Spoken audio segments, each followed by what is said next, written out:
All right, good morning, everybody. Thank you for your patience this morning. We're getting started a few minutes late because of technical difficulties. This is the day 2 of department hearings for the Board of Finance and Town Council Finance Committee. And we'll start this morning with the Pledge of Allegiance, followed by a moment of silence. Pledge allegiance to the flag of the United States of America and to the republic for which it stands, one nation, under God, indivisible, with liberty and justice for all.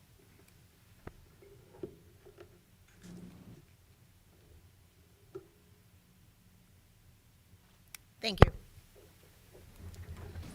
All right. We're going to begin our day today on page 377 in your big book with the Trumbull Education and Government Access Commission. Kate Donahue and Lara are here to talk about TCTV. Good morning.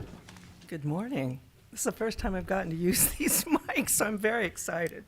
First, I just want to give a tip of the hat to Arnie Rogoff, who videotapes these meetings for us. Thank you, Arnie. He's here all the time. Yay.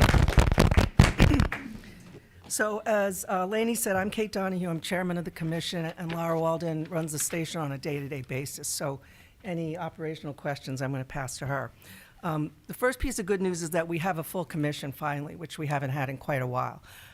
We brought on Matt Nelson a couple of months ago, and he is amazing. He's got over 20 years of video production experience. He's worked on shows for ESPN, Netflix, Amazon, Home and Garden Television, the History Channel, the list goes on and on. So it's a really nice addition to our team. And on top of that, Amanda Wendt has been on the commission for a while, and she's really been our marketing focus. So we'll talk about that a little bit more in a minute. Our programming continues to feature regular coverage of Trumbull High sports and government meetings and the usual town events. We've got a new server. Thank you very much for funding that, which has been installed and working great. One of the biggest things that's happened in the last year is the engagement at Trumbull High has just skyrocketed. We now have teachers either teaching or in advising positions that are really starting to use the studio in the way that we had always hoped. So we have the Soaring Eagle Studio, which is a club that's advised by Jeff Cochran, and it's made up of students from the video production classes that are taught by Nick Dodonna and Matt Barasek. And Jeff has also made his wood shop class is building us a new studio. So new equipment, new desks. So we'll have we'll be able to do group interviews. We'll be able to have like what do you call it? Like a panel set? Panel set, like a living room type, but also like anchors that can do the morning announcements and stuff like that. So they're going to build the whole thing and install it, which is really cool. It'll take some time, but yeah, those are definitely in the works. So we have more and more students engaged, and they're also showing up as student videographers, and they probably cover most of our sports coverage, Trumbull High sports coverage. Laura has also recruited 2 seasoned adult videographers to cover our daytime events where the kids can't do that. So we've got, I think, a good stable of videographers to support what we want to cover. I mentioned Amanda before. She's raised our visibility especially on social media. And that, along with, I think, the improved video and audio quality of the channel from the consistent support you guys have given us for capital projects, has helped this channel look better and sound better, whether it's on TV or video on demand or live streaming. And there's, I think, continued evidence that viewership beyond the broadcast station really underscores the value of streaming on YouTube. And we pushed the last couple of years to meet people where they are on the platforms that they are. And that kind of brings me to my little show and tell here. The top pie chart shows that where people are watching us on YouTube, which is their phone and their computers, which again underscores why it was important to make those investments to allow us to live stream. And then the bottom chart shows the increase in viewership and the number of programs viewed, which I think underscores the work that Amanda has done in pushing us on social media, Instagram, Facebook, TikTok. And we now have an intern that's working with her to produce even more social media content to drive our viewership. So I think all in all, everything that we've asked you for over the years is allowing us to bring this station the kinds of programming that people want on the platforms that they want to see it on. So in terms of our budget request, we're asking for a small increase in the videographer line from last year, a little more in the supervising producer line, because Laura is the one that needs to interface with the high school when they're in the studio. We need to make sure that equipment is properly used. And then everything else is pretty status quo. And then on the capital projects line, we had outlined a 3-year capital project plan. We're now in year 2. So we're looking for a studio upgrade and maintenance, which is the Vimax server, which will then replicate what we have in here in council chambers and at the Board of Ed. And then some remote streaming equipment to allow us to do more outside events like graduation and, sporting events that are outside. And then finally, because of the new equipment and honestly, because Matt's on the team now, he's like, our lighting's not good. We need to do better, have better lighting in the studio. So we want to spend a little bit of money for that as well. So with that, are there any questions?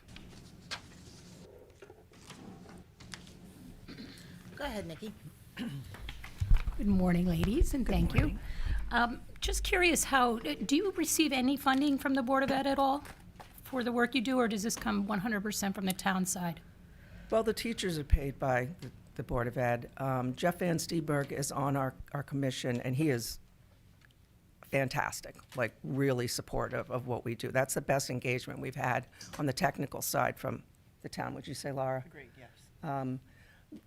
There is one line item that I've been able to find in the education budget. I actually didn't look this year yet. That's a couple $1,000s for some repair stuff, but no, we pretty much, the side of the ledger pretty much supports the channel. Thank you.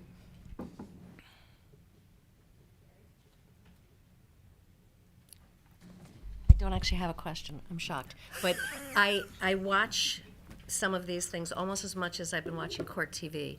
No, you guys do a fabulous job. And really to go back and be able to watch a meeting for people that aren't here, like from town council or Board of Finance, if they can't make it, to be able to watch it and know what you're voting on, and just throughout the year to see what's going on with things. So it's a really fabulous service, and you ladies have done an amazing job. I'm glad your commission's filled. Thank you. I just have one quick question. Do you have any redundancy, Lara, for your position? Like, if you take a vacation or if somebody goes, is there a backup plan? Or are we on the school photos plan?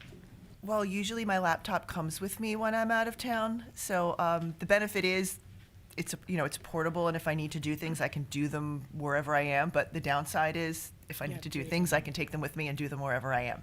Yeah. So I have an editor who works with me. He does know how to program the station, but again, if there were something to happen to me, we would have to get some training, but that is available through the software vendor. I think that would be my one suggestion, is that you have some redundancy so that if you do go away. We talked about that for years with school photos, and we had Right. somebody who ran it for years and years and years, and just making sure that there was somebody in the pipeline. So I don't know if that means that you cross-train somebody who's already there, or you do that, but think about that. Thank you.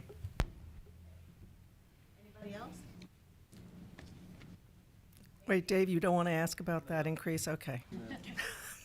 No, I was just going to applaud your efforts. Thank you for everything that you do. And just to reiterate on a point that you had made, the quality of the video is significantly increased, and I think that helps with viewership as well. So thank you for everything that you do. Okay, thanks.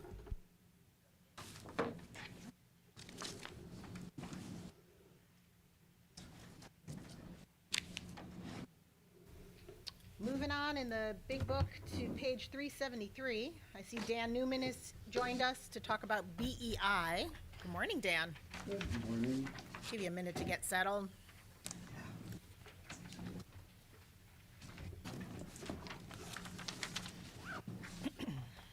All right, if I Okay, he has a handout for that, I also did the same, right? Some background pages of what DEI has done for the past year.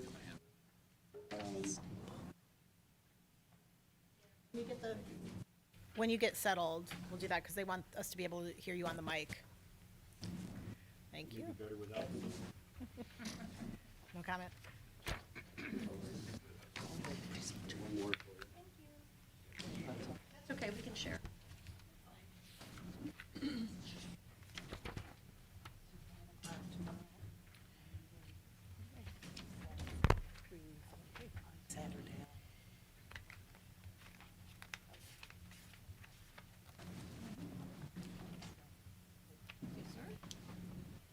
We've seen this already. Oh, because you weren't there that, I'll get you one.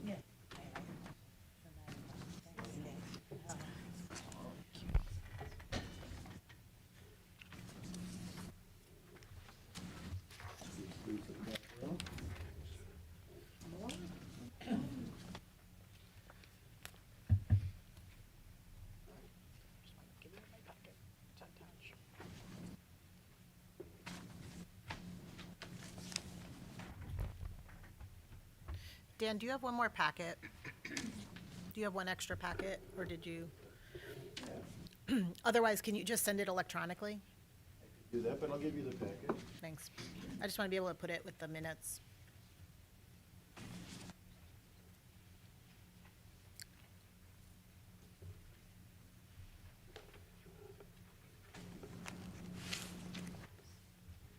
Thank you. Oop, got it.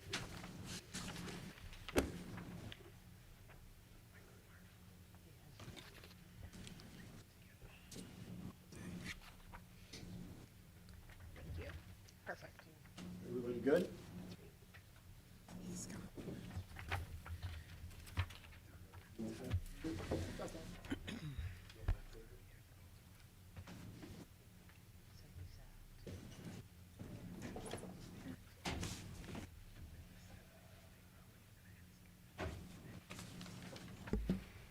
I think I'm live, yes?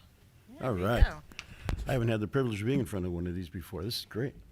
All right. Well, good morning, everybody, and thank you very much for being here and for the work that you do on behalf of the town. It's fabulous stuff. Much like we do for BEI, we don't do it for ourselves. We do it for you, the townspeople, me, the kids in town.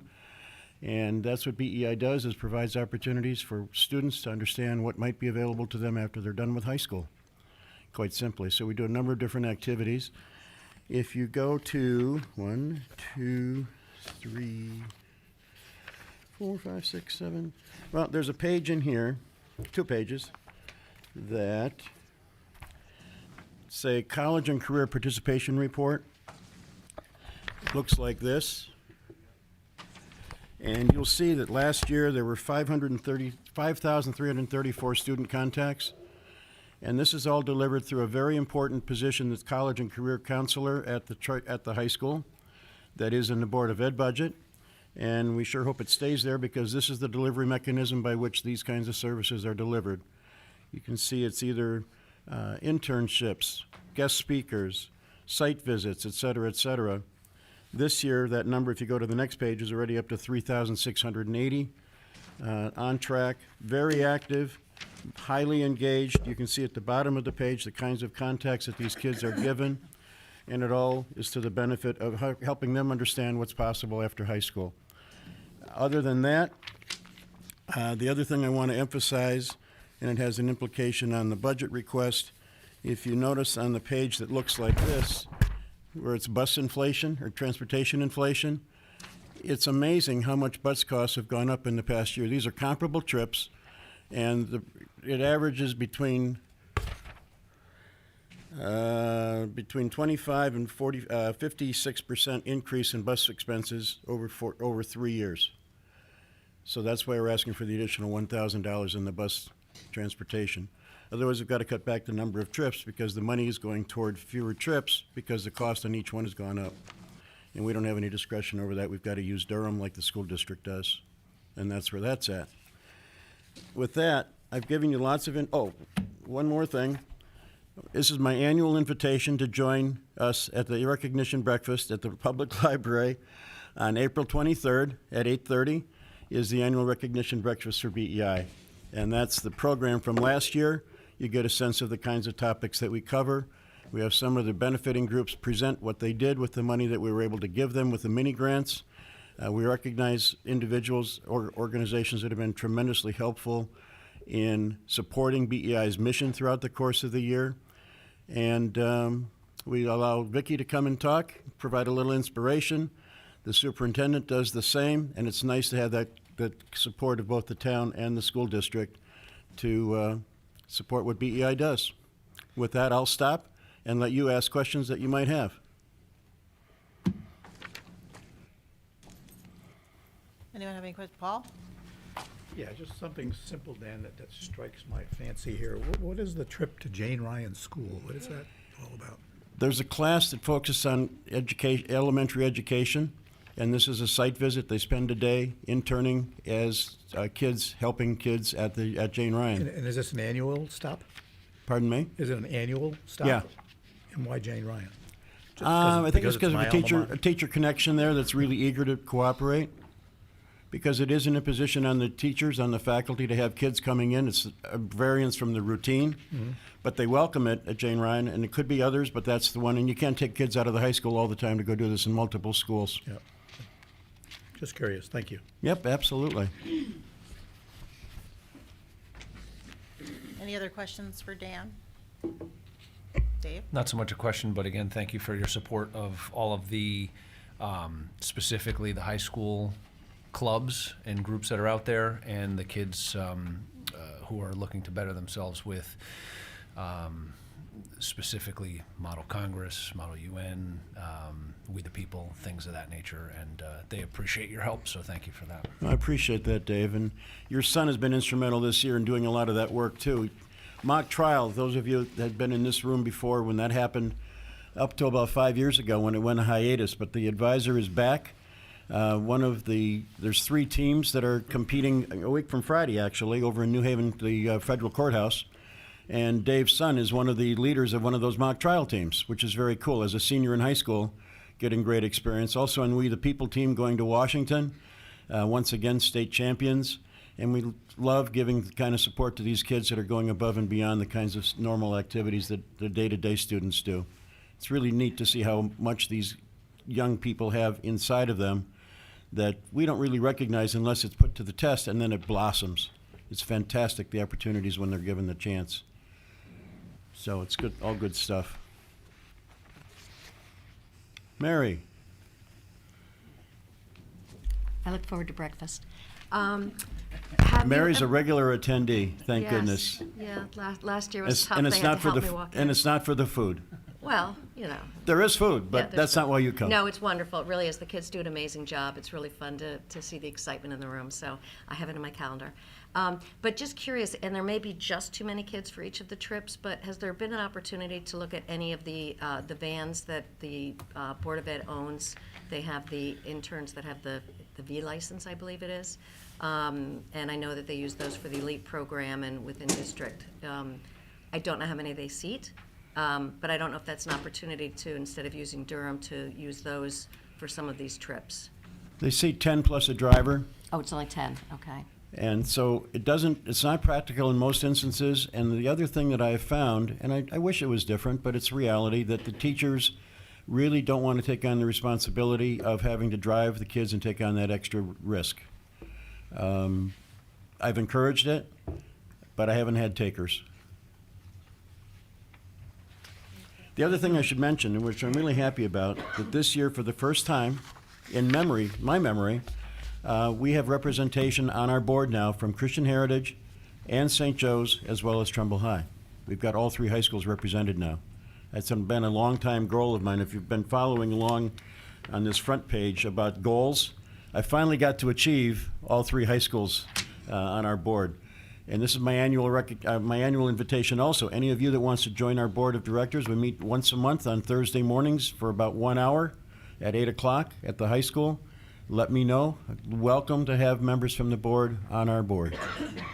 And you can see firsthand what we do and maybe even pitch in some.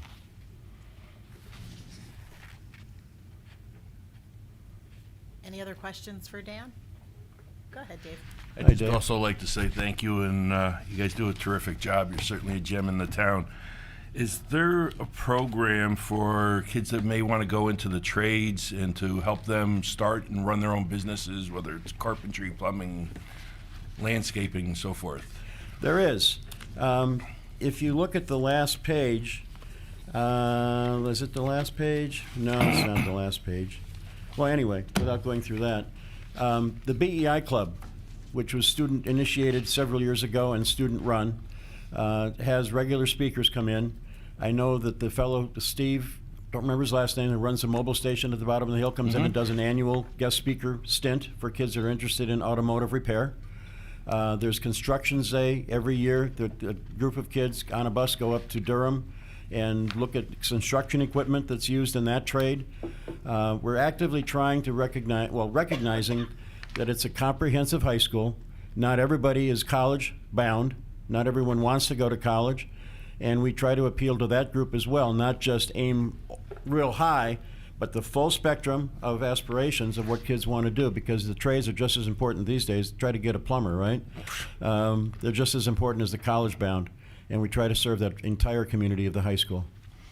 Thank you, and thanks again for all that you do. No, thank you. We enjoy it. It's fun watching kids bloom. Any other questions? Mike, any questions online? You good?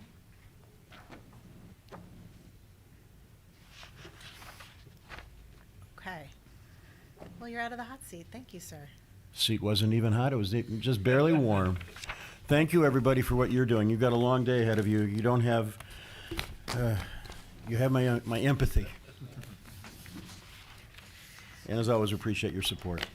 And hopefully we'll see you at the breakfast on the 23rd of April. Put that in your calendars. 23rd of April, 8:30 at the library. All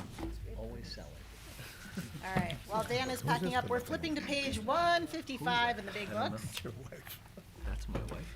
For the Conservation Commission. That's not my wife. I don't know who that is. Can I just ask Dan one question? Is it April 23rd or is it Thursday, May 1st, that breakfast? Oh, that was last year's. Never mind. Yep. This is last year that I gave you, the 23rd. It's actually getting earlier and earlier every year because we're staying away from SATs. Not SATs, APs. Advanced Placement Exams start in the very first part of May. So the end of year is creeping into April, which is getting pretty early for end of year. But the end of the school year this year is so early that if we try to go into May, there's something on virtually every day that we've got to try to stay away from conflicts. And there we are, April 23rd. Thank you. You're very welcome. All right. If you will all turn your attention to the screens, Tim Coughlin Close enough. Essentially. and John Massari are here from the Conservation Commission. They're joining us via Zoom this morning. We're appreciative of having hybrid capabilities and being able to do this. Good morning. Yeah, good morning. Can you hear me? Because I am sitting outside of JFK Airport with all the Uber drivers in line picking up my sister, so hopefully it's not too inconvenient. But I'm here. I think John's here. Yeah. I am here. Good morning. Good morning. So I don't have all of my notes in front of me, but thank you for having us. We are co-chairs of the Conservation Commission, so we are kind of the environmental arm per se for the town of Trumbull. We are an advisory board, and we work with inland wetlands. We work with town agencies. We work hand in hand with the Parks Department. So we are the environmental arm, and we are here for residents to advise. We do a lot of advisement for residents that live around the lakes with waterside properties and things like that. And we are the tree planting arm for the town, and most of that is worked with the Parks Department. The Parks Department has been very gracious with their labor and planning, so it's worked out very well. We're in the 4th year of our tree planting program. Last year, we funded $10,000 for all of the trees and I think some of the shrubs at the Long Hill Green. That was very successful. So we were very happy to cooperate with that. And we are using the rest of this year's funds with the Parks Department to plant the rest of our budget. I don't have it in front of me, but I think it's either $4,000 or $6,000 for the Parks Department to plant trees, and I'm pretty sure most of them are going to go at Tashua Knolls, behind the new lower courts there, where a bunch of trees had been taken down by the utility company for line clearing. And that's basically it in a nutshell. John, I don't know if you want to add anything. If not, we are ready to listen to questions. Well, it is $4,000 that we have left, and that is going to more plantings for Trumbull.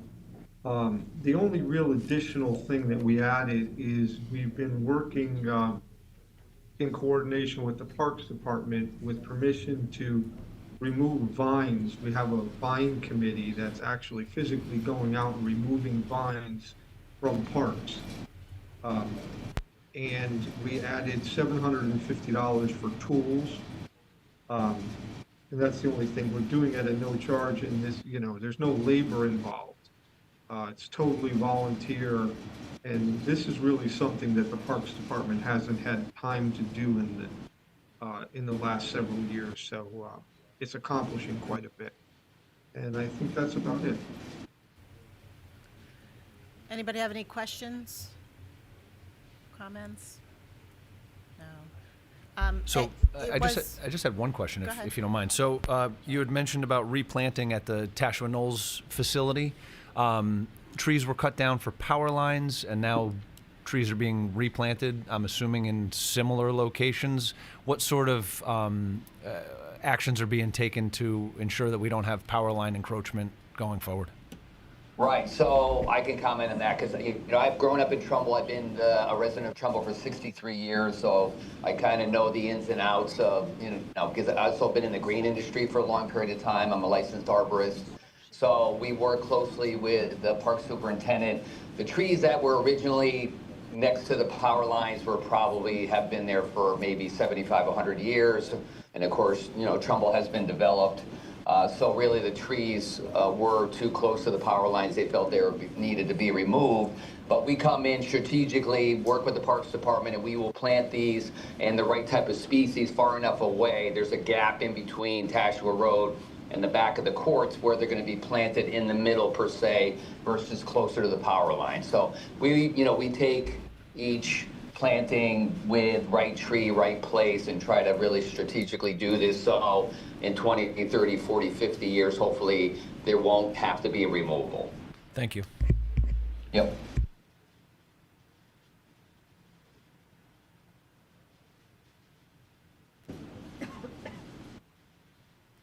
Sorry, we're having some technical difficulties, so that was Bill doing that. Any other questions for Tim or John? Can you guys still hear me? Yes, we can still hear you. Yeah, so, as we further on down the road, John and I are co-chairing this. We've also been involved with parcel walkthroughs with the Connecticut DEP. Sorry about adding this on later, it's just coming to my memory. So we've been trying to more actively engage in some of the open spaces that we have. We had a recent walkthrough, I think it was late in the fall at Tashua Tree Farm. They wrote us up a report. There's some great strategic management plans for that property, and we're going to try to work with getting a plan together, because there's a lot of vine growth, there's a lot of invasive species that are overtaking that plot of land. It's a beautiful piece of property, so that's some of the other things we're going to do. We're also going to try to get younger people engaged. I know there's a lot of kids that are probably want to come forward and maybe be more involved on the environmental side. So as we move forward, and we have a full board membership now, we have a younger person that's coming on, we can have possibly more engagement with the high school. Listening to the prior speakers, I think also maybe it gives us an opportunity to speak to any kind of group through the youth, through the high school, maybe Kate Donahue, we can do some video presentations or what have you. So we're looking to get more engaged as we have a full board membership and we get, probably more time on our hands. Awesome. Thank you, gentlemen. Oh, hold on, Mary. Coming in last. Tim, are there any environmental clubs at any of the schools? I've been out of it too long. I don't know. It's, for me, because I'm still working, I travel to Greenwich every day. Once I hopefully get into the retirement phase, I can more engage with that and have time during the day to go to the high school or what have you, and try to, I'm sure there are environmental clubs, but for a lack of time, and most of our board members are working full time, I think it's just once we get, like I said, hopefully I can have more time in the near future to do that. All right. Anybody else have any questions for the Nature Commission? Thank you again, gentlemen. Appreciate you zooming in with us this morning. All right, thank you. Have a great day. Thank you Safe very home. much. Yeah, bye. Okay.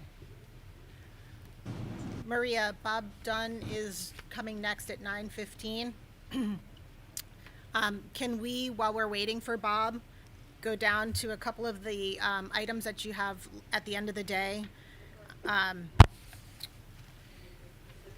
Yeah, let's go to Transit District on page 159.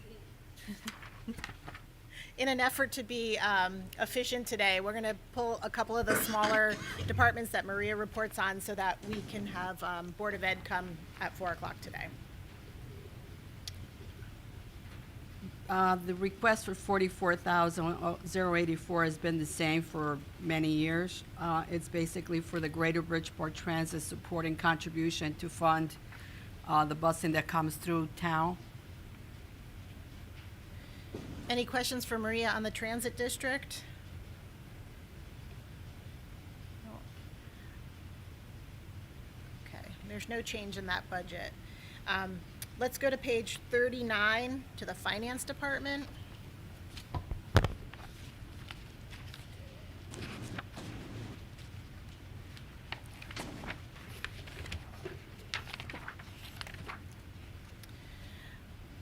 Maria, you want to walk us through staffing and Sure. stuff there? So currently, we had 2 vacancies. I have the grant administrator vacant position. We put it out to, we posted the job and basically we only had 1 candidate, so we put it out again. So hopefully we get some more interest. We did just fill the position for the pension budget administrative assistant. She will be starting on Monday, and she has quite a bit of experience with the Catholic Charities. So even though she doesn't have municipal, she has nonprofit experience. So and experience in taking minutes and attending meetings. So that would be great for this board. Barbara's ears perked up. Any chance she wants to be a clerk? She's been helpful, very helpful. Thank God for Barbara. So basically, that's the staffing. No change in my budget other than we are asking for $9,000 to implement some software with Munis. It's an outside service. It's called the Crystal Reporting, and that's used for our salary projections. And they're basically going out of Crystal, and it's a new program that they're implementing. So we really have no choice but to move over. So that's the only really change. And we're also requesting some done training for Munis and UKG, which is our timekeeping system, just to come up with any other capabilities that currently are not being used. That, the salary projections, what does that help you do? If you look at page 44, where all the salaries are, so Yeah. it basically puts it in this format, and then we just kind of we export it to Excel. So the format, it gathers all the information based on the prior year's salaries and compares it to the actuals and so forth. Okay. So it's not something that is as detailed that comes just from Munis. So we have to load it to somewhere else. Got it. Anything else in your budget that we need to worry about? No, we'd like to get some training, some additional training, and unfortunately, we haven't been able to go for training, so, You know, we don't know what other capabilities Munis has. Unfortunately, we haven't been able to go because staffing issues, not having enough staff. Anybody have any questions for Maria? Go ahead, Nikki. Morning, Maria, thank you. Morning. I'm just curious, I don't know if you would know this, or maybe I should know this, but the grant administrator position, does the Board of Ed have one? I am not sure. They might have. This is to assist us in filing various reports with the state. When I started here, we had maybe 6 or so grants. Now it's like quite a bit of grants, and that takes a lot of our time to file reports and audit those reports with the state. Once the project is completed, the state audits all these projects, and that takes a lot of time. So we need someone to assist us with that. Currently, I have Dan Martin, who was the assistant and retired, so I brought him in to help us because it just can't keep up with that, all those filings. Okay. I think we went down the road before where we were asking, can there be a shared position between the Board of Ed and the town side? Well, we could definitely speak with. I mean, if we were able to pay more, would we be able to get a position in there that would be capable of, you know, working? I don't know what that what that looks like, you know, as far as time spent, but Well- might be something to think about. That probably would make sense since we have the Hillcrest School, which is a large project, and there's a lot of filings with the state. Since we pay all the invoices and all the bills related to that project, that'd probably be helpful because we filed all the requests for reimbursement on a monthly or semi-monthly basis. So, yeah, that would be helpful. Right now, it's through our office. Okay. Thank you. I think last year when we talked about grant writing, Rena Bacalar talked about the difference. It's not so much difficult to find the grants and to do that. When somebody writes the grant, it's all the paperwork that comes when you are administering the grant, so. Yeah, that was the reason we needed someone to help. And actually, we were sharing with Rena, but, you know, it didn't make sense because they probably don't have the same capabilities or the same Okay. background or knowledge, so. Okay. Any other questions for Finance Department? No? All right. Bob, hi, Mr. Dunn, how are you this morning? Come have a seat. We're doing things a little bit different this year. We're making everybody comfortable. So while you're getting settled, I'm going to ask the board to go to page 47, just to look at the Board of Finance budget. We'll get one more done while Bob's getting right there. settled. Maria, you want to, doesn't look like there's really any Sure. changes. Yeah, there's no changes. Basically, this is the salary for your internal auditor. She's independent from finance and for any other department. She reports directly to the Board of Finance. If we in finance need her to look at something because we need second pair of eyes or just some research, she will do it for us. But mainly, she reports to the Board of Finance.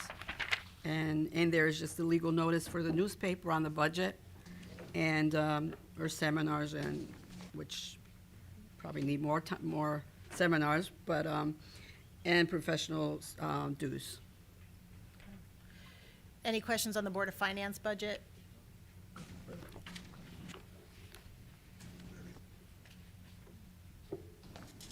Comments or questions over there? Are we good? All right. Thank you. Okay, so that takes care of some of those quicker departments. We'll come back to those in our next break. Bob Dunn is here this morning he's our building official, and he's here to talk to us about that department on page 215. Thank you, Dave. The numbers are very little. You want to start, kind of walk us through where we are? Sure. Your microphone. Yeah. Good morning. So, feel the building department is in great shape. We had a goal of 75 $750,000 in permit fees that we anticipated bringing in, and we're right now at 63% of our goal, $476,000. We have numerous projects that are beginning, including apartments on 12 Cambridge. We have the Hillcrest Middle School project. We have 48-unit apartment building at 2150 Reservoir. We have a grocery store at 1 Trefoil. We have Henkel doing some major renovations for a building that they just purchased, as long as updating some of their buildings, and that project is valued at about $70 million, of which we will collect permit fees on. There's a self-storage facility going in at 6 Cambridge. Company bought the old vacant 75 Merritt Boulevard that they're going to renovate. And they're doing a major renovation at the old NASDAQ building for AI retrofit. So with all these projects coming in, I've spoken to Rena and Maria, and we originally had a goal that we had set for the next fiscal year, and we've decided to bump it up, that we anticipate $1.2 million in revenue from these projects. As far as increases of things that we asked for our budget, there were none other than some dues and associations that we're affiliated with that they raised the cost minimally. So there's not much of an increase. Any questions for Bob? Go ahead, Dave. So you're not asking for more money, and you're bringing us more money. True. We should put your picture up in here someplace. That's right. Thank you for everything you do. You're welcome. Go ahead, Vinny. Morning, Bob. Morning, Ben. How's the migration to OpenGov going? It's been awesome. We were able to use OpenGov to integrate all our old permits from the various sources that we had previously, where we can now look up a permit by the address, and we can close out permits that were taken out, over 15 years ago with all our old Energov programs. So it basically put it all in one place for us, and it's really helping out the title searchers and anybody that wanted to know if there was any open permits for their particular address. So it's just working out really well. Have the other departments started to use it as well, or? The assessor has been using it because they get to see what projects had started and how far along they are in helping with their assessment. Fire marshal uses it for their plan review fees, and all the other departments like engineering use it for their sign-offs, and engineering also collects fees online using the program. It's just been wonderful for us. Oh, that's great to hear. Thank you. Appreciate all your help in getting through it, too. Glad to do it. Go ahead, Mary. Just on the OpenGov, not sure how that works, but are there any efficiencies or savings working with other municipalities or with MetroCog for the fees at all? I don't know if you have to purchase individually by each town, or can you go through, like, say, a MetroCog and get group pricing if other towns are using the same We software? actually did go through MetroCog to You get a did. discount for procuring the OpenGov program. Behind. Thank you. You're welcome. Morning, Bob. How are you? Morning. I see one of your goals and objectives for 26-27 is to research the similar municipalities for permit fees to see if there's I assume, an opportunity there Correct. to increase them, which is great. Knowing that you guys have revised your fee revenue goals up, has this been reflected in those targets? And if not, like, what do you think that opportunity might be? I started doing research with various other towns, and what I found was our permit fees were in line with other municipalities. Where we were falling short was the values of the materials and the basis that we were using for calculating building permit fees more on the residential side than the commercial, because the commercial, we asked for a copy of their contract, so we can pinpoint what the cost of the building is without a problem. With residential stuff, we were having difficulty because the values that we were using to calculate the building permit fees hadn't been updated since 2007. For instance, for a single-family house, we were calculating $90 a square foot for the first floor, $70 a square foot for the second floor, and using those numbers as a basis of calculating the building permit fees. And we found out that that was really undervalued. So rather than change our permit fee schedule, we are just using, the International Code Council has a guideline on how to use their formula for estimating values of the project. So rather than go through and try to change our permit fee schedule, we're starting to use the International Code Council guidelines and formula for calculating, which is basically going to give us a more accurate value to collect the permit fees on. So we don't have to, try to get anything changed in the town regulations to do it. We just have to be more prudent in calculating the cost, and we found out that we could do that with the International Code Council, which we're a member of, and it's actually helped us out a lot. That's great approach. Thank you. Thank you. Appreciate the explanation. Any other questions for Bob? Thank you for bringing us good news today, sir. You're very welcome. Awesome.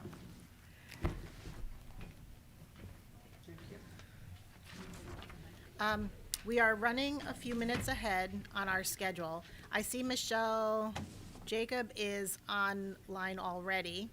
So why don't we bump down to social services on page, hold on please, 321. Michelle, can you hear us? Good morning. Good morning. Okay, so social services. Let's see. All right, smallest budget, small department. There's not a lot of significant changes. We just have one full-time staff member, a senior center, a social services coordinator who does all of our benefits assistance and client work. And then we have a part-time office assistant who supports her. I don't think I have anything significant in the budget that has changed. Let me just double check, right?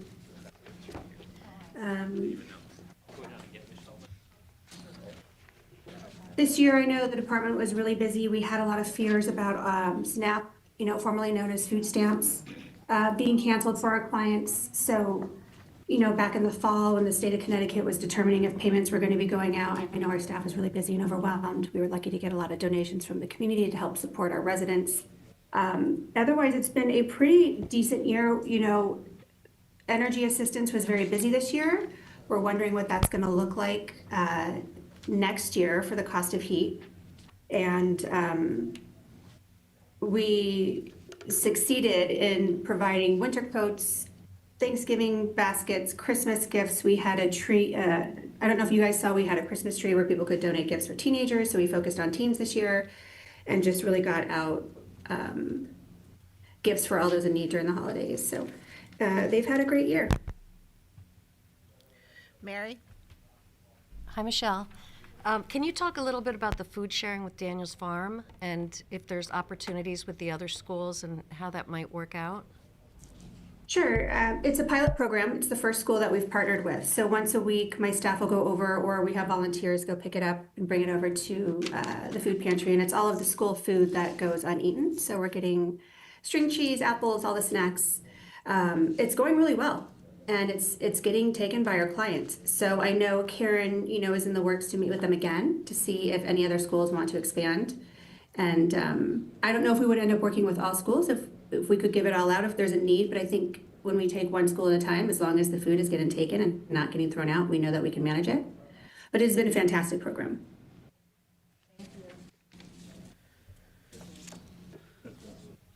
Any other questions for Michelle on social services?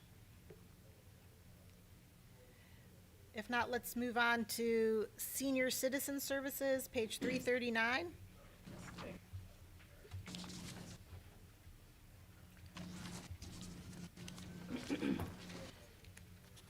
You there, Michelle? We're good? We are good, yeah. So Senior Center, I mean, I'm just happy to report I have no openings. I feel like in the last 10 years, I always have an open position at the Senior Center, so we are fully staffed. We have great membership, we have great programs. Staff are busy, our transportation department is thriving. Sorry. I don't have any real significant changes, I believe, in the budget this year. Very small changes. Any questions? Go ahead, Mary. Sorry, small. Michelle, how many people do we have taking advantage of the volunteer tax program? And I did look, other towns, I think, moved up to 1,000 is their norm. So I know they've upped it a little bit, but I wasn't sure how many, if we've seen an increase with that, especially over the last couple of years. They've seen 1,000 for how much each individual gets that participates? Yeah, they've shifted, some towns have shifted up, but I just didn't know if that is, if that's the incentive, or I know a lot of your volunteers just love to volunteer, so, and would do it regardless. But I didn't know if, Right. with inflation, if we have seen that there are more people jumping in more out of need as well. I know the Commission on Aging had brought this program to the attention of the town because they were getting comments from individuals that are participating on the program and hopes to see it go up a little bit. It is I believe at the Social Services Department, it is one of our goals this year to kind of evaluate and assess all of the town's like property tax programs and compare them to where we're at, with other towns, because there is property tax assistance depending on your income. There's also, I think, like the veterans exemption, all of that. So we're going to be taking a look at all of those programs and seeing who else is doing that volunteer tax program. Off the top of my head, I can't tell you exactly how many are on the program, maybe 15. I can send you that information if you like. We do have a couple couples that are on the program, but they all do get their hours. I believe we're primarily the only town department that takes the volunteers. There might be a few at the pet shelter, but we are hoping to expand that and work with other town departments to show them how they can use volunteers so more people can participate. Thank you. Yeah, I was thinking like the library, things like that, where there's just need for extra hands, and as I said, you see how it's so meaningful to some of the volunteers that you have. Yeah, and it is hard, I understand it's really hard to bring a volunteer in and find work for them to do, so we were hoping that we could work with other town departments and kind of create something for them so that this person could go right on in and help the department and not be a lot of extra work. So once you learn how to use them, it's a blessing, but it is hard to get started. Yep. If you would send us those numbers, I'd be interested to see those, please. Yeah, absolutely. Any other questions on senior services? And then we will move on to page 329. That's the Mary Sherlock Counseling Center.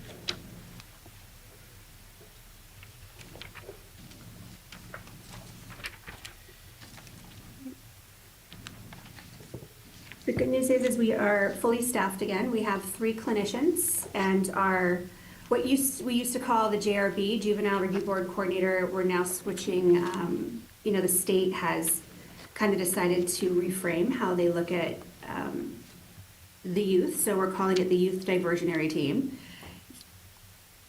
We do notice our Youth Diversionary Team, we're getting more referrals from the schools. Our staff member is part-time right now, so we are kind of monitoring to see if there will ever be a need for more hours in the future. We do get the Youth Services Bureau grant from the state of Connecticut, which can right now supplement some extra assistance if need be, but we are watching that as the department grows and the need for the services grows. The big change this year, I feel like I come every year and I tell you we're becoming a billable center. It is quite a process to get going, but the good news is we worked with the town and went through the whole process to find our service provider. We have a biller. She is currently working on credentialing all of our clinicians.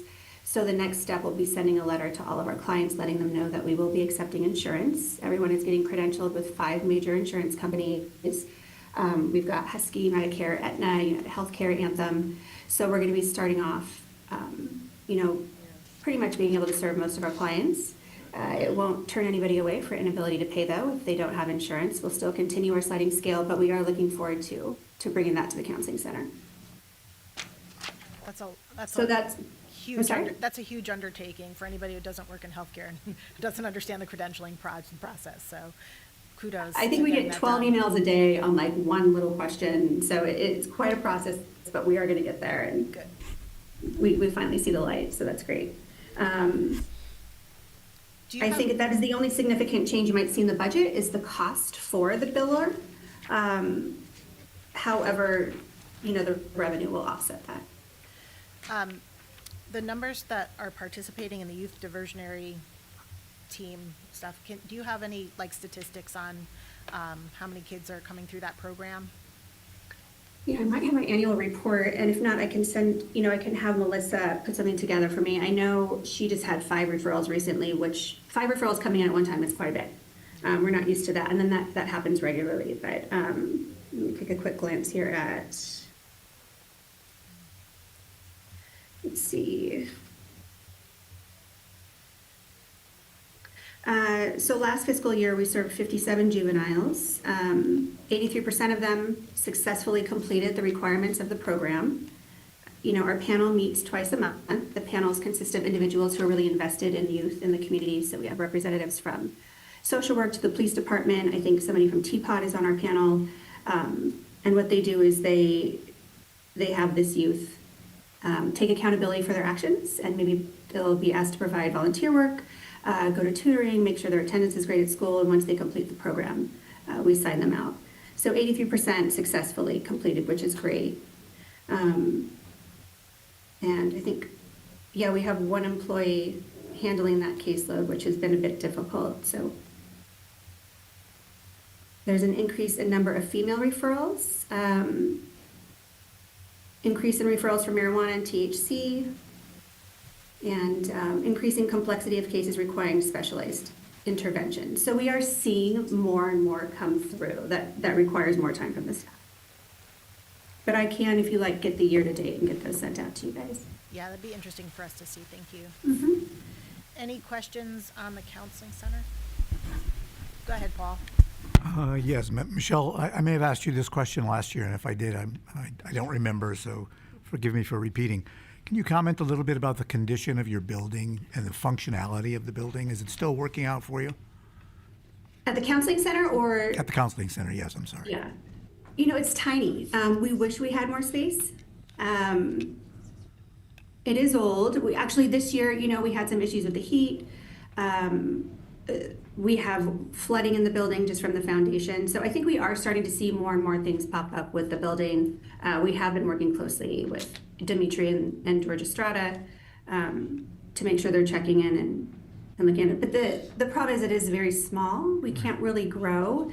We do hope to bring in some contracted, counselors that can fill in when needed when there's a demand for clients. Luckily, staff do all work 2 evenings a week. So that leaves office space available at other times of the day. So we might have shared office space and can make it work, but it is tight. And you do have issues with regard to privacy, is that correct? With privacy? Yes. Luckily I would say it's like any other counseling office. We have a waiting room. Mm-hmm. We don't get a lot of individuals just stopping in, so the people waiting in the waiting room, it is pretty private. But we could have a better setup. We don't have an elevator. We have 2 offices upstairs. So, we have to make accommodations. And then we have 2 offices downstairs. Okay, thank you. Our conference room is, the 6 of us cram around a tiny table just for staff meetings. There's not a lot of room to do stuff with our groups or to bring any other individuals in for support groups. We have to find them elsewhere. Okay, thank you. Mm-hmm. Any other questions on the counseling center?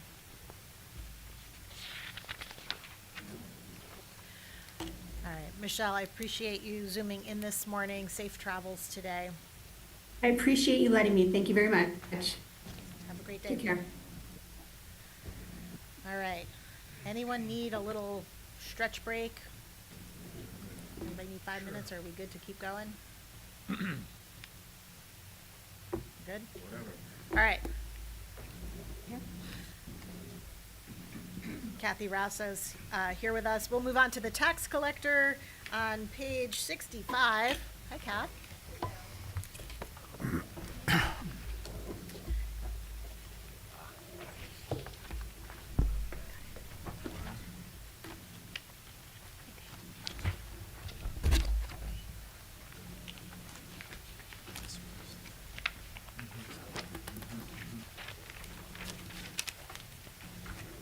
All right. Do you want to walk us through a little bit? Anything changes in your budget? Reorg, anything? Yeah, I honestly only had a minor adjustment between our overtime, which I lowered a little, and increased our summer help for just another week. So it was just a minor adjustment there, just for the fact that our month of August, even though July is our busiest and we have the summer help traditionally just during that month, as soon as we hit August, we're pretty busy with our cleanup mail, our delinquent notices, and then we start our WPCA. And since our office does not take any time off during July, August, typically we have somebody off at least every week. There's somebody different. So just having an extra week worth of the summer help to assist us with the minor cleanup in the office and scanning checks and mail and things would be helpful. Kath, is there any opportunity for like internships for that summer help, to offer internships for college students or at home, things like that? Has that ever been thought about? In the past, we've never used internship, but we have used different sources to get summer help. We just wanted to make sure that we have somebody that is able to be trusted. Obviously, we've had issues in the past with maybe, just wanting to have somebody that's reliable and will be there every day.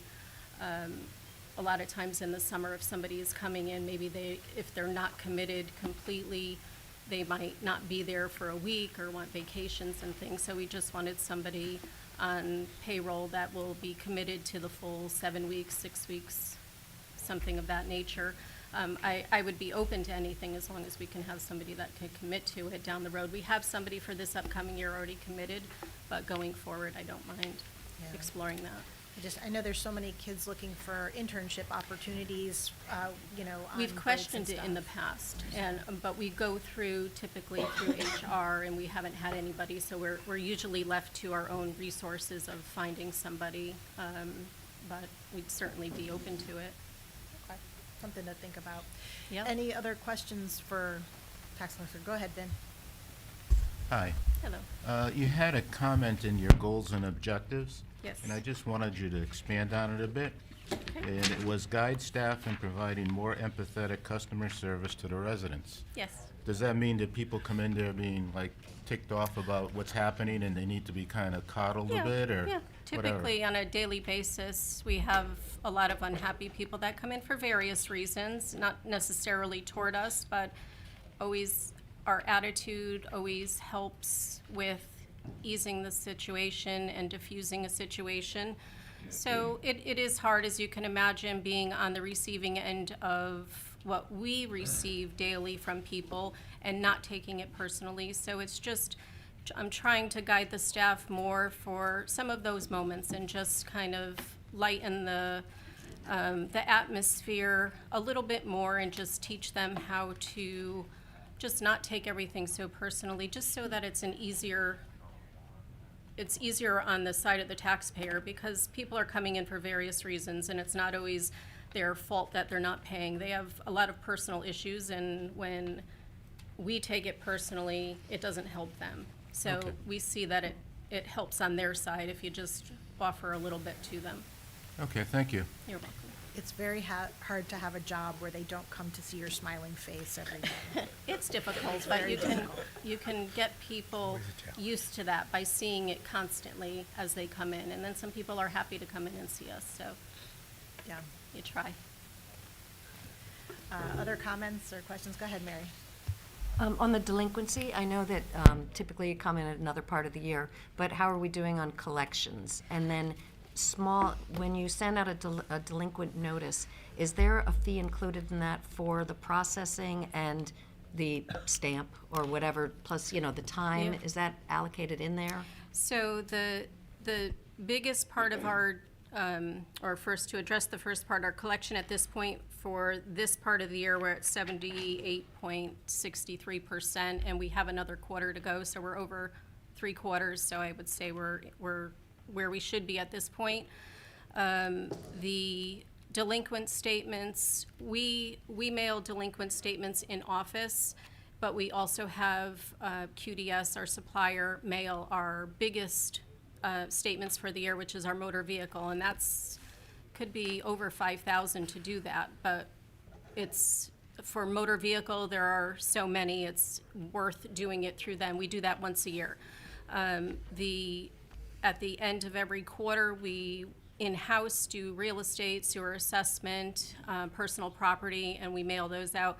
But also we mail, as we get payments in and we have balances due, we mail statements out just so people have the balance due. They think they're caught up and we kind of have to give them just a little more help and send another one out. So it is more costly to go outside, but in that situation, it's going to offset the staff trying to print and fold and do all that. It's a lot.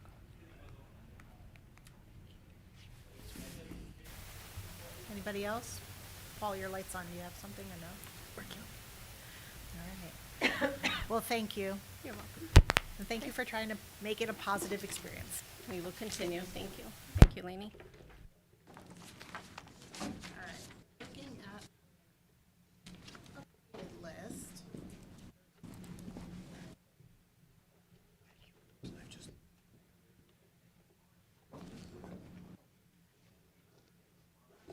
Jeff Kroll was on. Bill, Jeff Kroll was online a few minutes ago. Did he pop off?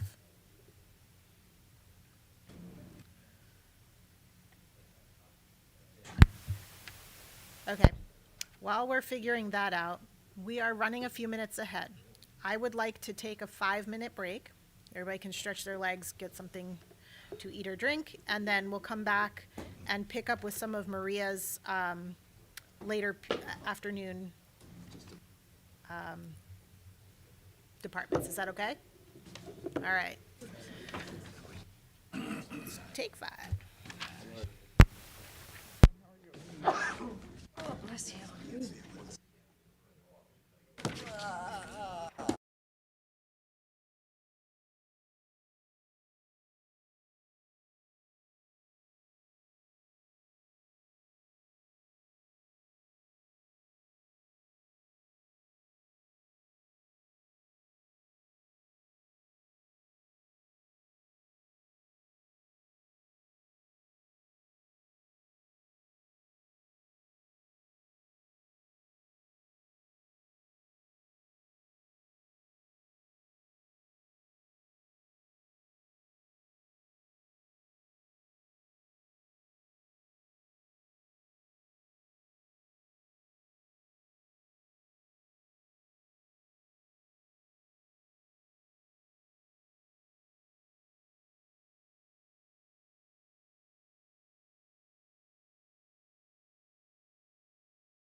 Okay, we're back, discussing statute of limitations on bad calls on the baseball field in the interim. Alleged bad calls. Alleged bad calls, that's correct. Innocent until proven guilty, is that how it works, sir? Yes, yeah. All right, and with that, we're going to go to page 25 in our books. We're skipping ahead to our 10:45 slot for Judge T.R. Rowe to discuss our probate department, and I will turn it over to you. Thank you, Madam Chair. Thank you for taking me out of turn. I appreciate it. Thanks for the board for, I know you put in a lot of hours at a volunteer basis, so you probably don't get thanked much when you go to Stop and Shop, but thank you. So the three towns of the Trumbull District Probate Court are Trumbull, Easton, and Monroe. Most of the budget is paid for by the state, but there are items related to the sort of the day-to-day functions, the phone and office supplies, postage, digitalizing old documents and such. And we go by the grand list. So Trumbull pays their share of the grand list. It's really, I think it's a stay put budget essentially. We did ask for another, brace yourselves, $200 for office supplies. But because of the way the grand list changed, Trumbull's share goes down. So there's an $1,100, almost a $1,200 savings this year. I don't know what you're going to do with that windfall, but Yeah, I think we'd like to see the grand list not negate that, but yeah, well, that's fair. It's a catch-22. The reason was I think Monroe did their grand list earlier, so it got, my conversation with them is a little bit different. They're paying an extra $1,500, so, but that's it. I'm happy to entertain questions or leave, whatever's your pleasure. I think we're good. Thank you for saving us a Okay. little bit of money. Thank you for saving me time. I appreciate it. Okay. Awesome. Good luck, everyone. Thanks. Where are you going, Tiara? I just got here. Got your $1,200. Spend. That's it. Have a bagel.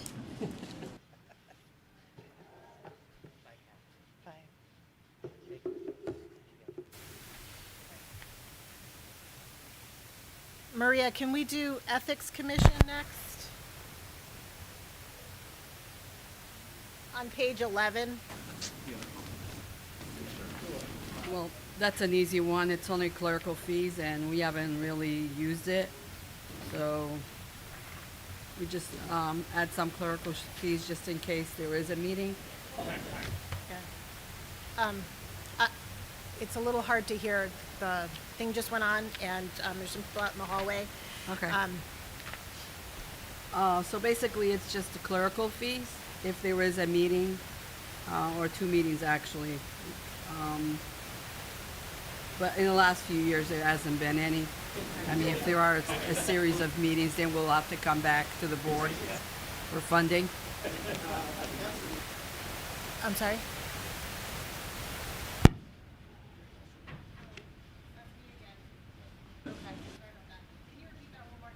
For 10 minutes. The only thing in this budget is for clerical fees. If there are meetings held by the Ethics Commission, they haven't met in several years.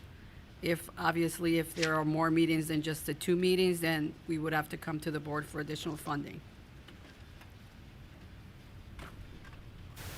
Any questions on Ethics Commission? I'm sorry. Arnie, is that static? Can you hear that? Do I need to do anything? Ah, all right. All good. Okay, so that's Ethics Commission on page 11.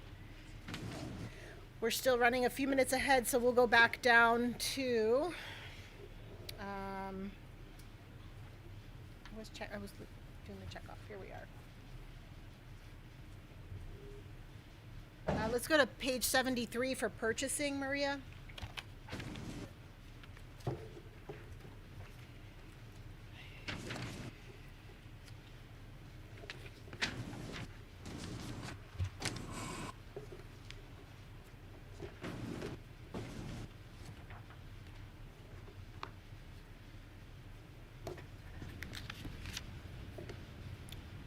So this department consists of one full-time and one part-time currently. There was in the budget an additional part-time position, which we haven't really explored, which we should.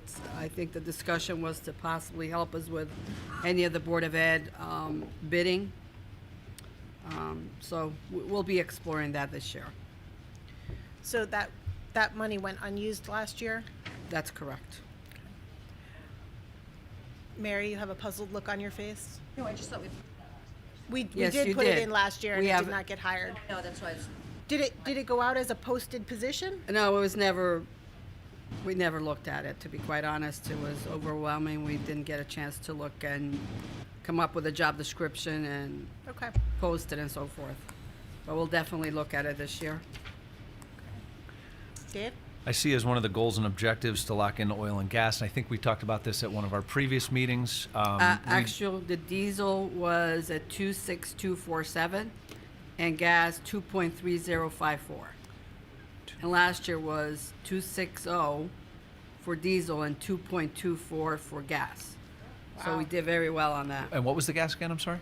Last year was 2.24. Okay, and this year? 2.3054. I'm sure that's significantly different today. Thank you. Oh, yeah. Any other questions in purchasing? Go ahead, Mary, and then Vin. Just on the copiers, not sure if you know that or if that is Kevin, but what savings or efficiencies can be found from, is that just rebidding the contractor or Yeah, trying to remove some? Yeah, we try not to get too many copiers. We try to use the heavy-duty printers instead. We try to eliminate printers in each office. People can walk down the hall and print to the heavy-duty copier. So we always look for those efficiencies. And we lease these copiers for 5 years at a time, the larger ones.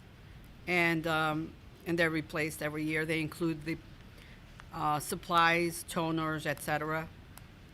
So it's a good program.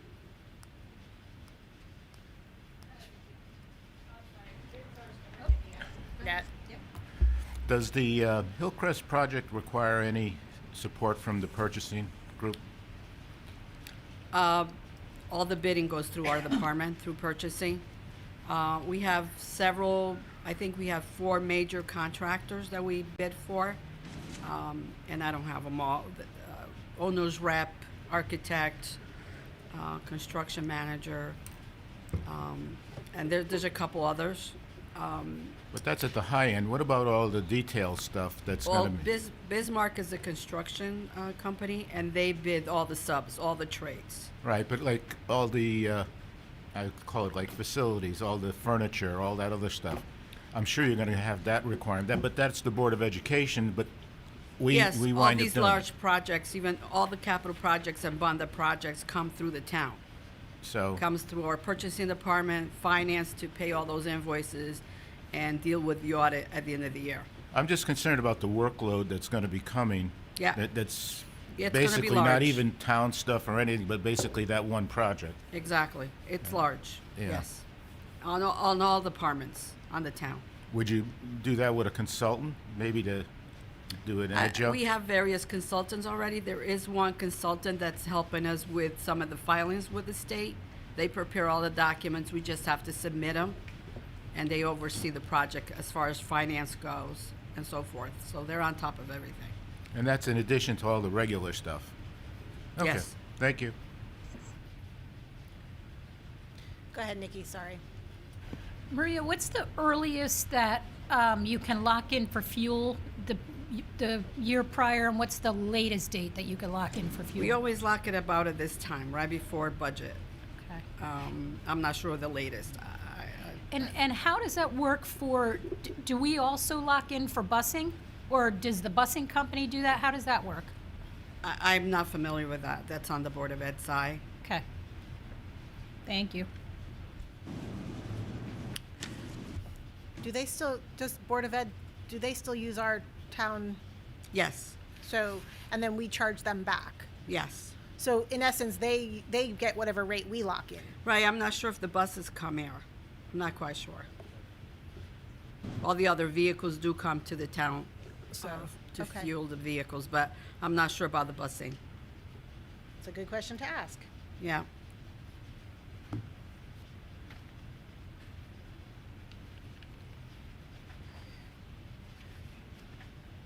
And do we anticipate downtime with them redoing the pumps for Town Hall? I mean, that's a question for George. but my understanding is they will keep one pump or two While they're open while for, they're- okay. for use, and we may have to use one of the garages down the street. Okay. Any other questions on purchasing? No. While we're waiting for our next departments, Maria, can you do tax assessor on page 53?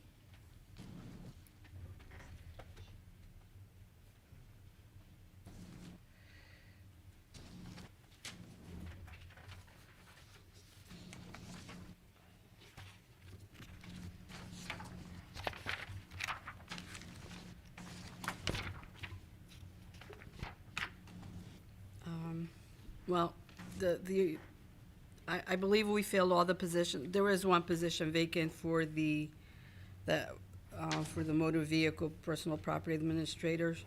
That individual retired, and we're in the process of filling that position. Of course, we still have the opening for the tax assessor. We haven't had any applications so far. We keep on advertising, so we'll keep on doing that. And I believe all the other towns are in the same boat throughout the state. Have we looked at what our pay scale is for that versus other communities? Has HR looked at that? Yeah, HR has been looking at that. So we're commensurate to where we should be, and we just can't find. There's not that many out there, you know, that retire and they don't come back. Most towns use consultants. That's what we're hearing. And we have a consultant in place right now. We have a consultant right now. Go ahead, Paul. Yeah, Maria, how long have we been at this now in terms of this position? How long have we not had a full-time Probably a tax couple assessor? years now. It's at least two, right? Yeah. We did have someone in place, and then she left around May. And then, so 2 years later, yeah, we still haven't found someone. And do we know how many other towns of comparable size are in the same predicament? I don't know how many, but we can definitely find out. Can have Tom, HR, find out. So we've actually had, of late, no applications. That's what I'm hearing from HR. Yeah. I don't have access to that portal.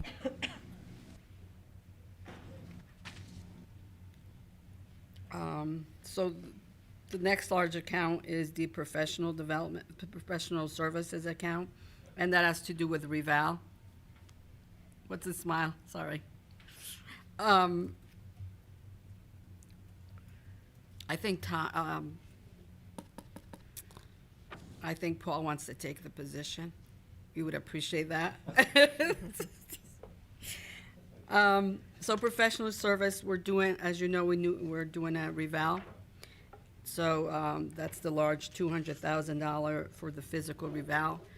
This is over 3 years. We have budgeted $100,000 in '25, fiscal year '26, $125,000, and now '27, $200,000, for a total of $425,000. And they have started, as you probably know, they send flyers or requests for information on your residents and as far as additions and so forth. And they're starting some of the inspections already.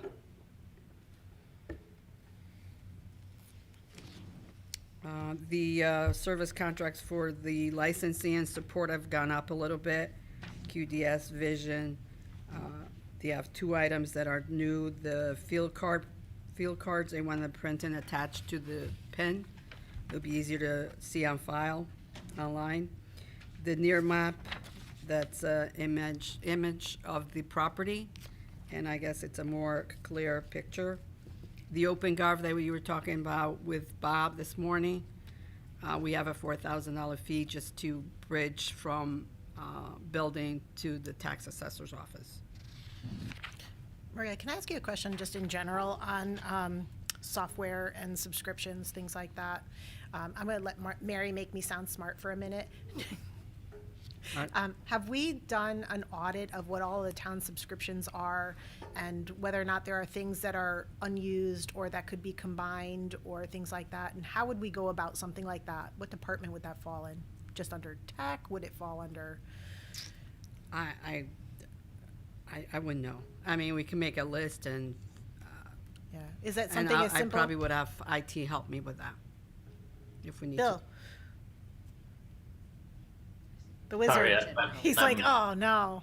No, I was just administering another meeting that I was chairing, so I Oh, was that's okay. wrapping that up, and I You wanna- missed the. I can beginning ask you part of later it. if you like. We had a question on subscriptions and tech stuff, like how would we audit like what the town's using? Like, have we looked at all of our subscriptions and all of our software to see like if there are any duplications or things that we could combine? How would we go about something like that? I mean, I could certainly help with that. As far as I know, there's nothing on the town side that's being replicated, but yeah. All right. Well, the food for thought to kind of think about how we might do that. Okay, thank you. Anything else in the assessor's office? The training account, we added a little bit more money. Initially, well, they requested $6,200. We brought it up to $4,900. There are two new people in the office that need some additional certifications and training. So that's in this budget. We added those additional fees. Other than that, I don't really have anything else there. Okay. Maria, I have just one question going back to the vacant tax assessor role. And I apologize if I missed it somewhere. What is the offset that we're paying from a consultancy basis on an annual basis in lieu of having that open position? How much are we paying? Yeah. Off the top, I don't know. I can get back to Okay, you on that. thank you.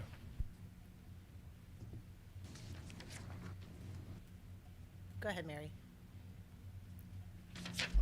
I should have looked it up, but Maria, do you know, for the last reval, what we ended up with for attorney fees? Is like the 50,000 a pretty safe range or on the high side?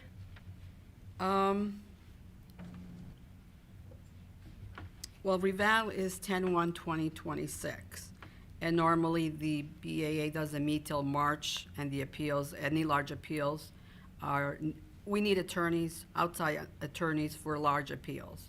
And so those probably don't start to the following fiscal year. So we only had a 50,000 for the starting. Only? Sorry. Well, normally it's over 100,000.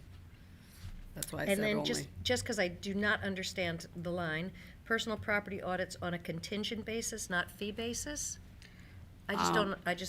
Okay, well, in the past, we used to have a consultant that did all our personal property audits, and it was a fee-based. And now we found a company, we actually bid it out, and we started off with those two companies, one that was doing on a fee basis and the other one that was doing on a contingency basis. So basically, whatever they find, there's a percentage, I don't have the percent in front of me, but I just didn't. there's a percent fee that we pay them. And so there is no impact to the budget because it's based on what they recover and they take it off the total. I like that. Other questions in tax assessor? Okay. Let's move away from reval talk. In looking at our schedule, Mrs. McGannon, would you like to move on, and we'll do First Selectman's Office, public events? You guys want to come that way? Trumbull Day, public events, and First Selectman's Office. We'll start with public events on 393.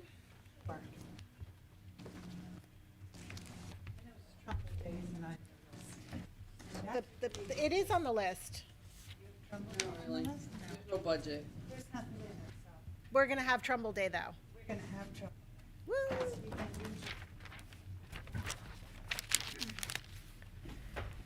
And it will not interfere with the Hillcrest project, so we're That's good. good. We're And good we'll for have nothing Trumbull but Day. sunshine? Oh, thanks. Of course, of course. And cool weather.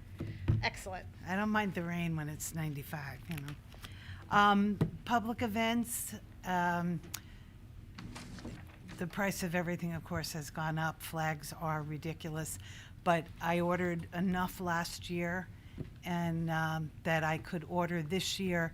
I have 30 250th anniversary flags that are coming, and we'll intersperse them down Main Street so that there is some celebration of the 250th.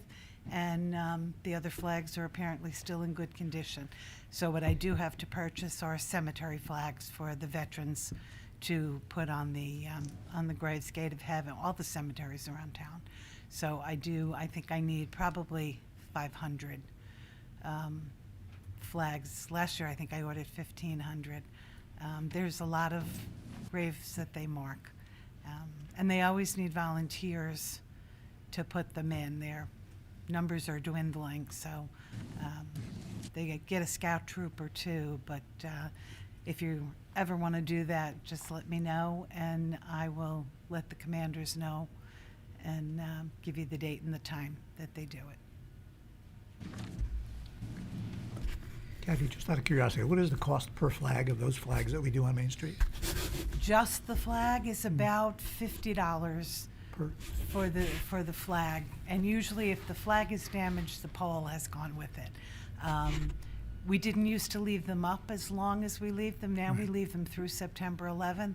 So if we have any bad storms, and we've had a few summer bad storms, lost a lot of flags and poles for last year.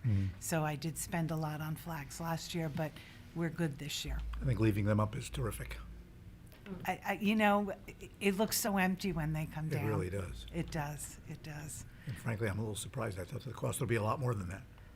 No, well, that may be why they get ruined. I'm not buying the real expensive Yeah, flags. There are some real heavy-duty It's a trade-off. flags that you can get, but, yeah. And we do offer the program where people who want to honor a relative or honor someone, they're able to purchase flags through our website. And last year, I think we probably had 20 that were purchased that way. So anybody who wants to do that, and then the names of who they're honoring are in the program for Memorial Day. So. But this account covers the boards and commissions dinner, the employee picnics, anything. There's a lot of things that are like public events. We'll put it under public events. So Kathy, purely out of curiosity, how many flags do we put up each year? Don't mind me. we extended it down Main Street last year. I don't want to Didn't mean give to you a put you on number. the spot, No, I'm just I and I know it, but I don't want to give you a number. It's close to 200, Thank you. I believe. But I'll get that for you. Go ahead, Mary. Just back to Trumbull Day. Oop, I did that. Back to Trumbull Day. It's going to be on the 4th this year? No, it's the last weekend in June. Oh, okay. I was just thinking police overtime. So, okay. So No, I it's- wouldn't, I couldn't do it on the 4th. Yeah, I remember It's that we just- discussed that another time too, so great, thank you. So that'll be the weekend of June 27th and 28th. 27th and 28th, yes. I'm sorry, let me move it, Mary. Thank you. Who's gonna clean the tables? Me, Dave, Dave's wife, yeah. We'll get them cleaned. All right, moving on to the First Selectman's Office, page 15 in your big book. Page 15 in the big book.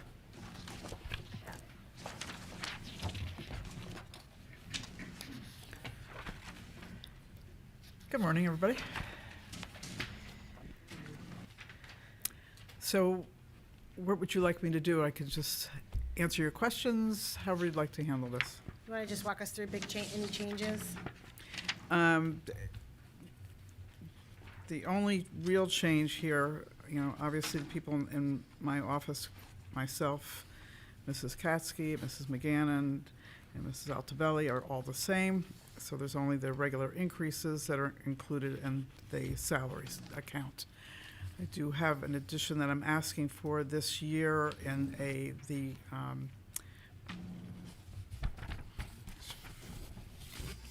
in the professional account, the 52202. I'm asking for a communications consultant for $30,000.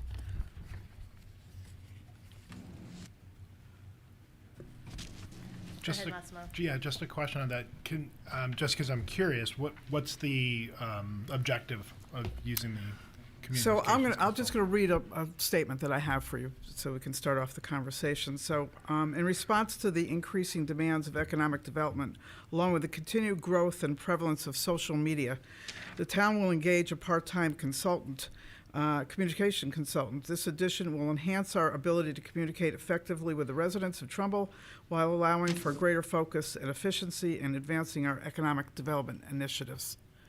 I did do a little research on this, looked at other towns around us, Stratford, Fairfield, Monroe, all have, in addition to similar other positions in their budget like us, also have communication consultants at a much higher rate than Trumbull does. I have that information if you would like it, and we can, talk about that a little bit more. For instance, Stratford has a communications director at $110,000. Their total budget, first selectman budget, is $560,000 for the entire department. Fairfield, and of course they're not quite similar apples to apples. Their population's a little bit bigger than Trumbull, but we all deal with the same issues, even with our populations being a little bit smaller. The population in Stratford is 52,000. In Fairfield, it's 65,000. Fairfield's budget is, for total first selectman budget is 742,000, and they have a communications director at 106,000. Those are, Stratford and Fairfield are full-time jobs, in addition to their chief administrative officers, assistants to the mayors. So they have, they're called a little bit different things, but basically everyone does the same thing. But, you can see the difference in those budgets between us and them. So we have really never had anyone dedicated directly to communications, and our economic development director's office is extremely busy, and Rena does a lot of communication work. So, in order to free her up a little bit and to give her some more help with communication, I'm asking for just a part-time consultant at this point to enhance that department and my department, and which helps the entire town. For instance, let me just give you a comparison between Stratford's economic development office. Their budget is $415,000. Our budget is $188,000. So you got to dig a little deeper into all these budgets to see the comparisons and the amount of work that employees they have to do this additional type of work. Thanks, Vicki. In this day and age, I think it's something necessary and needed, and will go a long way for us. Thank you. I'm sorry. I'm sorry, Arnie. I'm sorry. Mary. Yes, we know I'm cheap. but I think it's definitely an expense that should be put in. Rena, I know, gets tagged quite frequently on social media to, can you tell us what's going on here? Can you do this? Why can't we have a Costco at the mall? Why can't, and while she is a wealth of knowledge, and I think everyone here has learned so much from her, we certainly don't want her time spent having to reply on social media to things which could be, her time is as it is, and it could be at all hours of the day and night, and she's being tagged for things. But also, when she did have the time in her department to put out the informational flyer, like what's going on at all the different aspects in town, people really are asking, and social media, unfortunately, it's good and bad, but it's also a lot of things that are going on that may be not given a positive spin because of people assuming or thinking. And when we're trying to bring businesses into town, I think we need the positives out there. And so that's important for people to know what's really going on in town. And we don't have the same reporting we used to have in the past, so I think it's just really important to have that position put in. Yeah, I mean, that office in planning and zoning is incredibly busy. Bob Dudden just gave you a smattering of what's happening and there's a lot more coming, and I know Rena, when she comes before you, will probably give you another overview of all of that, so you can see exactly, how much work is coming out of that office and how it's a very lean operating machine.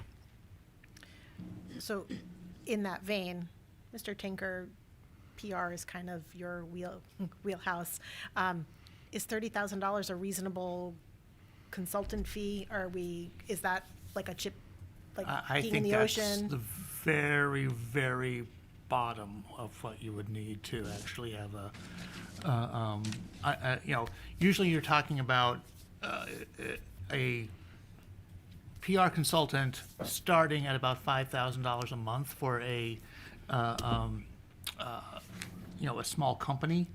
So you're already talking a significant amount there.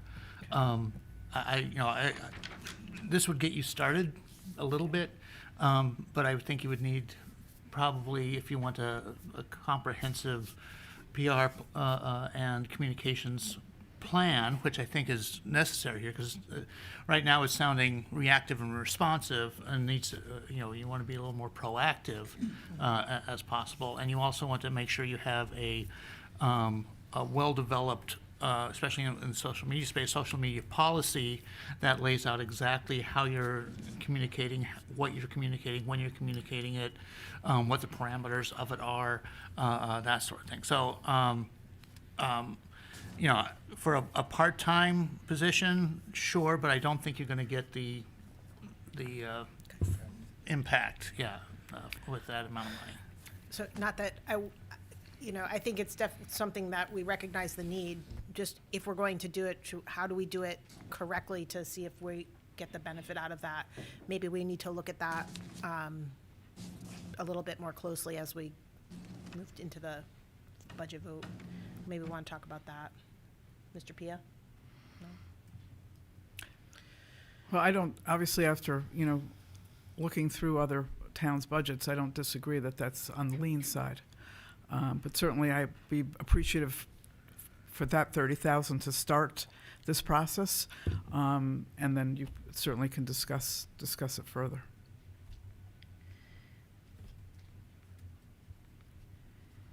Okay. Any other questions in the first selectman's budget? All right. You can go back to the cheap, you can go back to the cheap seats now. I paid for at least another half hour, so I don't know.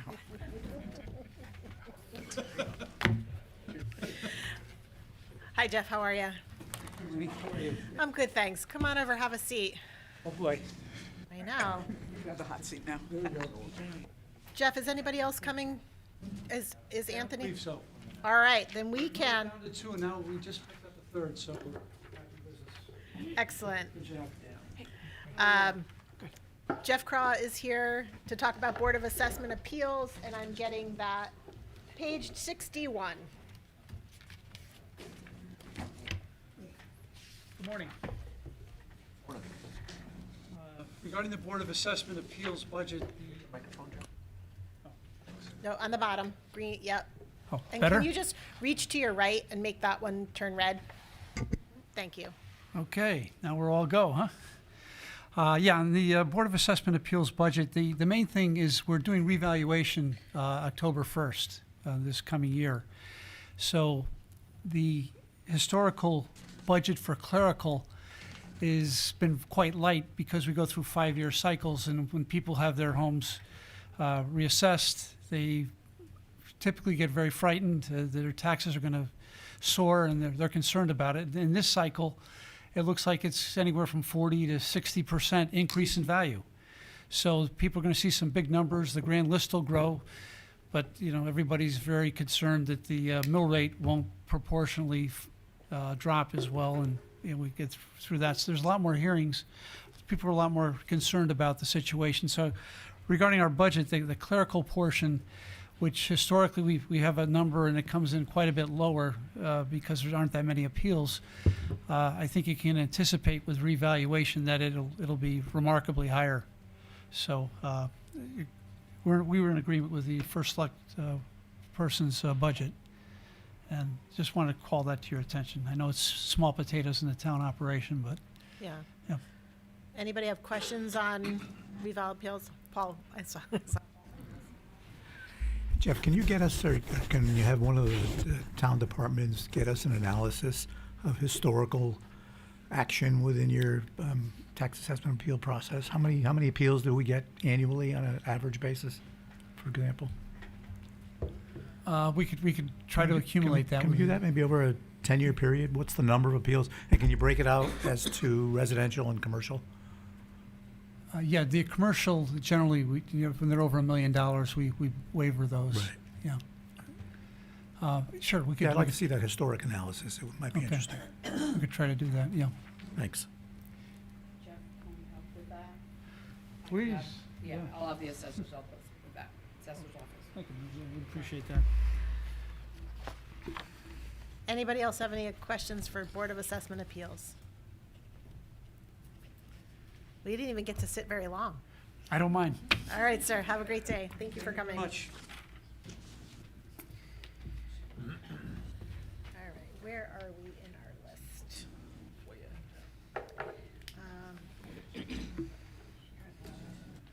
Yeah.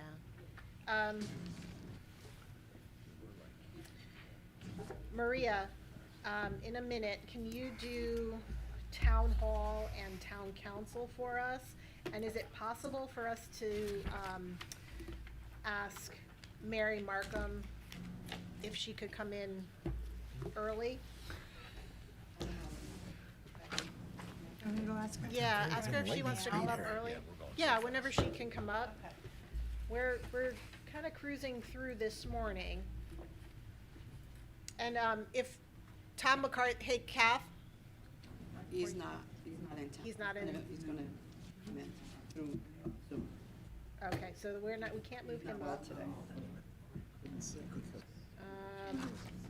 Anthony Musto sent us all a note that we can just talk quickly about the treasurer's department on page 81. If you will all flip to page 81.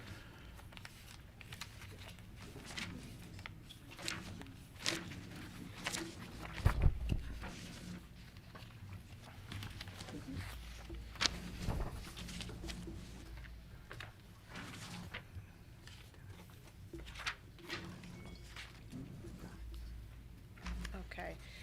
On page 81, the only thing in the treasurer's department is his salary, which is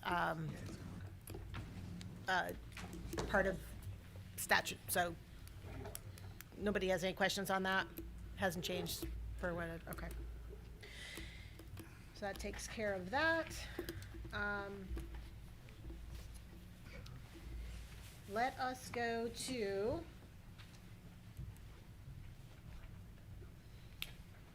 town hall and then town council. We'll start on page 123, please.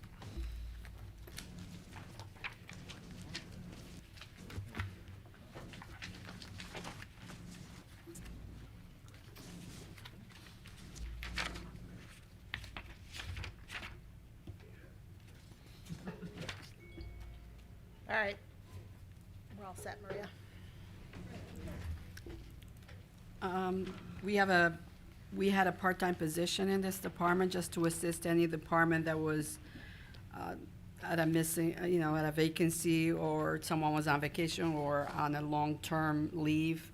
But we decided that we didn't need a part-time position. We needed like a seasonal, just call up as needed. So we moved that from part-time to a seasonal employee. Contingency has to do with union contracts not yet settled, and those are the PD, Mathis, which is the town hall supervisors, and the fire marshals. Those contracts are still being negotiated. That's why they're in contingency. The next account is the property and liability insurance. We cover all the towns and Board of Ed insurance, and that went up 3% based on our broker. And we increased the threshold for the umbrella just to give us more coverage, and that was an increase of $55,000 to that. The other accounts are pretty much the same.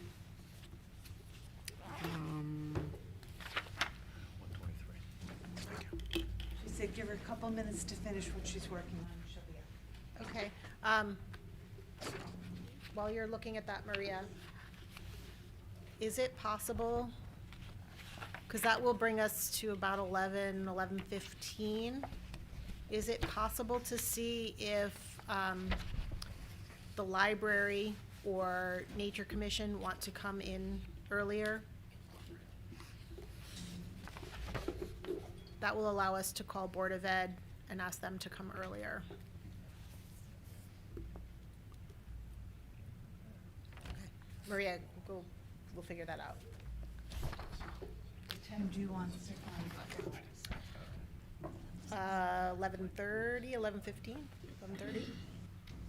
Whenever he's available.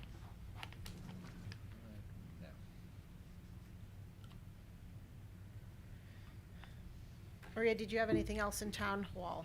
No, unless someone has a question. Any questions in town hall, Dave? Dave took that breath. Go ahead. So I just had a question in 205 program expenses. I see M&T bank fees in here. Have we had negotiations with M&T, had any discussions with them on those fees? Yeah, well, we used to have all our investments with M&T, so that offset all our fees. Now we do not. So the plan is to move most of our funding from there. And right now, we're just paying fees and earning more interest at Newtown Savings.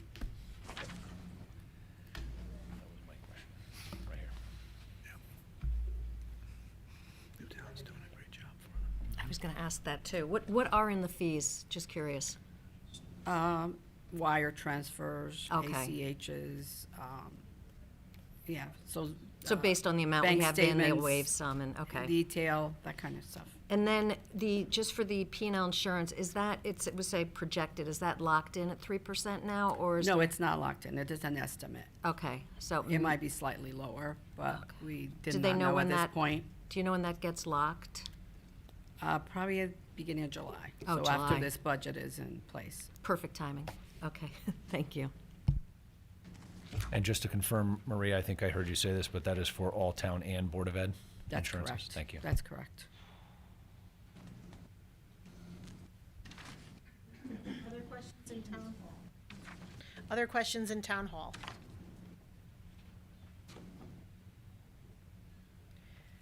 Okay. And then Maria, the last one on your list is town council on page 3.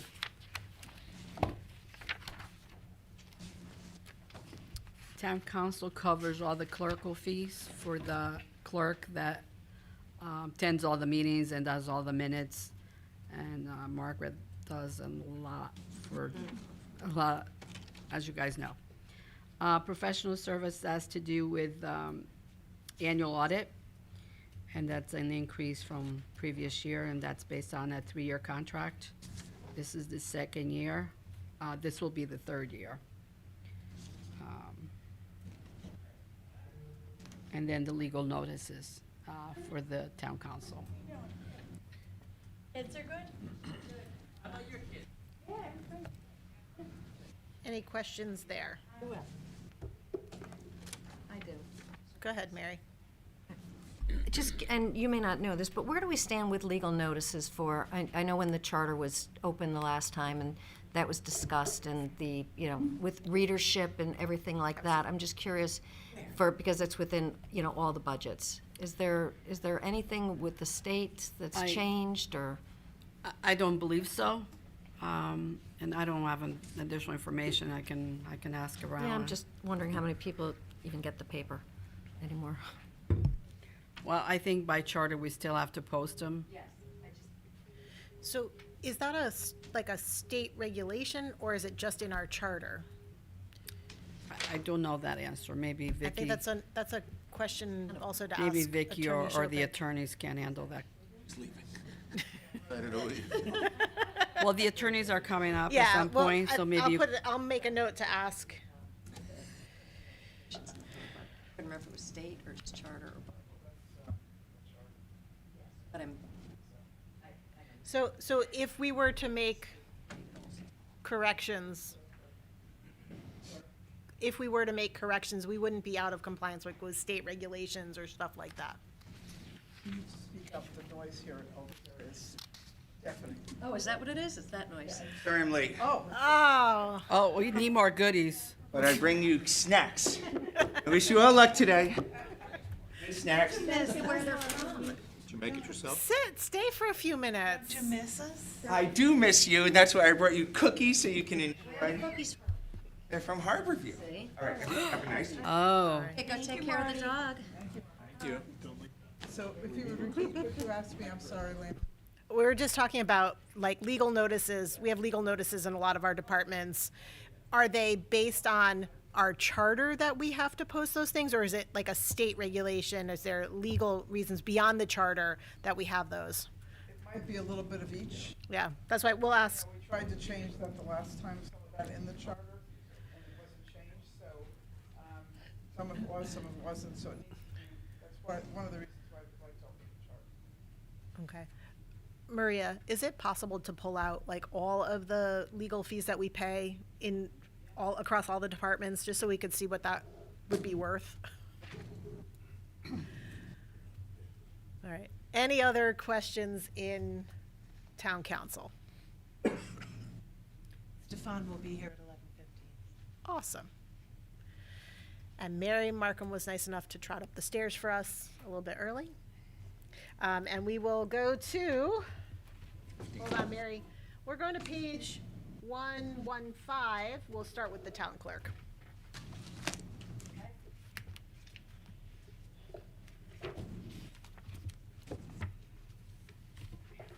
You have to put your microphone on. Press that little button. There you go. Okay, is that all right?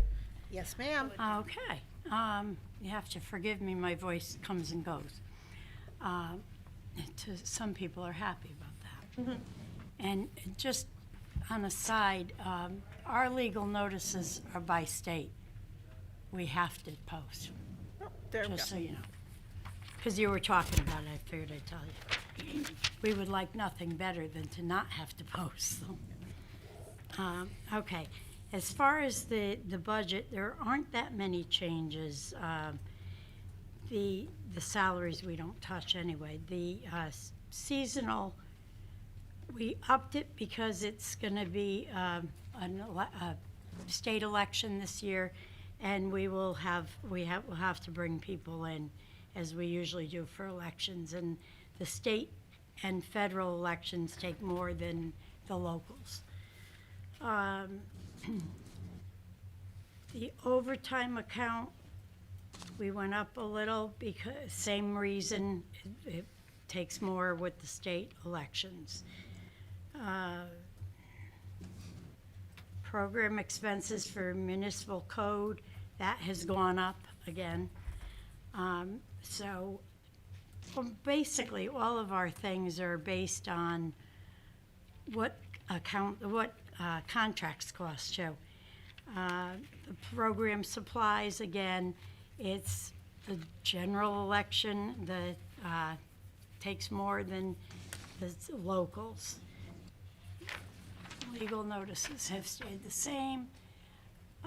The conferences, we had not been able to go to conferences for a couple of years because we actually haven't had a full staff together since 2020. We finally have a full staff, so now we can start going back to the town conferences. Can I ask a question on the full staff? Uh-huh. You mentioned in full-time here, there's a $5,000 adjustment for upgrade one assistant position to a newly created deputy position due to Right. increase. Can you talk to that a little bit? There's a lot more involved on his part than, well, that position. They handle all of our financials, all of our contracts. There's more responsibilities in that job. And, you know, we felt that they were rated at the same, and they should not be. With all the new regulations coming down from the state from elections, he's on top, that position is on top of those as well. I'm going again. Oh, I see. Go ahead, Vin. Mary, on your goals and objectives, you have a comment that says, find a new record host for the land records that would also provide a working fee module. Right. Could you explain, are you looking for software to do this, or looking for something else, a new product? No, it's a whole, the company who hosts our land records it's also totaling out the register and all that. Is that We- Vision? Is Vision the product that does that? Is it Vision? No, it's No. COT Systems. Okay. And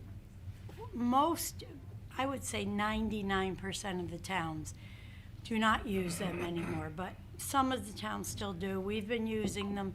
We had good luck with them, but we have been trying to get what every other town does is when somebody comes in to record, you're not stamping in the one page at a time stamp.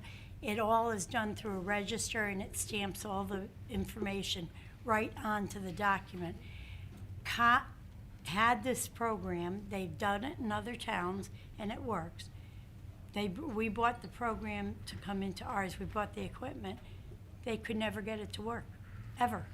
I mean, we've had it sitting on the counter for 2.5 years, and we had our technology guys working with their technology guys.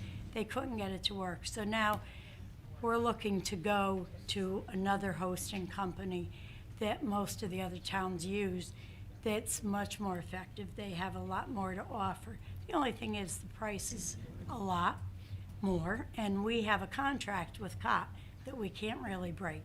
So Aren't they out of contract if they can't get their software to well, work? no, because that was a separate It's a separate module, That was probably. a separate module Yeah. that we were adding, and it never took place, so, you know. What is the company you're looking at to do it? IQS.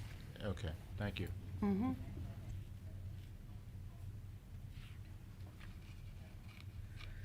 Other questions? Go ahead, Mary.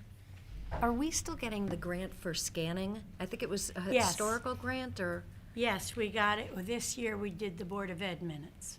So how are you catching up? I see, so here you're saying for the, all the minutes and agendas, so. Well, what that grant is for the larger departments that we've scanned. We scanned the town council, and now we've done the Board of Ed.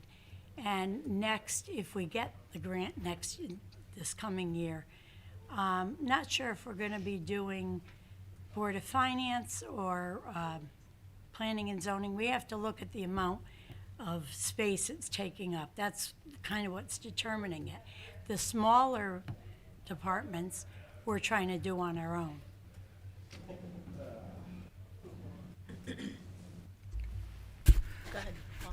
Mary, on your activity indicators report on page 117, which is an interesting document, do you have any thoughts as to what caused the dramatic reduction in record recordings from 2021 to 2026? From Sure. 45,000 to 16,000? Sure. Why It's- is that? First of all, there aren't that many houses on the market anymore. 2020 and then into 2021, everything went on the market like crazy. Right. All Co- the COVID effect. values went up and everything. Since then, with the interest rates going up and the lack of property, houses to sell, that's why it's Wow, it's going way dramatic. down. Yeah. Yeah, it sure is. Thank you. No problem.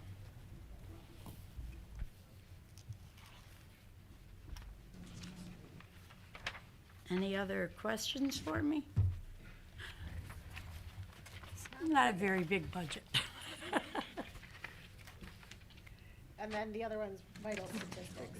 Yeah, that one. On page 307.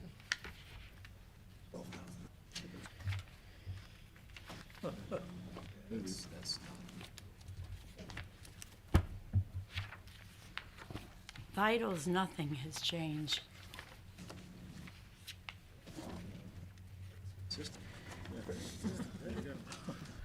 Questions on vital statistics? There's no changes from last year's budget. Or the year before, or? It does fall under the Mascola rule, so keep your questions commensurate. All right. Give everybody another minute to look at that.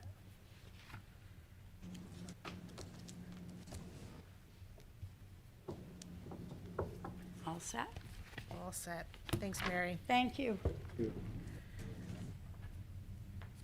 All right, so currently, we have Stefan who's going to come over at 11:15, you said? So we'll move library up to 11:15. Attorney Shopik is also coming a little bit early to do town attorneys. We'll take care of those two departments before we break for lunch. After lunch, we will have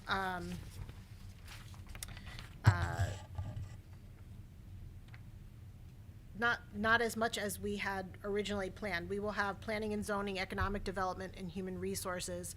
Those typically take a little longer than they're planned for.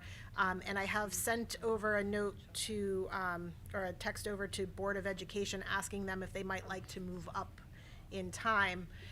If they're not able to do that, then maybe we'll take a break and come back so people can do what they need to do. But I'm hoping to be able to tighten up the schedule for the afternoon to be considerate of all your time as well. And the only other two departments are elections, Jean Rabineau and Tracy Vonick, and the Nature Commission. And I'll see what I can do about moving them around as well.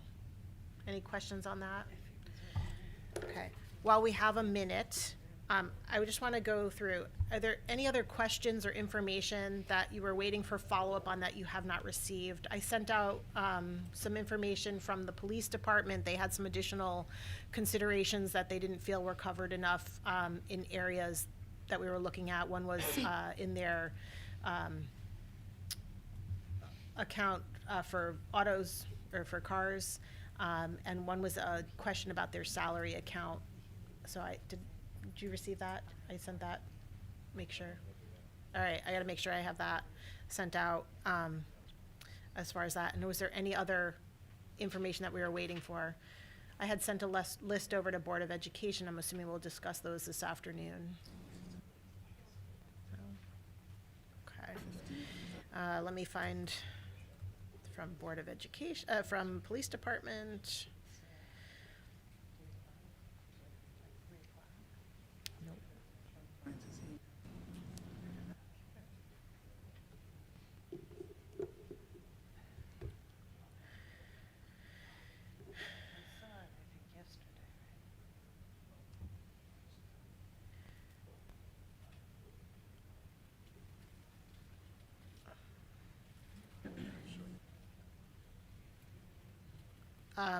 Maria, you received the information on the drone program summary? so. All right, let me send this. That's, no. I want to say hello to my client. You're on a real.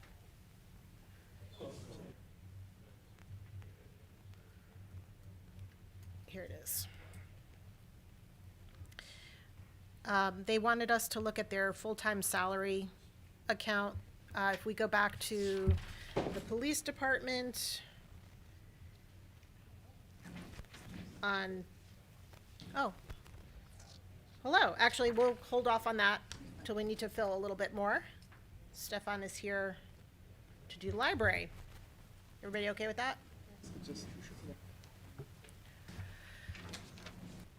Hi, good morning. Good morning. Thanks for popping over early. Come have, nope, we're doing it, we get comfy seats out this way. Oh, 385?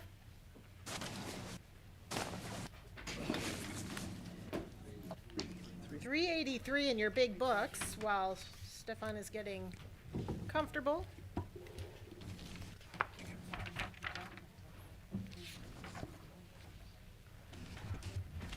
Hello, everyone. This is Allison Allen. She is the new library assistant director. She has been taking the place of Louis Cheehue, who retired last year. Awesome. You want to walk us through where you are and So last year we had a lot of success. We installed the new library story walk, which I'm sure you've seen on the side of the library, in addition to a new logo design that was approved and run through the board of trustees.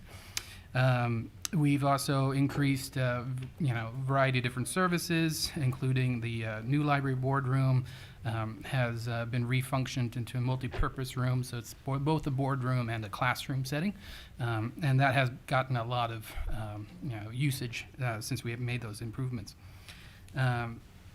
The goals and objectives for this year, so will be new countertops for computer access in the study area. If you haven't been to the library during midterms or finals, I encourage you to do so. It is a madhouse. We have all these teens sitting around, and we actually have to pull out extra tables in order to accommodate them.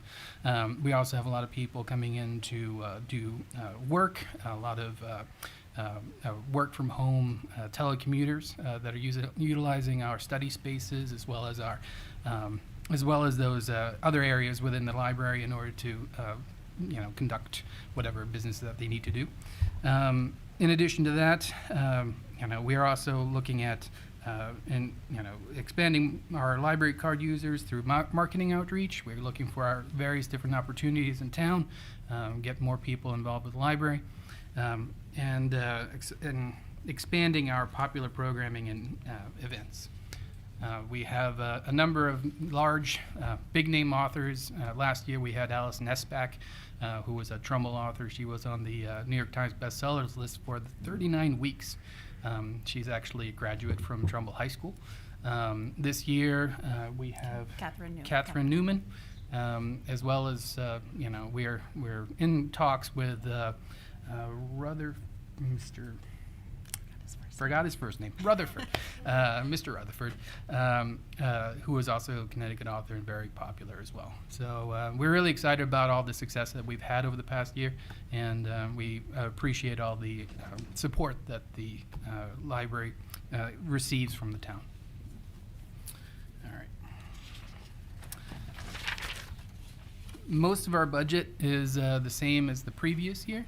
There are two things that I do want to draw your attention to. So the first one is the part-time budget, which is 501-102, which is the second line item. So this year there is a request that we increase it to by 70 cents. To a total of $19.13.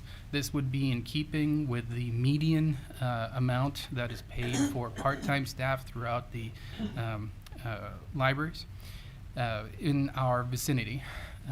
This is based on information that we retrieved from the Connecticut Library Association. And the reasoning for that is simply because we have actually lost staff to other libraries. We train them. We do a great job with them. I don't know how many of you are frequent library users, but one of the things that the library is really known for is the customer service. People love to come there. They're feeling welcome. They feel, that those people are relatable and they are friendly and they are there to help them. And of course, that makes them a prime target for other towns like Stratford, who has stolen at least 3 of my staff members. So this is a multi-year effort that we've had in the past to try and get ourselves into a competitive area where we are not underpaying our staff relative to the other towns. The second item that I would like to draw your attention to is our collection development budget, which is actually called programming expenses. That's line item 522205. Sorry, not program expenses. I apologize. Program supplies, which is line item 534402. That is our collection development budget, which means that this is the budget that we use in order to purchase our books, our DVDs, various online resources, ebooks, digital audiobooks, that sort of thing. This year, in conjunction with the library board, my staff and I have been talking about moving to a new policy, which is an overdue fine-free policy. This is something that has been a nationwide sort of movement. Right now in Connecticut, there's 176 libraries. Out of those, 147 have already moved to this overdue fine-free model. To be clear, we're not talking about making everything fine-free, simply the overdue fines, so the 15 cents that you're charged when you are a day late with your book. The reasoning behind this is multiplicative. I do actually have a sheet here that I can hand out, but for right now I'm going to walk you through the process and be happy to talk to you about all your questions that you might have. But essentially speaking, there's from the perspective of the American Library Association, and a lot of studies have been done on this, fines don't actually have the intended effect that we want them to. Like fines don't actually prevent people from bringing back books and their other materials late. They seem to, the fines are not sufficient to really warrant that type of penalty. And as a result, the fines themselves don't have the effect that we want them to. What the effect is, however, is to prevent access to a library for those who are not able to pay those fines. So senior citizens, children, families from low-income backgrounds. And as a result, those families who might actually need to use that library, especially senior citizens, are thereby prevented from having access. In addition to that, fines are no longer, or really aren't, a sustainable source of income. We've been moving away from a traditional library model with, books or even DVDs, which in the past, generated a good amount of money. And now moving towards streaming content, digital e-books and audiobooks that, of course, don't generate fines. In 2019, the library had $33,000 in overdue fines that they brought in. In 2025, it was $26,000, which is a 21% decrease. This number is just going to keep getting smaller. And if you consider the fact that the inflation cost of books is 5.8%, just for the last year alone, you can easily understand how that math is not going to work out for us in the long run. In effect, the budget is not sufficient in order to both maintain a adequate collection development budget for the materials that we do have physically in the library, in addition to the online materials, the digital audiobooks and ebooks that are becoming increasingly popular.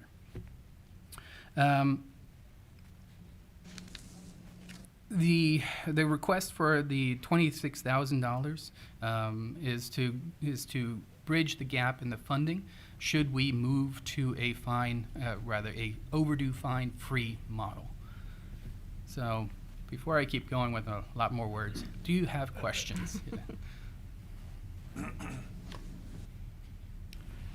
Stefan, on your, first of all, congratulations. By the way, you guys do a great job. Thank you. Very warm, very friendly, very inviting, very professional. Thank you. On your program budget that you made reference to earlier, the 34402 account, Yes. where you indicate the library uses not only town funds but also trust funds and other funds to Correct. fulfill its desire for program investment. The 180 number does not include those other No. sources of funds, correct? No, it does not. And approximately how much is that? We receive about,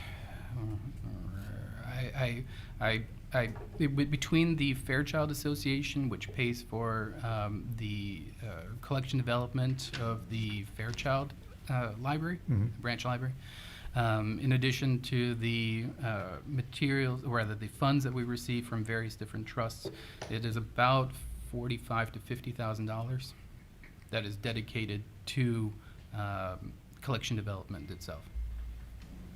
So your total collection development fund for the next fiscal year, if approved as requested, would be about 125, including the outside source revenue. 225. I'm sorry, 225. Yep. Which would include the outside source revenue. Correct. Thank you. Yeah. Stefan, thank you again for the presentation. The library, not to overuse the word, but the library is a gem in the town, so thank you for that. You talked about the fines at being 26,000. If we extrapolate that over the next coming years, what do you have a projection of what that might look like over the next 5 or so years? I think it's going to decrease considerably over the course of time, simply because, well, there's two reasons, really. DVD players and cars, right? You can no longer buy a new car with a CD player in it. It's a special item you'd have to purchase yourself. And the same thing with DVD players. Those two collections alone for audiobooks and DVDs, like we've seen a remarkable drop since the pandemic. And those were substantial collections prior to the pandemic, which is where you're seeing that differential. In addition to that, as I said, the move towards ebooks and digital audiobooks has also been remarkable for certain segments of our population. Large print books, for instance, although they are still very popular, one of our popular collections, a lot of our business with those type of materials has gone to ebooks, simply because they have accessibility components in there, which allow them to a user to make the text as big or as small as they would like. They can also change the background, things of that nature, making it easier for them to read. And those are things that we encourage people to use. But once again, by encouraging them, we don't generate fines. And then, to be clear, we are trying to have a source of revenue for something that we're actively encouraging people not to do, which is the fundamental problem with the fine structure in the first place. So as a newly minted Hoopla and Libby user, I would agree. It is a great service, and thank you for that. I guess I was more getting to the, when we look at that in the next few years, is that $26,000 number going to be down to 5,000 or 10,000 or something along those lines? And if you haven't done that math, that's fine. Maybe that would be something for us to know in the future. Yes. I've asked this question before in previous budget sessions with regard to the breakout of the costs that are used to fund the Fairchild Library. Yes. If you look at your overall library budget, you're at whatever the gross number is. What percentage of that, in your estimate, as you sit here before us today, is to run the Fairchild Library? I did the math a number of years ago. I believe it was somewhere around 140 when you're talking about, both the number of staff members that the town has over there, because we do pay for them, in addition to, the type of support that they're getting, or rather we pay for in terms of electricity and heating and all those other sources. it is. So it's, it's less than 10% of your overall. Correct. The Fairchild Association, rather the Fairchild Trust, I should note, is in charge of the actual building itself. They have a trust that maintains that building. And they have invested a good amount of money as well, I should say, not just in the sense of the collection development and the events that we host there, but also, they bought a new elevator. They, are in charge of, like they had to replace the HVAC unit on the second floor not too long ago. Those are not small ticket items, but that's part of their part of their trust agreement is that they maintain those things. You might find it interesting. I bought a book on Kindle yesterday.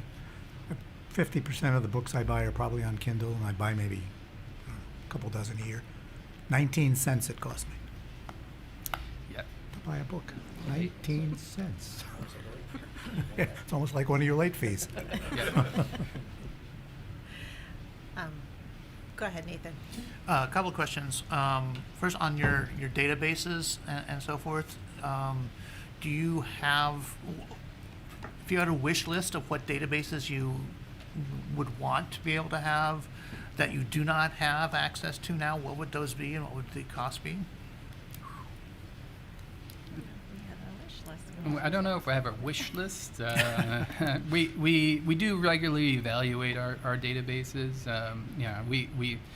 Some databases are useful and some, or rather have a lot of use, I should say.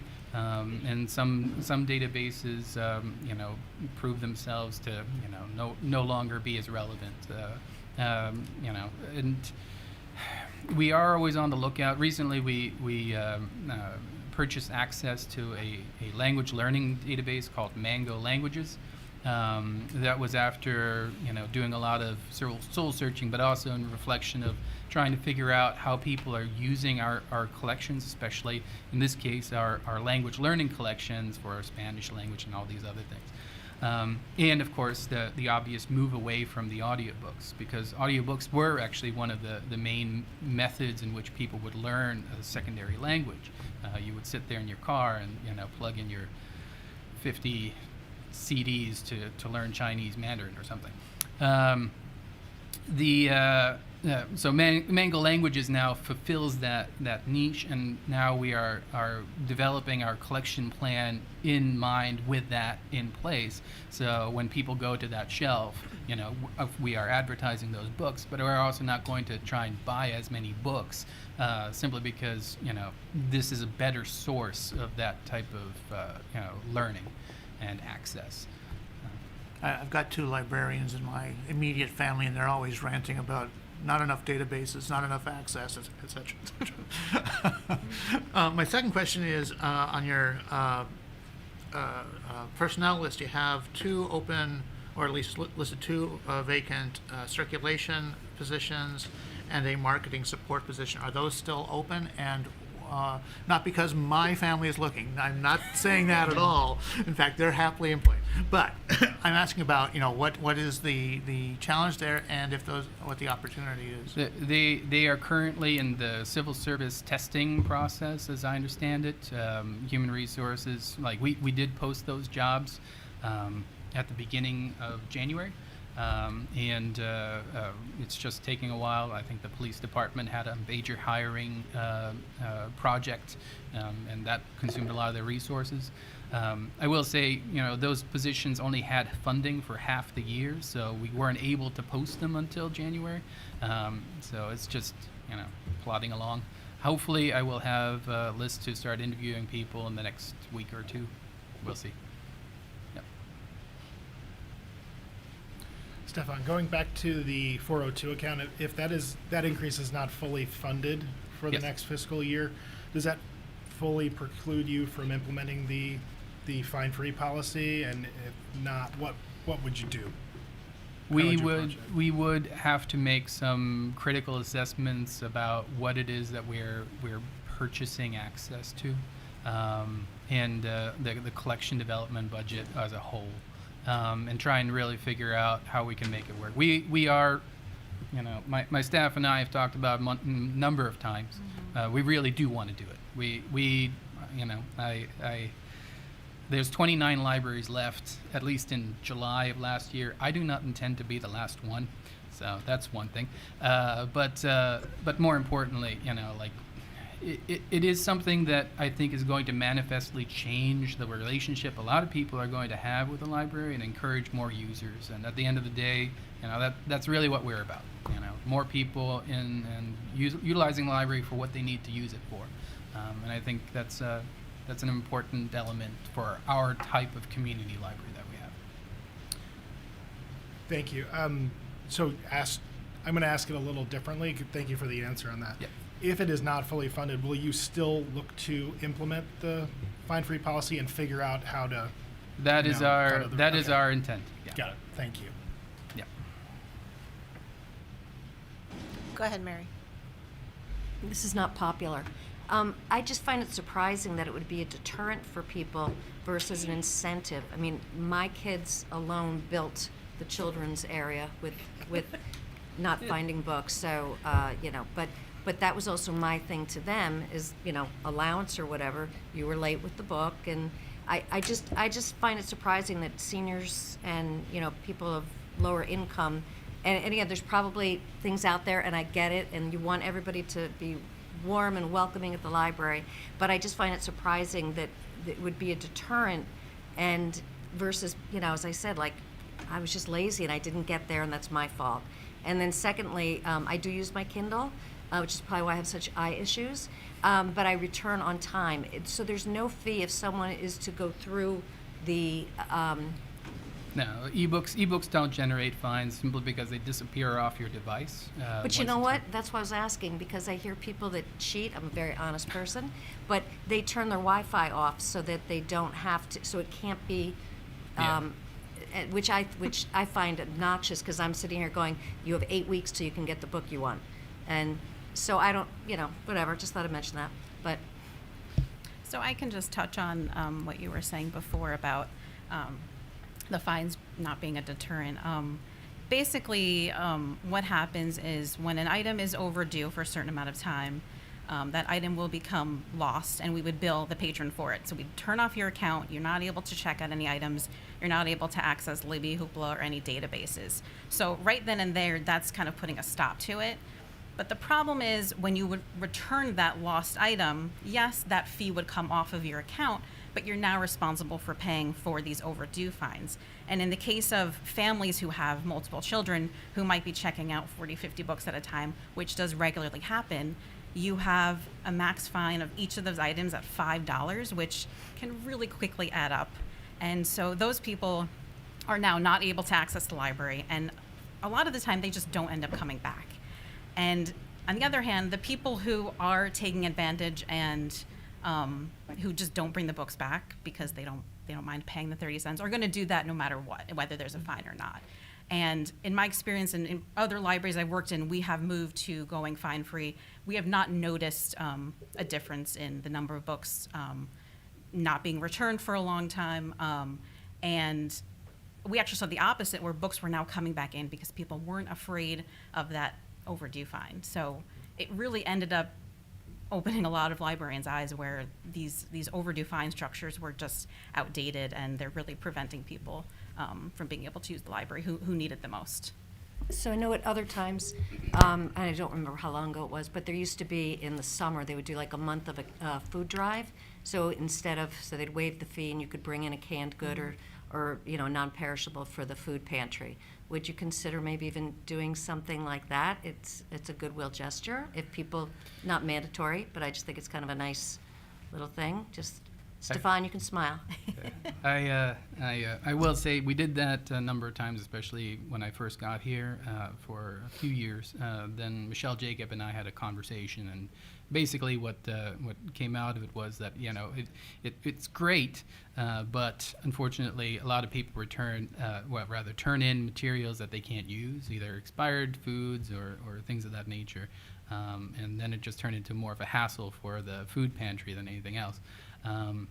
It's also part of the reason why the food pantry no longer has a donation box at our library. We do have other donation boxes, but not the food ones anymore.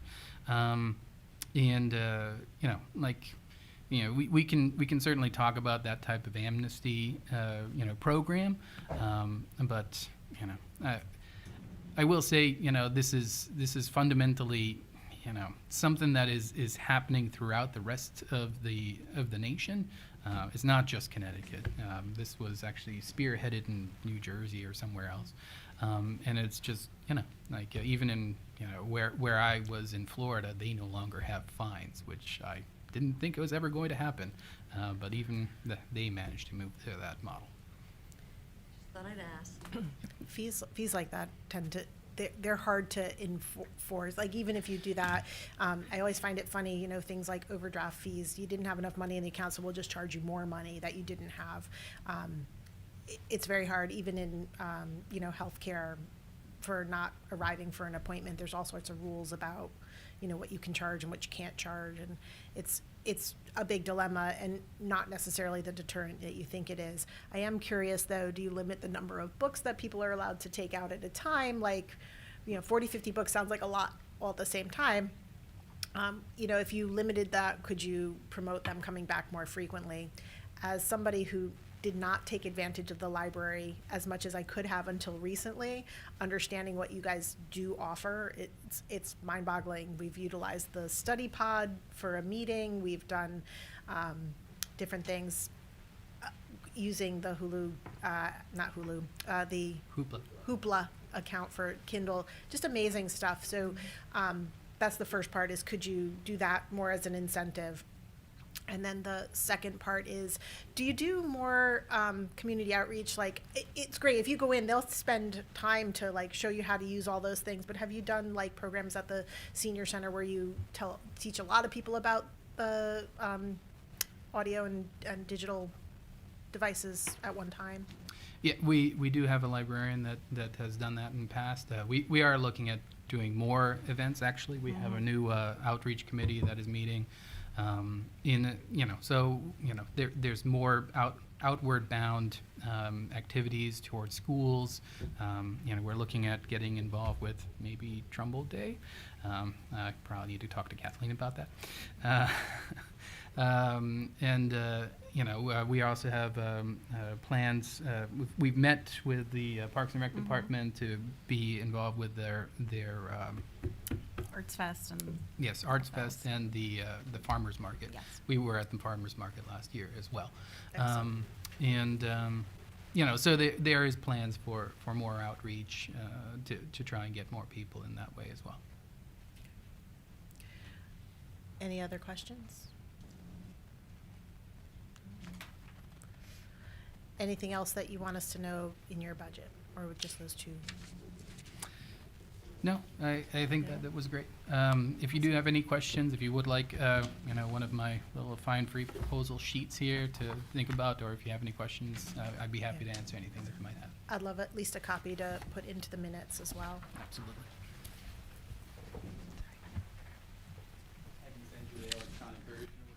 That would be great. Thanks so much. Other questions? Okay, thank you so much. Thank you. Thank you. We're going to take a 5-minute break. Attorney Shopick will join us in just a little bit. We'll finish up our morning with town attorneys, and I'm going to do a little bit of that. Board of Ed says they can come at 2:30, so that'll give us time to meet with Rena and her departments and Tom McCarthy. And there's 2 remaining departments. I'm going to see if I can wiggle them around a little bit. Any complaints with that? 2:30? So that should tighten up our afternoon a bit. Okay.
All right.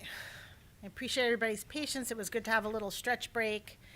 We are going to pick back up in our budget hearings with town attorneys on page 95. Did you want me to bring the other town attorney so that we could? Well, no, that's just the name of your department, but, you It know. was, I didn't want to overwhelm you, yes. If I brought, then you would see that we actually could use a fourth town attorney. How's that? As long as the overall number doesn't change. No, you no, have no, as no, many as you no. It's a, want. no. It's this. You have the power to increase. We could. Do we need to? Wow, it's always nice. Anyway, any questions? Actually, we were, and we think Mary answered it, but when we talk about legal notices, she said that there's state requirements for the legal notices, but we also have it in the charter. Do you think there will be any movement on how we notify for legal? Like, do we still need to put everything in print? I think the zoning legal notices do need to go into print. And that's under state statute. What we really could save some money on is town council, but that would require charter revision. So if we were to have the town open, if the town council were to open the charter, that could be adjusted for anything except for planning and zoning and maybe probate, like. Well, probate's separate. probate's not in the town's budget. Okay. The probate, actually, when you see those probate notices, every time you file an application for probate, you also send $68.25 payable to Hearst Communications to cover that. So that is That's outside of this budget, outside of the town's budget.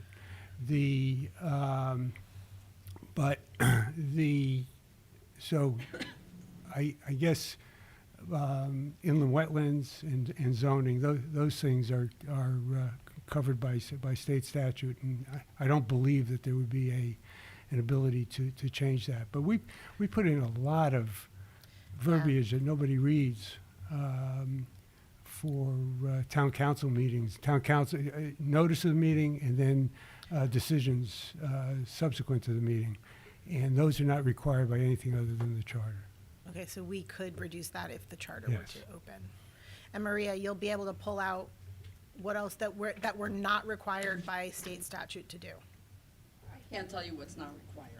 I don't have that knowledge, but I could give you the totals that we spent on Okay, legal and then we notice could throughout double the check town. before, and then, okay. Any questions? Dan, can you talk to us about the 66% increase in the ancillary services budget? Well, Paul, when you put it that way, it's a number. So, some years we've used that money. A lot of years we haven't used the money. There are a number of 830G, as you are aware. There are a number of 830G applications that have been coming in, and we don't really know what assistance we're going to need in order to defend those appeals. The other thing is we have. There's So going to be, are we yet defending any of them at this point, actively? we're not actively defending them. They're presently, as you are well aware, they're presently before the various zoning boards. But the other thing is, it doesn't say it here, is that we're anticipating additional tax appeals over the next year, and we may need assistance with that, unless you Because have of- it in the tax collector. Because of revaluation. Because of revaluation. So unless you have it in the tax assessor's budget or the tax collector's budget, if we need appraisals and things like that, that's where this money is going to come from. Okay, thanks. Go ahead, Mary. Just on that, because I always ask about that line every year, and I know last year, you had said also been saying, why can't you just come back for supplemental versus keeping it in here? And some are immediate needs, and so the timing to then go through the whole process would stall things. So I thought that was actually a good answer. For Oh, so why thank not- you, Mary. So for why not to reduce it, because I always look at that and I'm like, well, wouldn't it be better to go back for supplemental? So that made sense, so just to put that in. You're very smart. Now they tell me. Any other questions in town attorneys? Well, that was much easier than we thought. It's been really good to see you all. All right. And I didn't even have to zoom in. I know. At least get cookies and treats before you go, right? Thank you. At this time, are there any questions for follow-up? Anybody want anything to be addressed? Otherwise, we'll take a break until our next department at 1 o'clock. 1 o'clock, we'll meet with, we'll have lunch in between, and then we'll start with, I'm sorry, at 12:45, we're looking. On Cheryl. Yeah, we're looking to see if we can move Nature Commission up to 12:45 to take care of the remaining two departments, the little ones that were kind of stragglers, and then we'll move Board of Ed up to 2:30. Okay? If not, we're good until 12:45. I'm good. I'm relaxed, yeah.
All right, everybody, welcome back after lunch.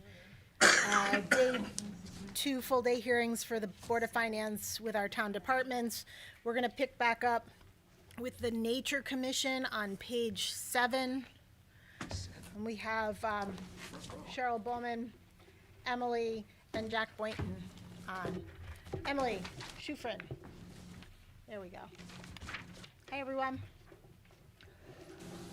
You can see them on the screens today. Do you guys want to walk us through your budget real quick? Oh, you're welcome. Can you guys hear me? Who wants to unmute and walk us through? Can you not? Can you not hear me? Hold on. Hold on, Bill. Good afternoon. Oh, there we go. Hi. We can't hear you, Lainey. Bill? You want me to hold up signs? Hold, please. Hold, please. Okay. All right, try now. Hey, can you hear me now? Yes. All right. It's all Bill's fault. I'm sorry. It was unclear if you were talking to people in your room or if you were addressing us. Are you guys all set? You good? All right. Go ahead and walk us through your budget. We're on page 7 in our big budget books. Let us know what's different and what we need to know. Everything is I think it looked like it was slightly adjusted due to costs, which is fine with us. And so the budget's fine.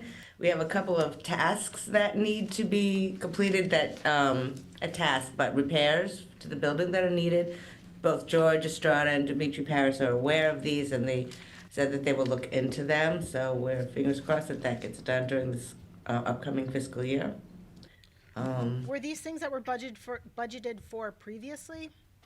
There were requests. I do not know whether facilities or parks budgeted them.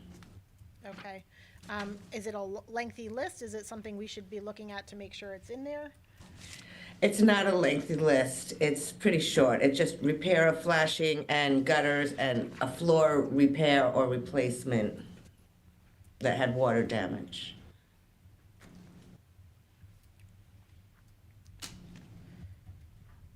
Okay. I'll look to see if that was in our capital plan. As Yeah. Yeah, I think it may have been already addressed, but or budgetary wise, so we'll just look to see where that is. Wonderful, thank you. Okay. Any questions for the Nature Commission? Have people been receptive to the programming? Do you know what your users Thank you. list is like? Thank you for asking, Lainey. Last year we had a record number of participants, over 6,300. The second graders from every single Trumbull Elementary School come to us on field trips.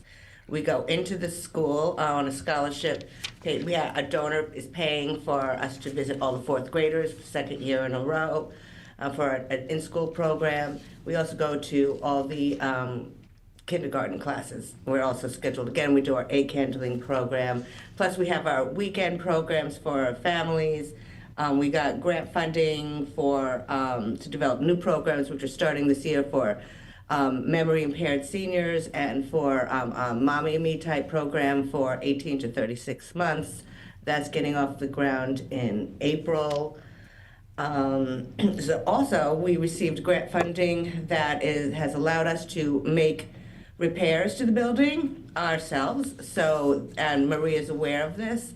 We replaced lighting in the front room and the classroom space, and we painted the ceilings of both, and we also painted the front room in advance of installing an educational display that's going to focus on Trumbull's natural habitats and biomimicry, and it's going to be interactive, and the Paquonic River is going to be a huge focus of that. So we're excited for that because Teaneck is located at an entry point to Trumbull, and we think that it will be an attractive feature for our visitors. So. Very cool. And the egg handling, that's you guys bring the incubators to the kindergarten classrooms? Well, that's what the Liz Doherty is the science coordinator. She does all that. We go into the schools to do the ACAT and we look at the eggs. Our instructor, Mark Scenari, shows them what they see when they use the, it's like a little flashlight, when they look into the eggs and the parts of the egg yolk and talk about life cycles. Very cool. Mm-hmm. Any questions from anybody on programming or their budget? That was fantastic. Thank you, guys. Thank you. All right. Appreciate you joining us today. Thank you for having very us. much. All right. In just a couple minutes, we'll have Tom McCarthy. I see Rena's on now.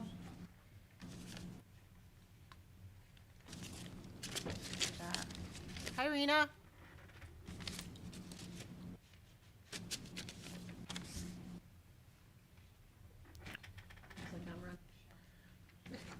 Bill's got us lined up Hello, there. sorry. That's okay. We're going to go to planning and zoning on page 131.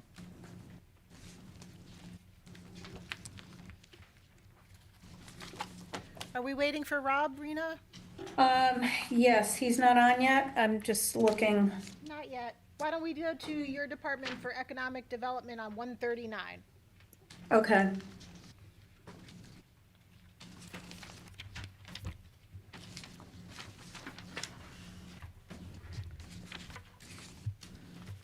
All right.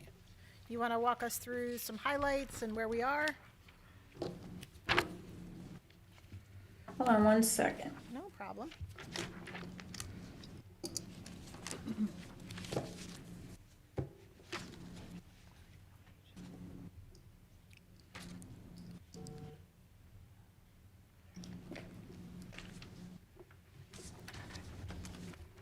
And we're on 139 in our big books.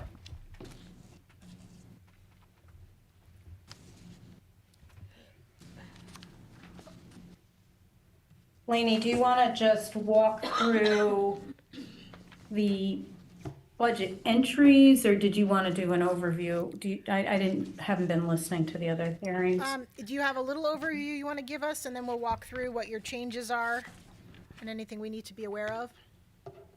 Yeah, okay.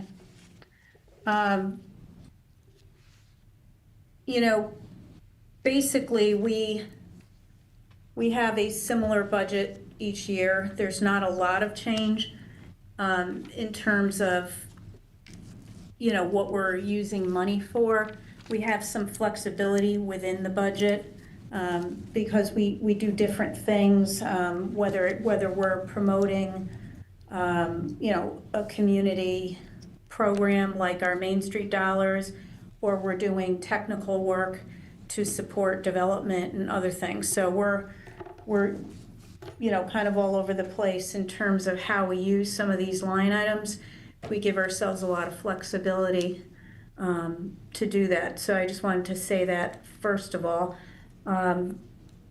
before getting into it. I mean, we had a very good year in terms of, development. We have a lot of things in the cooker right now that are looking to really pop for development. We have some major development sites.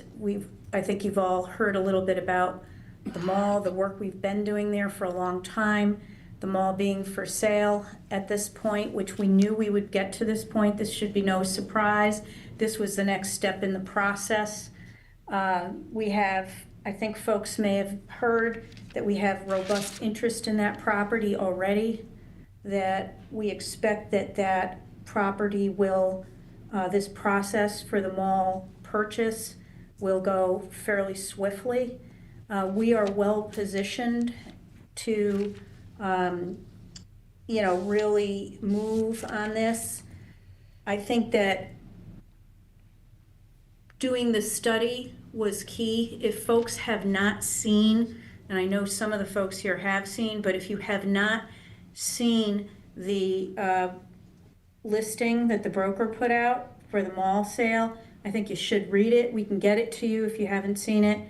I think it really articulates everything we've been doing. It talks about how we have basically done the study, we've done the zoning, we've done all this to position the property, and they're using all of that to market the to market the purchase, the sale and purchase, subsequent purchase of the property. So this is all positioning, and we've talked about it over and over again, and we're going into some exciting times. So this will play out over the next few months. We'll have a little bit more of a glimpse as to how this thing's going to move and where, but we are positioning the property. We're not doing nothing. We are definitely making a difference in this process, and I just want to make sure people are aware of that. I'll pause there for a second if anybody wants to ask about the mall, because that's a major issue, but you'll remember in the study that there's a potential for $10 million over time of annual additional revenues to the town in grand list growth over time, based on the real estate that's there and the potential uses and so forth. Rena, I'm going to open it up to Paul. I just have one quick question. There's a lot of, the usual social media chatter, people looking to market the mall to places like Sacred Heart or to other entities that would have bought up a lot of properties in the area. And can you just touch upon, what your ideal target is and why that may or may not be a great idea? The ideal target of what? I've not understood. Somebody who would purchase it, and why maybe not, people are saying, maybe Sacred Heart wants the property or things like that. Right. I don't see at this point that happening, Sacred Heart purchasing the property. Whether they have interest in something to do there collaboratively in the future, that could happen. I don't know that right now here. But what I think is going to happen is, if you read the study and look at the kind of real estate that we're unlocking, the potential for the existing retail and commercial, and then, what we've rezoned for, I think that gives you a clear vision of what could go on the property, what may go on the property. And so I don't think, social media chatter, God bless whoever's chattering, they're trying to figure out what's going on here. But my sense is that this will be a mixed-use development, like we said in the study, that they will focus potentially on the mall proper, maybe initially, and then look the development of other parcels in alignment with what the town's vision and the town and community's vision has been throughout this study. So I think that's where it's going. It seems consistent. It seems the interest that so far is surfacing is extremely, extremely robust. Yes, there's a lot of people, particularly on the investor side, that have to weigh in on the sale of this. There's multiple debt holders, so they have to weigh in. Obviously, they're going to be looking for their price and so forth. So, that's got to all play out. I don't expect it to take a long time to play out. I think it's going to start to play out in the next few months, if not sooner. So, look at the study. That is where this is going, in general. Now, will something be in one place that we thought might be in another place? Yeah, that could happen. So I've said before, we're stubborn on the vision and, flexible on the details, Richard Branson. So, that's what I think people should expect. Does that answer your question, Lainey? Yeah, I think it really did. Paul? Rena, you and I have had this discussion a number of times now, and I've talked to this suggestion to Vicki also. My concern is, and by the way, you're right on target, as you typically are and normally are and historically are. And my concern is on target in terms of the opportunity that the mall presents, in terms of the town being well-positioned to implement the mall planning strategy. My concern is that you and Vicki do not have enough resources at your disposal that can be invested in this process to enable it to move forward on a basis which is quicker than seeing it done 10 years from now or 5 years from now. The $10 million that you cite as being the revenue potential that we could achieve if this plan were to be implemented is right on target. My point is I'd like to see that revenue achieved over 2 years as opposed to 10 years. And what kind of resources can we give you to help enable that to happen? I was pleased this morning that in Vicky's budget, there's $30,000 for someone to help on the communication side of things relative to economic development. I think that will help. I don't think it's enough, as some people pointed out this morning. But I'm more concerned with someone that should be in your department, either on a consulting basis or an employee basis, to assist you in enabling this plan to be implemented over a shorter period of time. So thank you for that, Paul. I agree with you. This is a massive undertaking, and we do need resources. I think that it's about, and we do have some resources, so let me start there. So we still have some funding available from the Stantec process. We still have about, I think it's close to $23,000 that we haven't expended, that we have, you know, as support to the sale process, to any kind of things we would need to kind of get us through, you know, the next 6 months or whatever, to a year. So we do have some of those resources. That doesn't mean those are the right people and the right amount of resources for everything. But when we were looking at the budget, and I'm certainly open to any other discussion about this, but I don't think, like the redevelopment planning, this is going to take time. Once we figure out who's looking to purchase this and they select a potential purchaser, because it's going to be very competitive. Once that is selected and so forth, they have to go through a process of actually purchasing, clearing everything.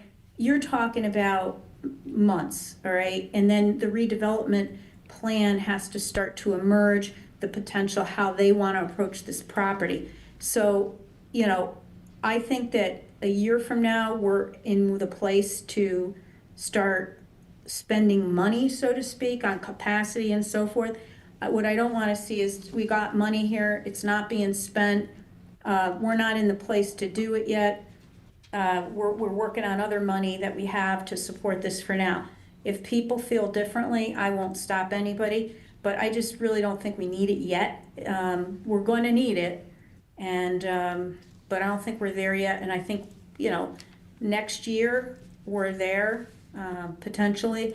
But you have to think, and you know this, Paul, from your expertise, you know, once they purchase this, they need some time to get their hands around what they're doing and all of that.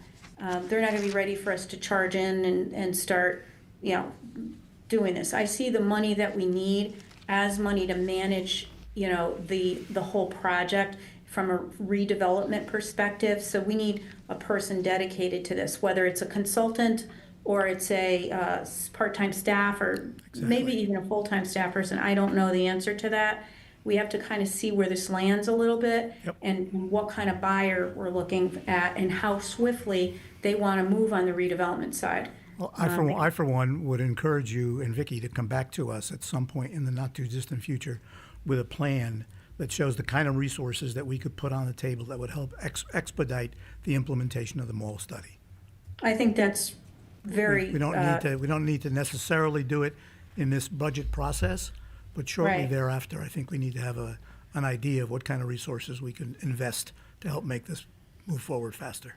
Absolutely, and I think that we'll know a little bit more in the next 2 months. Yep. So I think revisiting this would be great, and I appreciate you raising it, and I appreciate the commission's, you know, desire to hear this. This is really important, and we do need capacity. So thank you. It's extremely important. I actually disagree with you, Paul. I actually think we might want to do it in this budget. We might want to talk about it. You know, Bill Dunn talked to us about a lot of great development and things that are happening already on the books, and then this is the potential from there. Yeah, that's part of the message here. Yeah, we have often said that RENA's department is understaffed, right? We need 3 RENAs, and unfortunately, there's only 1 RENA. So, Rena, what would that look like if we were to look at the staffing in your office? We've talked about like part-time grant administration help. Where are you now as far as staffing? So I have just in economic development, it's me and a 0.5, a half a person, which is Gia.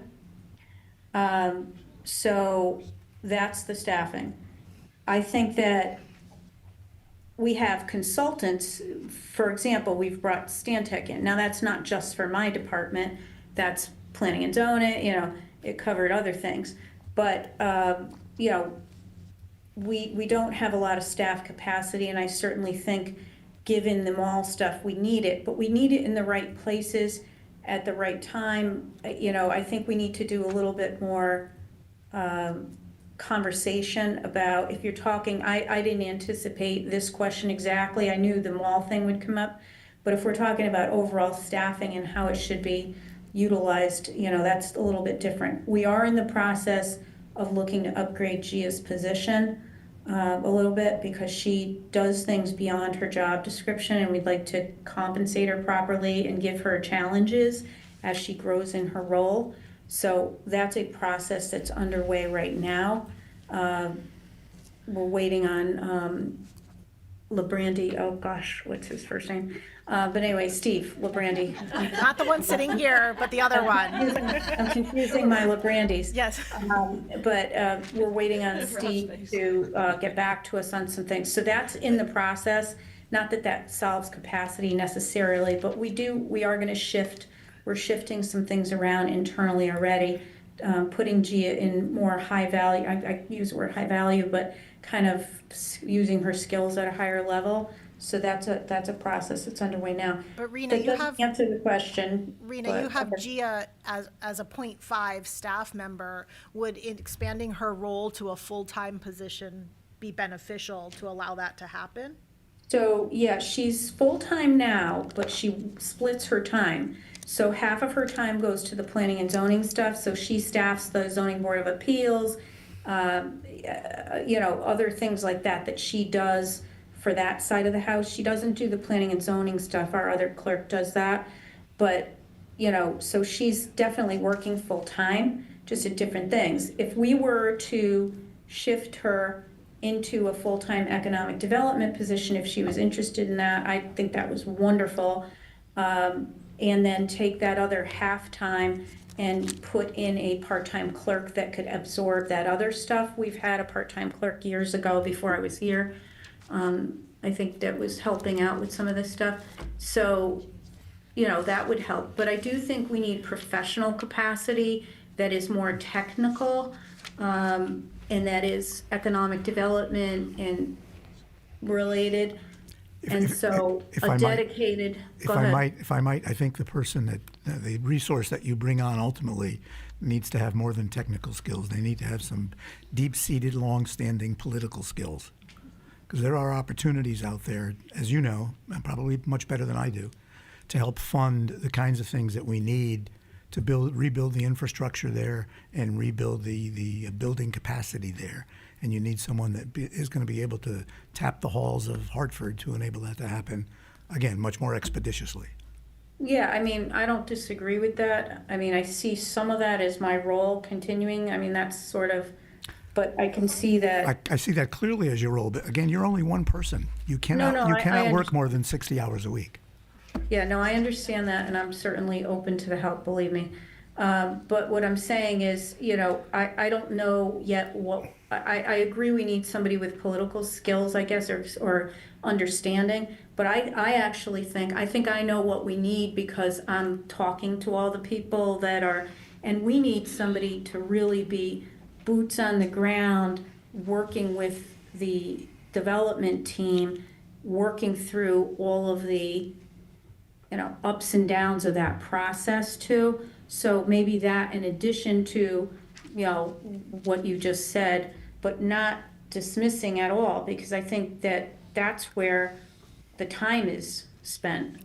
If we look at TIF money, or, putting a tax incremental financing district in, if we look at the stuff David Corus is working on from the Connecticut Development Authority, which we are going to look at, and we look at other grant funding and all that other stuff, that's a lot of effort, no doubt. Yes, it is. But I think that the effort we're going to need to relieve is the day-to-day management of the redevelopment. Do you know at this point, this may be unfair to ask because none of us probably know, but how many malls around the state are in a somewhat similar position, meaning they're failing and looking for alternative ways to improve? So It's got to be at least a half a dozen, I would think, right? Yeah, I would say this, that our mall is in a different situation than some of the failing malls around the state. We're not failing yet. If you looked at the broker listing, you'll see that they've turned the property around just since it's been in receivership, and the property is profitable. So it doesn't mean that it's making gazillions, but it's a profitable property at this point. So I just want to make that distinction. I would say that we're a class, I don't know, B mall, AB mall, Crystal Mall, those other malls. Enfield is a disaster, they're redeveloping, I guess soon they're gonna, there's, I would say 4 to 5 that need help. Yes, I would agree.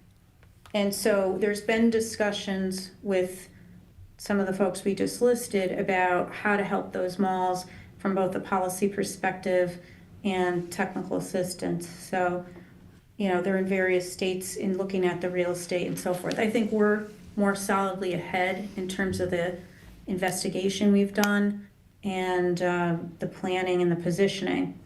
I think one of the malls, and I think it's Enfield, received some funding for their redevelopment through the CIF. I forgot what it stands for now. Connecticut Investment. There's a fund, and it's not for our municipality because we're not a distressed municipality. Right. But so they've received some funding. So there is a group of people, and it should be coordinated, and the real estate should be highlighted, and the potential of these malls for Connecticut redevelopment opportunities should be up front, and it should be on people's radars. It's been difficult to get it on people's radars, more specifically from what I've heard around the state, but I think it will get there. But yeah, we need somebody, and you and I know a lot of people, and we know a lot of the same people, so I'm sure we're thinking of some key people that in common that could be really, really helpful, whether they're a consultant or a part-time person. But I think we need to see where this train is going. Yeah, I think the bottom line and important conclusion is that we're all open to this conversation. Yeah. For me, the bottom line that I'm hearing in this conversation is that at the very least, you could expand Gia's role within your department and cover a half-time for planning and zoning, which would allow you to get more of the day-to-day support. And then talk about expansion of the department from there. There's very few departments where we look to expand, but you bring so much to Trumbull, and we really rely on that. And the amount of work that you're able to put out from your office with the amount of help you have now is astounding. Imagine if you just had a little bit more. Oh, I appreciate that, believe me, and I'm definitely open to it. But if we can just stay in touch about the kind of help and the timeline and those kinds of things, because I think also if we hire somebody and they don't have enough going on, we're going to not be able to keep people, you know what I mean? So I want the timing to be appropriate and the funding to be in place at that time, I guess. So I don't know if it would come through an appropriation during the year if we decided that we needed more sooner, or if it can wait to the next budget year. But if there's a way to keep in touch on this with the Board of Finance. Well, I think that's a good way to do it. I think we want to look, our discussion should be to look at the staffing for your department for the 26-27 fiscal year. And if you needed the support prior to that you would come to us for a supplemental to do that. And if it's longer range planning for additional support, whether it's not contractual, consultant, thank you. I'm having word finding deficits now, or consultants going forward, then that could be a separate discussion. That sounds good.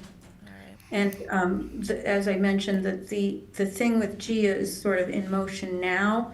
And so my question would be, if we get her somewhere in the next few months, I know it's not the new budget year, then we would go, into the new budget year, we could further help her. I don't want her to be penalized and have to wait till July to get any, if we're ready to kind of get her a little bit more forward now. Okay, so let's do this for now. We're gonna put that on our list that we'll follow up with as far as how we would make that happen and what those needs look like. And then I'll send some follow-up to you just to kind of confirm that. Is there anything else in economic development, any other line item besides staffing that we should look at? No, because I think we still have some money in our technical assistance fund, which is part of kind of where Paul was. That could be one of the things that's increased. We have a little bit of funding there if for some reason we needed something more short-term. We always have some money there to draw on. I think all the other stuff is very standard. There's nothing much that's changed, so I don't really have anything else there to add. Any questions for Rena? Go ahead, Vin. Rena, could you give us an update on the Trumbull Center, where things stand? Any progress, any movement? Yes, so right now, they're not moving forward on the redevelopment yet. They're still in their, I guess, planning process for that. And there's some flood maps that are FEMA flood maps that need to be altered through the FEMA process, which is in process, before they can move forward with their development. And that process is taking a little bit longer than in my mind it should. So that may be something that we put on a list to follow up with the congressional office, because, this should have been done by now. So that's part of the delay. They have done some infrastructure work related to the sewer, and they are doing some other, they are making what I see as more effort to lease up the space.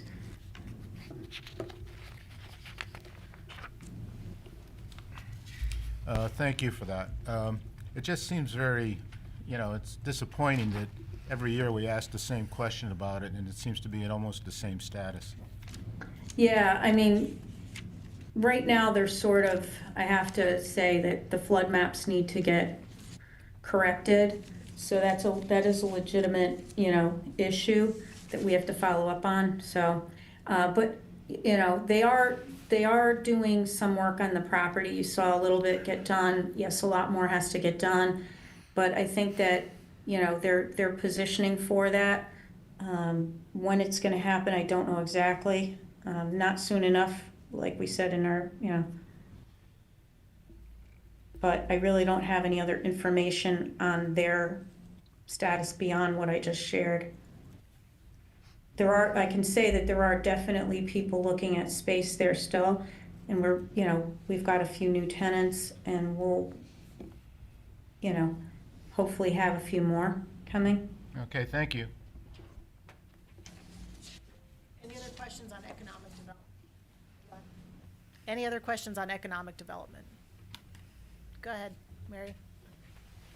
Hi, Rena. Just a quickie. Congratulations on Henkel. That is a great coup for Trumbull. And a small one, just because I was interested. The schoolhouse. How is that going? Have you received any funds from anyone in the community on that, or is there any way we can help with that? So we definitely. I just had a meeting with John Nair 2 days ago on this. We're definitely pursuing funds, but a lot of what's come in already are commitments to supplies, building, materials, and labor for the project. We have a hit list. I'm chasing down. I've got 6 people on my list of people that I've spoken with once, and then I'm going back and following up on for money. So I've started that process to fundraise for that. I got a little bit delayed for reasons we don't have to talk about, but we're on track, and we'll definitely get that that done. This is exciting. I mean, we have so much community interest and support and volunteer support, and I mean volunteers that have skills and want to sponsor different pieces of this build. So I think you'll hear more. Our committee's meeting monthly, and then we meet in between on key things. So this is going to be a very exciting community project, community development project for Trumbull. Thank you. You're welcome.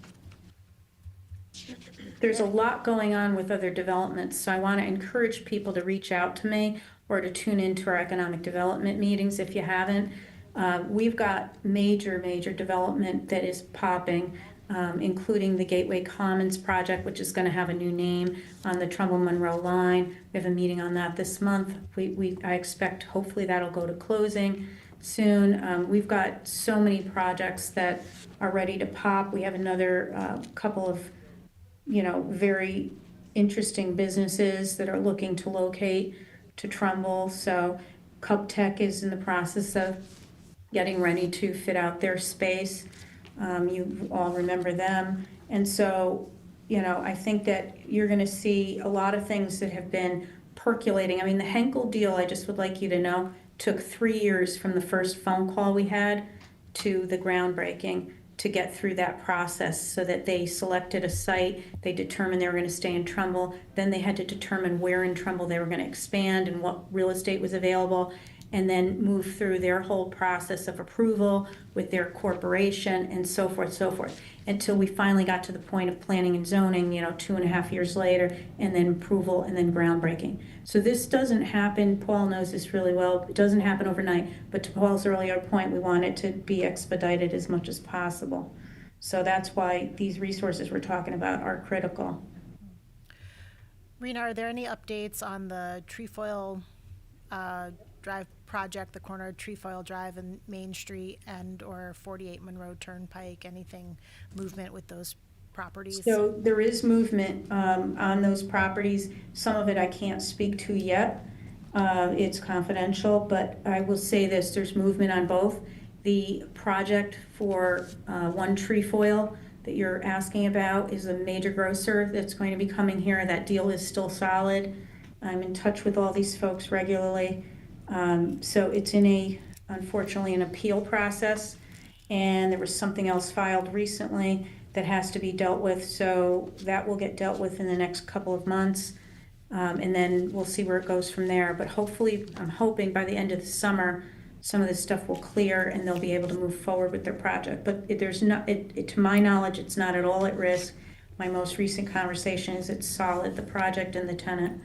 On 48 Monroe Turnpike, to the degree I can't really get into details, but I expect to be able to talk more about that property and its future specifically in the coming months.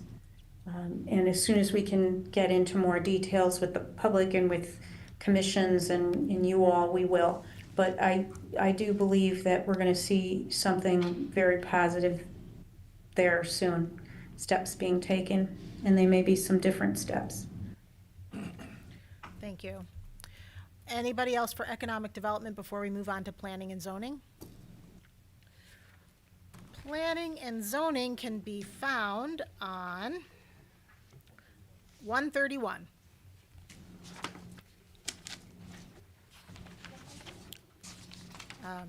Rena's going to stay on the line with us, and Rob Limbrandi is here with us as well. Thanks for joining us today. We've decided to give people comfy seats this year instead of the podium.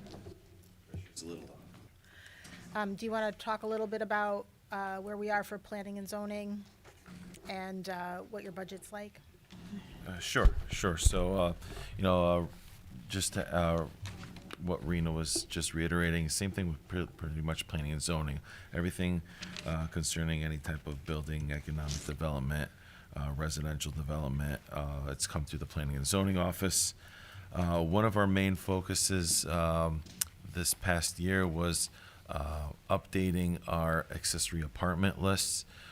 There's been, we've been catching up with people who have accessory apartments who haven't been They haven't been recorded yet in the land records, so that's something that we could add to our accessory apartment list.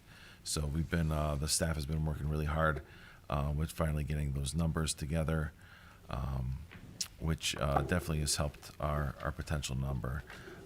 This year, we've had a few residential apartment approvals, or the past year as well too. We've had, we still have some that have been approved that haven't been built yet. We have some in the approval process right now, through the application process. We have a few commercial properties as well too that have gone through the planning zoning process. We've done a few zone changes, text amendments in certain areas. We've assisted Rena's department as well too in the mall study. We're at hopefully the final phases of finalizing the POCD, which I can't wait to happen. We've been working with the Fair Rent Commission. I'm also the ADA compliance officer, so anytime there's a complaint about accessibility in town, my department handles that, and we kind of figure what the next steps are with either the applicant or the town in those instances.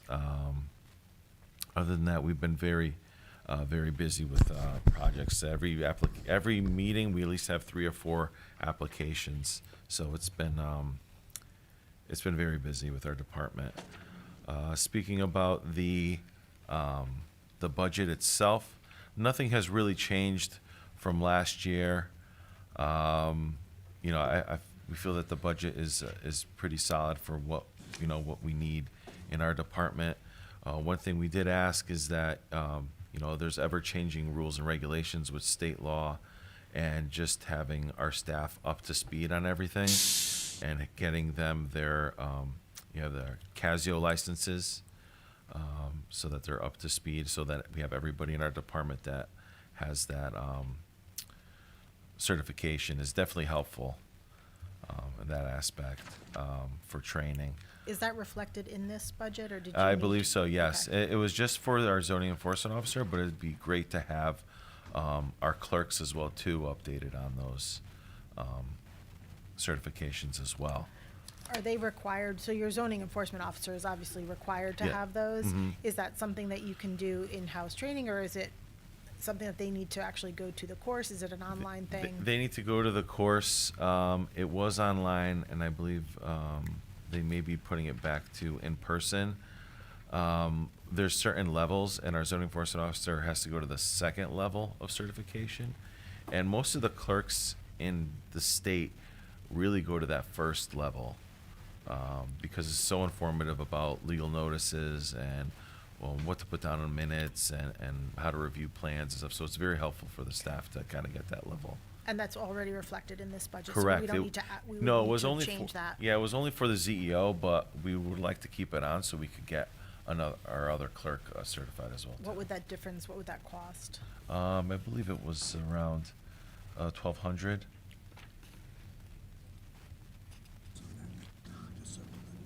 We have $2,500 in the budget, but that includes all the other certifications for everybody else in the office. Rob, what is that vacant position that shows on your budget request in the salary lines? You have 4 individuals that are budgeted, but 1 is currently vacant. It's a administrative support. So we do have somebody who's part-time now that we are in the process. They've already allocated the funds for a full-time position. So we did the interviews and everything, and hopefully we're getting somebody full-time. Hopefully next Someone's week. currently there part-time? Yes. Mhm. So you would have 2 separate people, or are you looking to replace? Oh, we're gonna replace that part-time to a full-time. And it would be 2 different people in that role? It So- would. Oh, it's, There's- so yes. there's no part-timer right now? Got it. No, there's a part-time there's- person now, interim filling a spot that's vacant and going to full-time. It's already funded at full-time. Yeah, it's Abby's part-time. Yes. So She we've is been full-time. working with reduced staffing. Okay. So we don't have to change anything for that to happen. No. And the only thing that you would need is the halftime position that Gia fulfills in that role is already budgeted for. If you were to expand that role in the economic development department, you would just need to fill the spot, because it would be an extra halftime, but not in that department. Yes. Okay. Just trying to keep things They straight. would be I would assume the CEO aspect of that. Okay. Yeah, I think Rob's right. We would move the zoning board of appeals work that Gia does under economic development to free her up from all of that. And that would make, it would be so much more streamlined and efficient.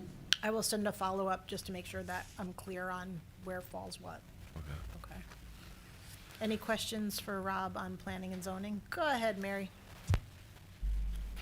Oops, hello. Housing growth plan, we're required to do that now by the state? Is that something that we've been doing already, or that is within your office, or already part of other documentation? Yeah, we've done that already. We just have to keep updating it every so many years, so we just got to keep an So eye the on one it. we were doing is sufficient for what they're asking? I believe No, so. What- no, Oh. no, no. Is There's- this something else? Yeah, there's some new stuff that we have to comply with that our Matt Fulda from our MetroCog is involved with and so forth. So that, we do a affordable housing plan every, I think it's 5 years. Yeah, that's ours. And we're complying with that. But these housing growth plans are really coming out of the regional planning agencies are the lead on that.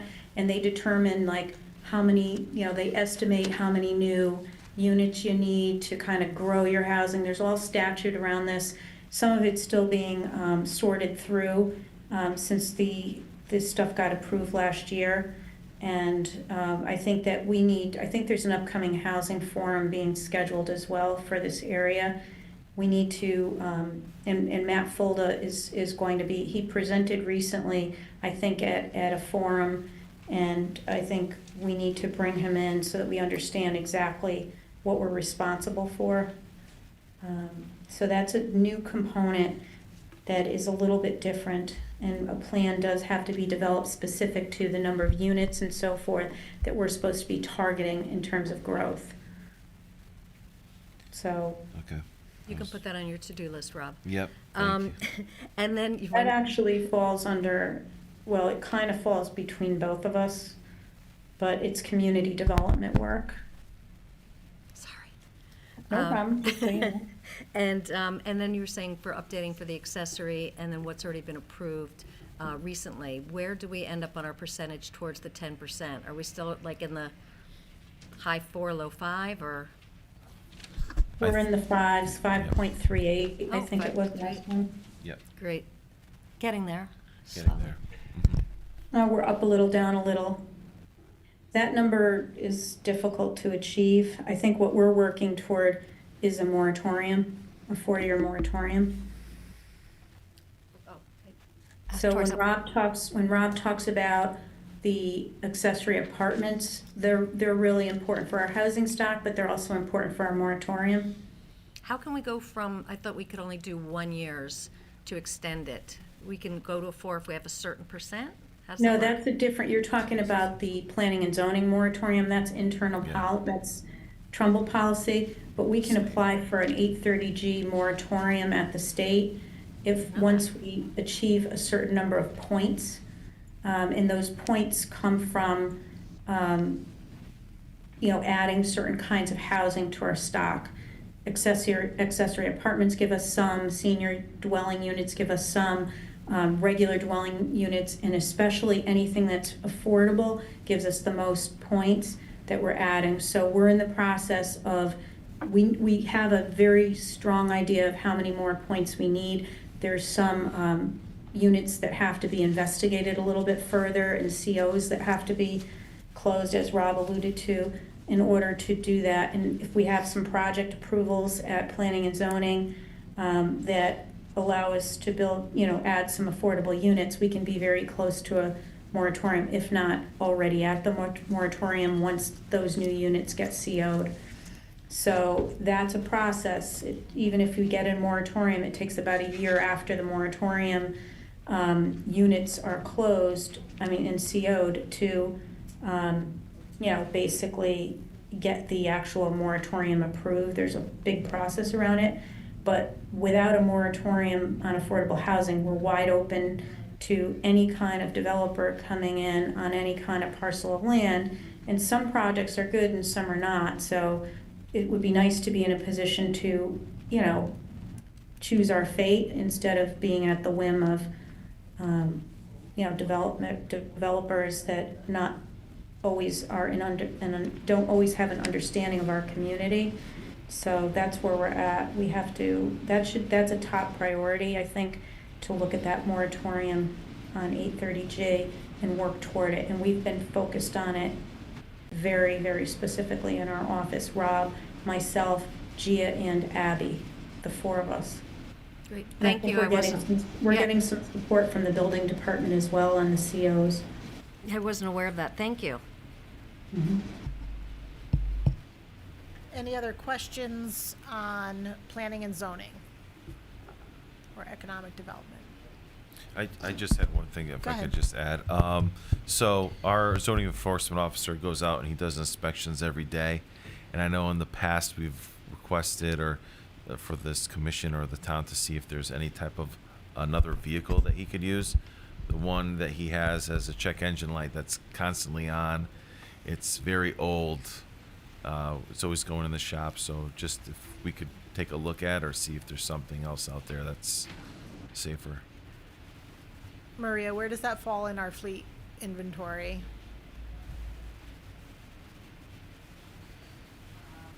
To check with Public Works, see if they have anything available at the time. If not, we would have to put them in the budget. Okay. Yeah, because he usually has to stop on the side of the roads to get the signs, and the vehicle that we have is not very. It doesn't look like a town vehicle, really. Okay. It doesn't have any it has hazards lights, but nothing more safer for him. Okay. Questions? All right. Rena, Rob, thank you guys very much. Thank You guys you. put in a ton of work. Most Thank you unthanked. for everything. We appreciate your support. Thank you. Yeah, thank you.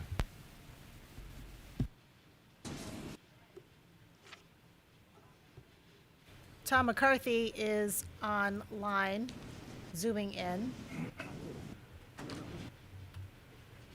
Wait, where's the red jacket and the top hat? I was told I had to wear it or I'd be fired, but so I don't know. You can't get out that fast. One of the red jackets is in the cleaners, thank God, because it needed it. All right, we're going to move on to human resources with Tom McCarthy and Maria. We're on page 99.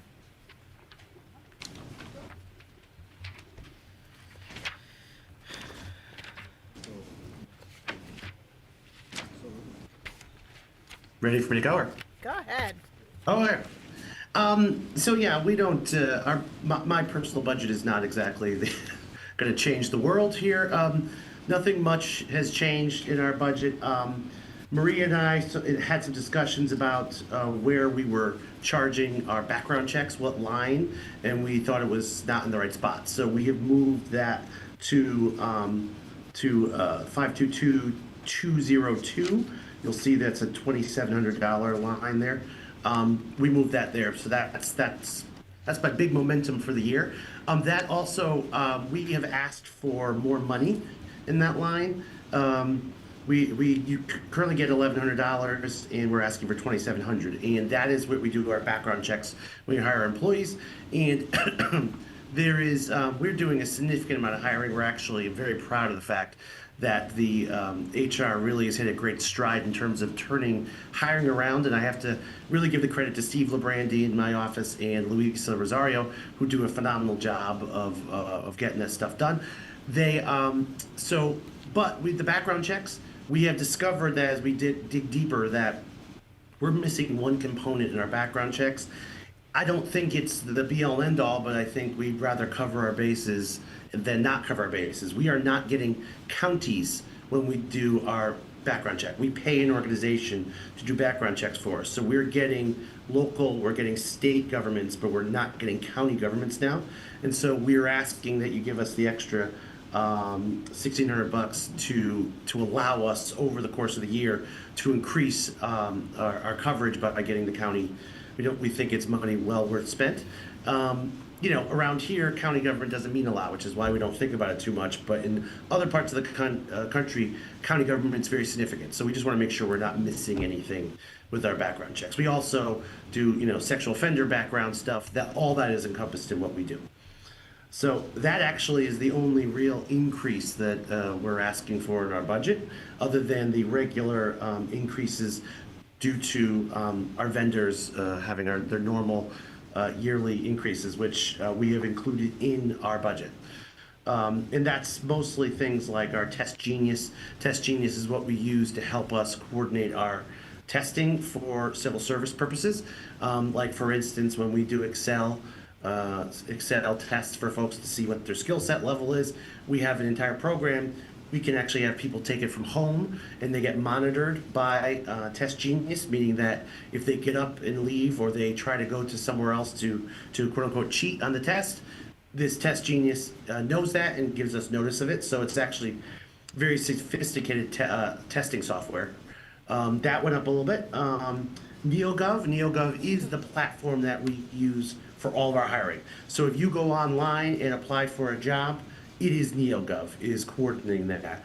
That does all of our stuff except for police hiring, and so it really is essential and crucial to what we do every day. And that is going up a little bit this year as well. Other than that, we don't really have a lot of increases or anything like that. Our budget is what our budget is. We did this year the outside council budget. You're going to see. I'm going to come back to you at some point soon to ask for more money. That has a lot to do with certain this year particularities that I can't really talk about in public, but some of it has to also do with the fact that we have 2 new bargaining units in the city, the town. We have we transferred over, the DPW group transferred over to a new parent bargaining group, which we have negotiated with, and we actually settled that. Thank you to the town for supporting that. And also we have a brand new, meaning that didn't exist before, union, which is the Trumbull EMS Supervisors Union. This is one of those weird ones that there currently is only one person in the bargaining unit. So it's a one-person bargaining unit right now, but we're in the process of hiring a second person. The reason this union exists is because I would not allow for these folks to enter into the regular EMS bargaining unit, because I am not a fan of supervisors being in the unit, the bargaining unit of the people that they supervise. So they organized their own union. Well, there were 2 people, and then one of them left for another job, and so we're at 1 person right now.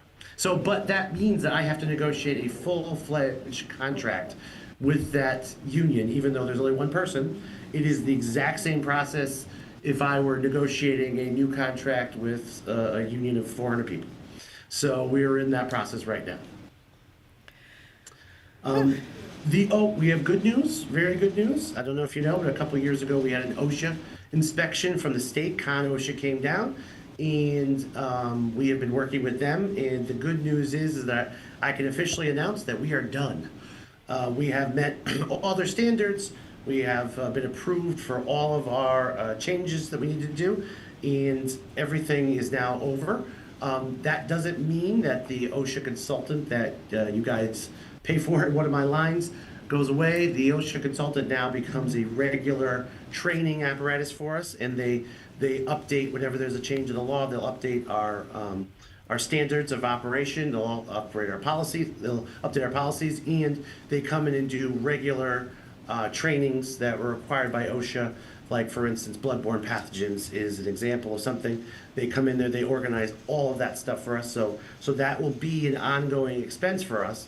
It's surprising to me that it wasn't an ongoing expense before I got here, but it's important that we have someone who does that on a regular basis. And it really is just something that is so highly technical. It's not something Steve and I can do by ourselves. We do need the technical expertise. Other than that, we are where we are. Anybody have any questions for HR? Go ahead, David. Mr. McCarthy, Yes. you're not here today. So it's a little uncomfortable. I'm home with COVID, by the way. Just FYI. When did that happen? You didn't have COVID Thursday. I have it now. Or Tuesday. I had it this morning. It's a little uncomfortable, but kind of the chatter around town hall is that you're just not here very often in general. And the salary that you're looking for is $162,250. Again, I've enjoyed the camaraderie and having pleasant discussions. This one's a little awkward, but the first selectman has 2 executive aides that combined are about what your salary is. Police officers who put on a bulletproof vest and a sidearm and do things that most of us would not want to do make considerably less than you. Most of the town employees, including the first selectman's office, make less than you, yet the muttering around town is Tom doesn't have much to do and he's never there. So I would have rather had this conversation in person. I don't think this is a conversation that we should have in open session. So I don't see why it's a conversation we should not have in open session. I'm here elected as a representative of the people that fund the salaries, and I think I have every right on their behalf to ask these questions in open session. I don't mind I'm answering. not it, muttering. No. So you said there's a town hall muttering? Yes. Hold on, yep. Can you take a 5-minute break, please? There's been a request for a 5-minute break, so we'll do that and then we'll pick back up.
Okay, we're gonna come back in from our recess and get started again. Tom McCarthy is on the line. Yeah, we're starting. No, I meant, are we on? Yeah, we're on. So I just want to clarify that there's some things that we do in our budget hearings. We talk about the requirements for a job. We talk about the cost of a position. We talk about full-time equivalents, but we do not discuss personnel items in open session. So we don't talk about someone's job performance. We don't talk about those things. So whether there's something that needs to be discussed outside of this meeting, I don't feel comfortable allowing that to happen. So we'll pick back up with human resources. Tom, did you wish to make a comment? Do you? No, no, I'm not going to make any comment. Okay. I have a question that's actually HR related. We talked about earlier when the tax collector came in and a couple other departments. We've talked about the need for seasonal and temporary help. Do we have a policy on internships? Do we offer internships? Is that a program that we could utilize talent and resources in the area to provide some, entry-level help in some departments that just might need that?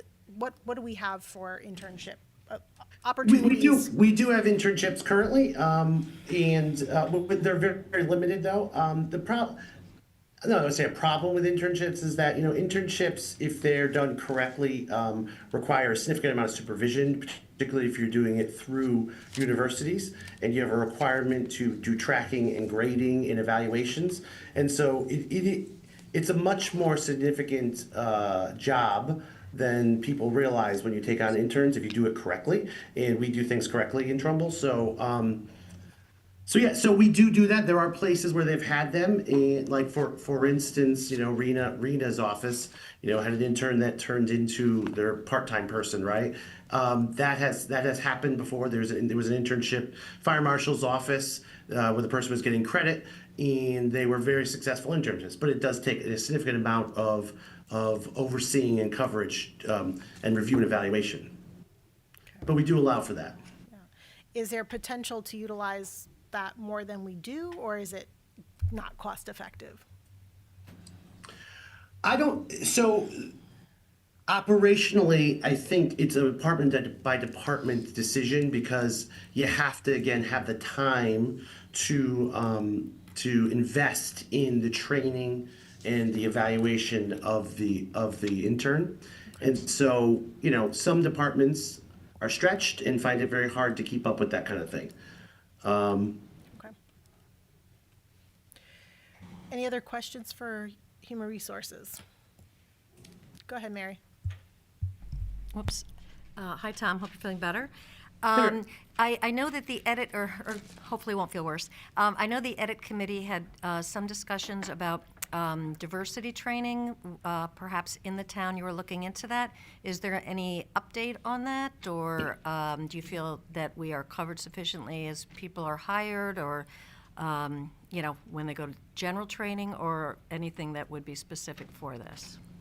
We actually, this year, piggybacked off of training that is done by the police department, and we did it for senior staff in the town. And it really is, I would say it's more of a recognition of the different types of people that might come in for customer services purposes, you know what I mean, and how you deal with different populations, things like that. That was the kind of training we did. It was very successful. We had a dean and a professor from the University of New Haven come in, and we had a very good all-day session for that training, which I thought was successful, and we're actually looking into expanding that to the next level of supervisors, and we're going to then work our way down, because we think it's a very helpful thing to have folks trained in on not just customer service, but recognizing what different folks from different backgrounds would be expecting when they come in, including things like how to handle someone who is, speaking a different language or things like that. Those are the kind of techniques and things that we're training up on. Thank you. And I reported back to the edit committee about that as well. I'm behind on minutes. Tom, as far as contract negotiations, I know we have the new bargaining units, the 2 new units. Who else is in process, and where do we sit with our bargaining units? Can you just run down that list real quick? Yep. DPW is done. We signed off on that one. And was voted on by town council. We have currently opened that TEMS supervisors. That's the EMS supervisors one. Because it's a brand new union, we literally need to create that from scratch. So every single word has to be written for that one. So we have begun that process. And we actually are moving very quickly through that process. This coming year, as of July 1, Mathis will be up, which is our supervisors union. It is our regular town hall supervisors. So like your department heads that are affiliated with the union, that's that bargaining unit. And the fire marshals union will be back up again this year. The police union is still open. You're going to be hearing good news from us on that one very, very soon. And anything that was settled this year besides Yeah, DPW? the DPW was settled this year. All right. Any questions on contracts, HR? Okay. And then the other department is fringe employee benefits, and for you and Maria, on page 107.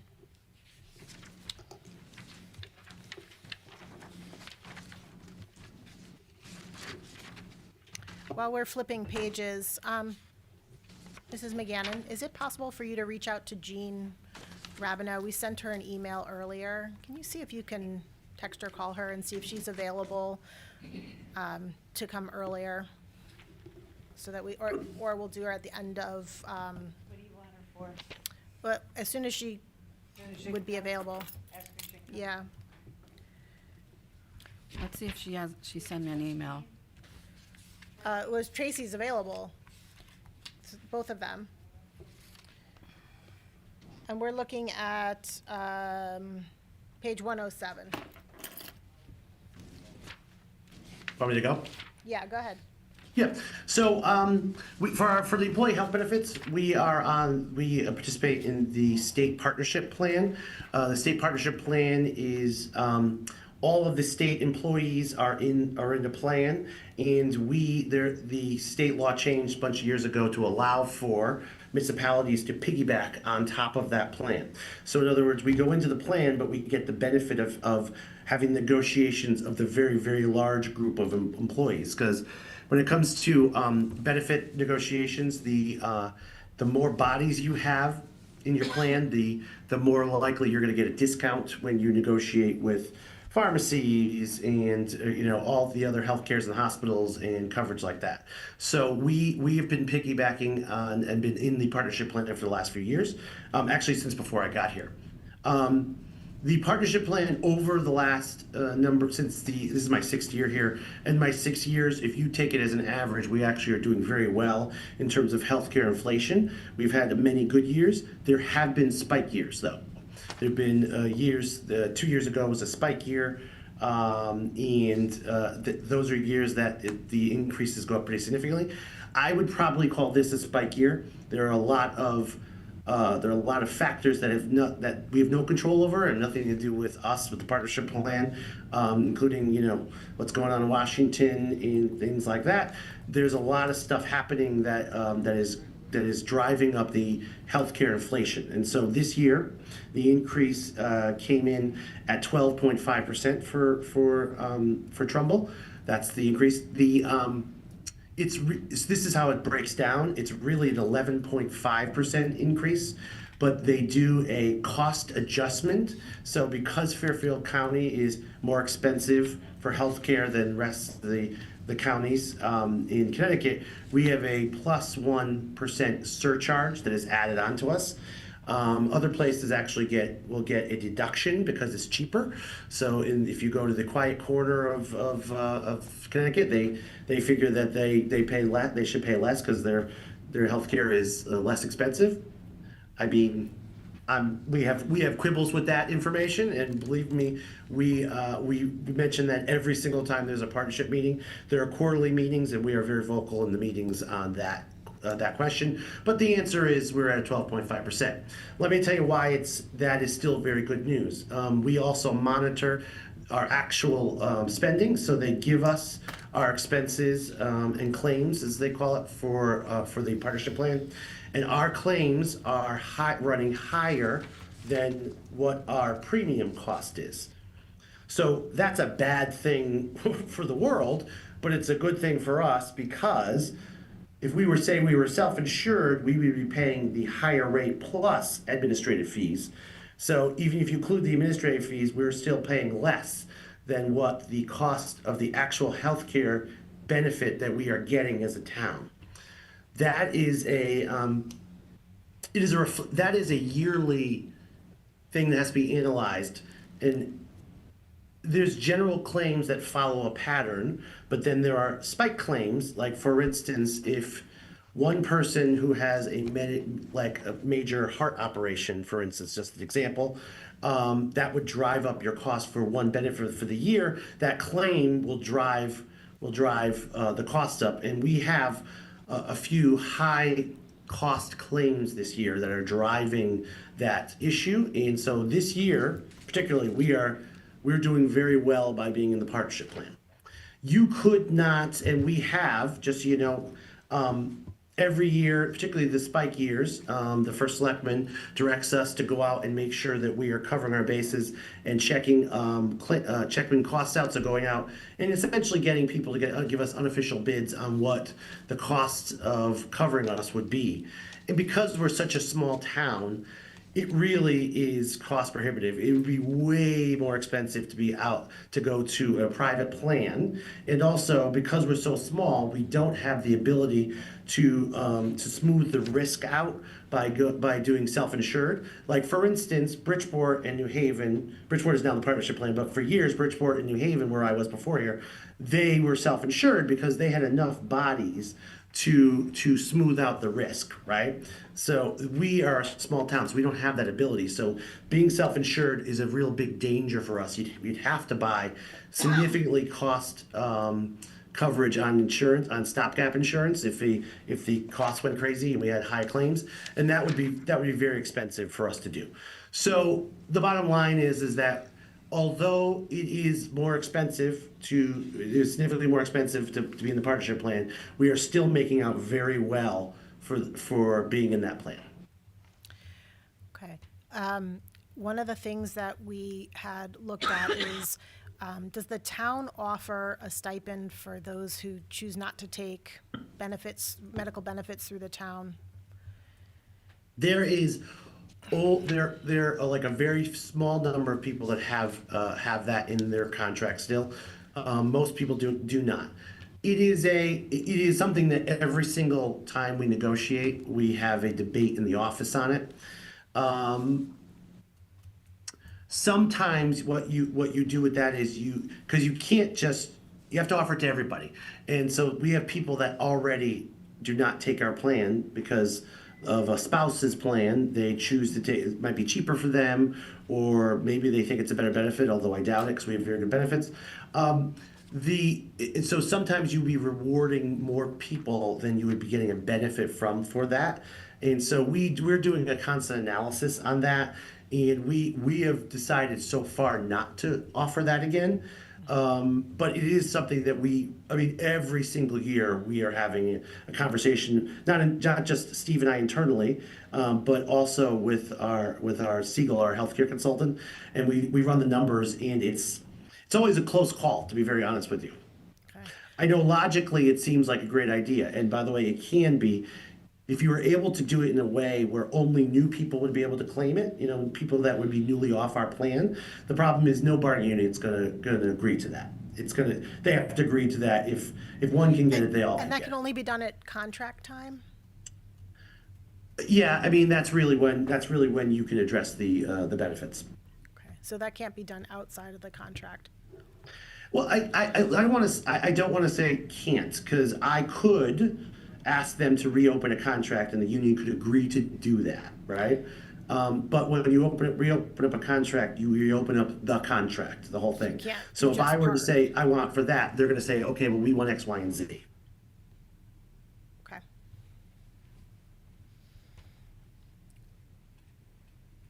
Any other questions on employee benefits? Did you want me to go through the other line items? Yes, please. The next line item is the workers' comp, and we budget for $2 million. We never know how many claims we're gonna have. We keep on settling large claims that will eventually will cost more, but we can't tell how many claims are coming in.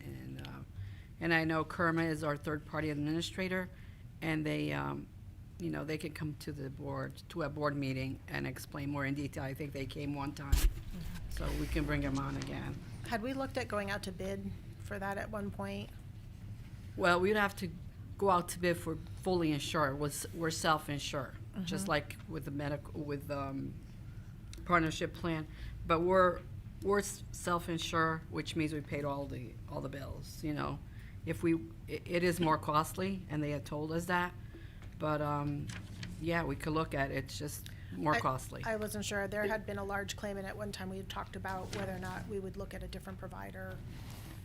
So, so for third-party administrators for doing the workers' comp stuff, there used to be like 5 or 6 of them in Connecticut that did it, and we're down to like 2, possibly 3 as a side gig. They do it.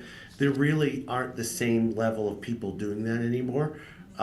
So it's kind of like you have 2 big dogs. There is Kerma and PMA, and so coincidentally, PMA is the group that does our OSHA stuff. So we are in constant contact about the costs of that.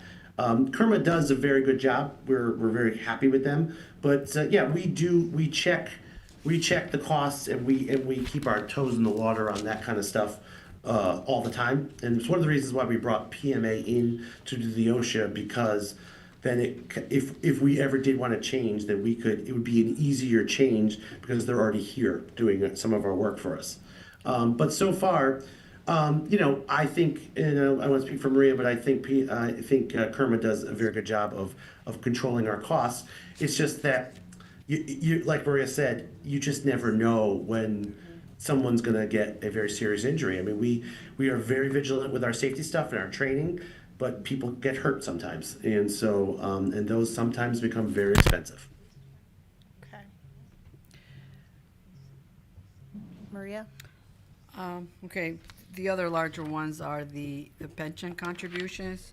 Under 5222-105, it's $273,000. That's for the new police pension plan.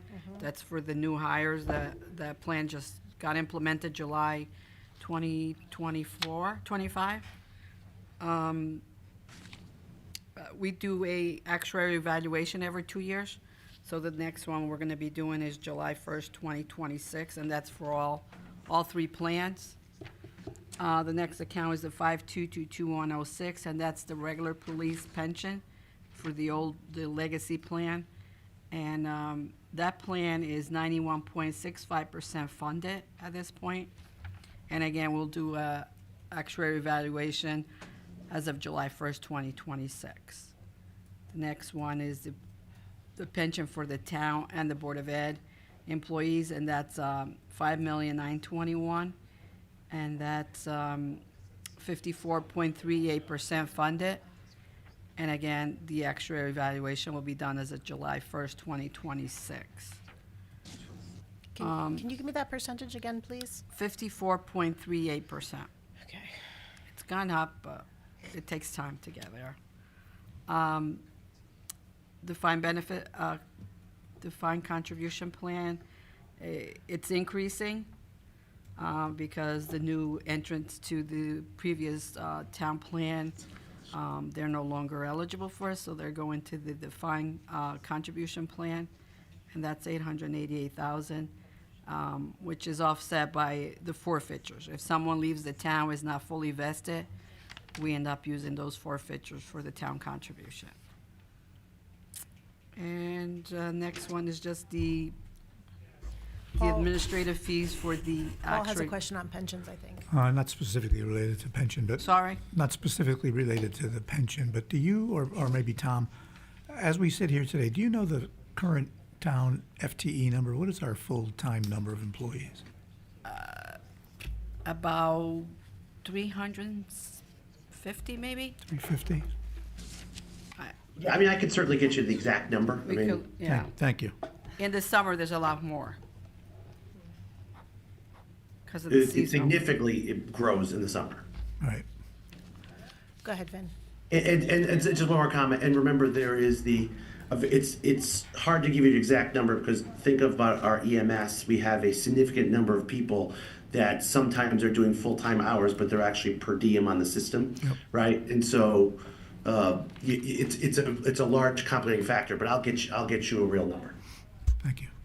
Could we get a split of the 5921 for the town and Board of Ed, like percentage-wise, how much is town, how much is Board of Ed? Yeah, I actually did that before. I will get that. All I right, have thank it. you. Yeah.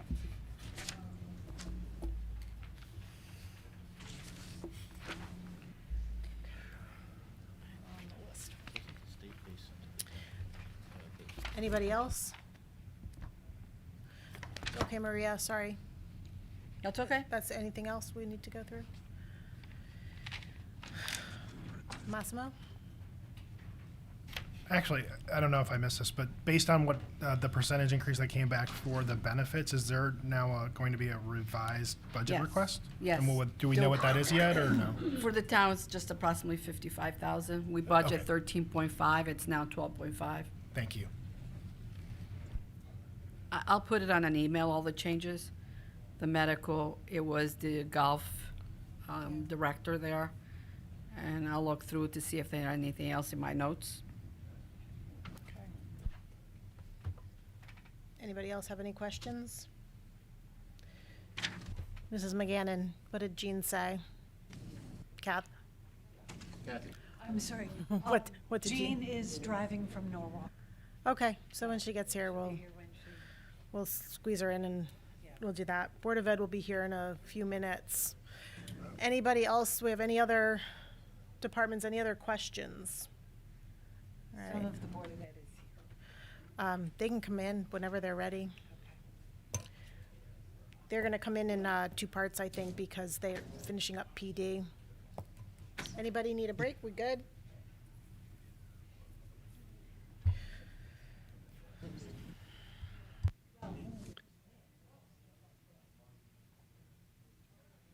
Okay, am I good? Thanks, Tom. Okay, thanks, everybody. Feel better. Thank you.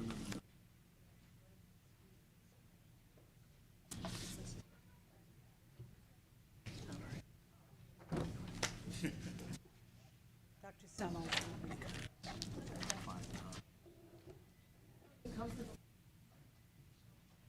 Lucinda, you can come be comfortable if you want. Yeah, we're just having informal discussions, so.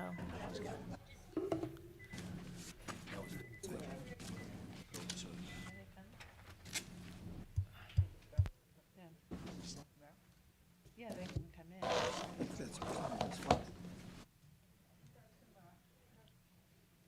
That's what's fun. In just a second. It's fine.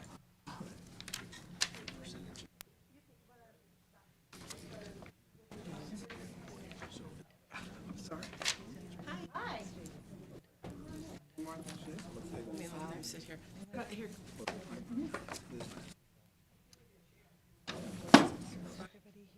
It's still hot. Yeah, but Back here if you like to. They want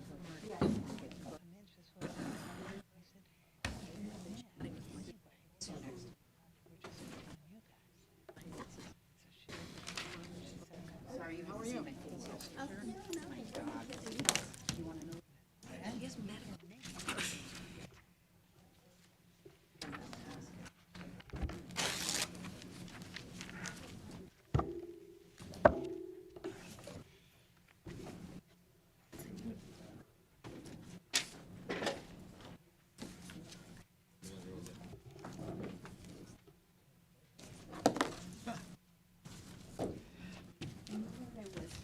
Afternoon, sir. Hey, good afternoon.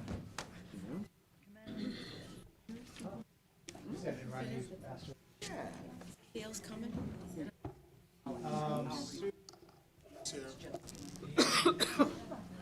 Take your normal. Sit back there, I can sit back. Must be more important. I did all my talking. We like you on our side. No, no, no.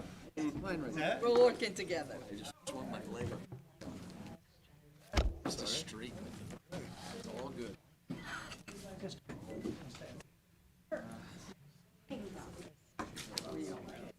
it over here.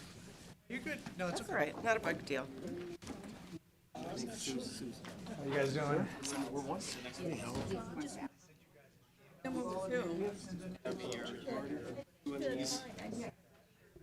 And it worked good. So you might also like. Yeah, same. Do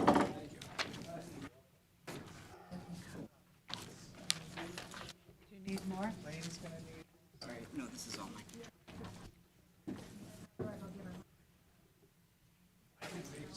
Did you send it by email? I did, yeah. Dr. Semmels also printed out January actuals.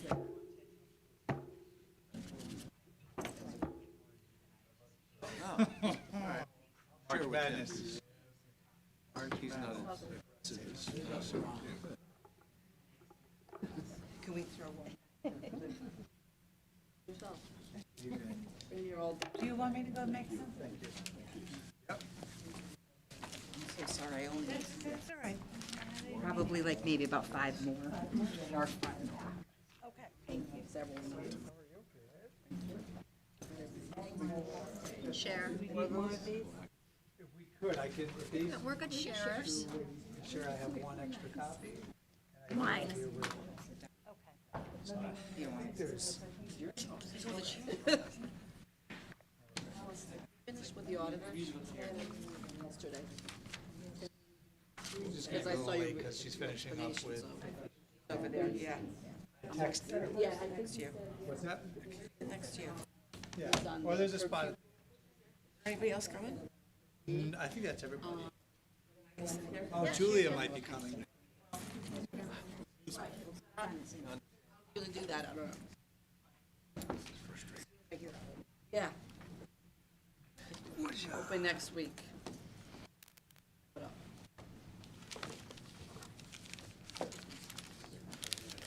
All right, Arnie, we're all set, we're good?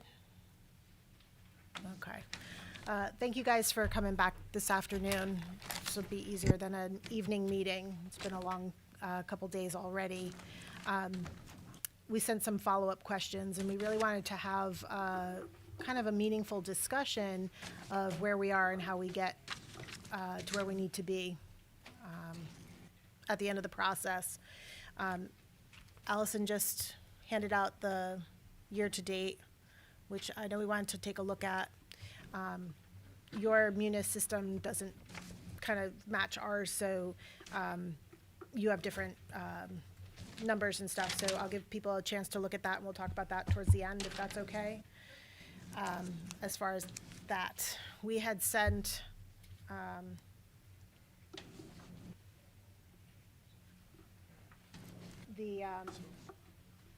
some follow-up questions, including looking at the Bank of America notes. Do you want to kind of walk us through these a little bit and see where we are? And then we have some questions on some of the numbers that were in your presentations along the way that we're just trying to make sure that we're following correctly, if that's okay. Of course. All right.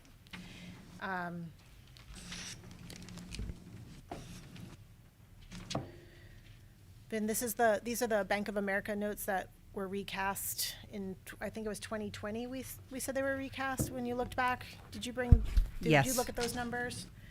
Yeah, I took a look. Yeah, I took a look at those. Over the first 5.5 years, I think there was a cost avoidance of about $1.6 million when it was recast. And now we're at the point where it costs us a little bit of money to continue. But I think the net result after the total lease is something like, I think 400, or no, I have notes, but I think it's either 400 or 40,000. It's a big difference. Let me get the note. Just a few zeros. Just a few zeros. There's a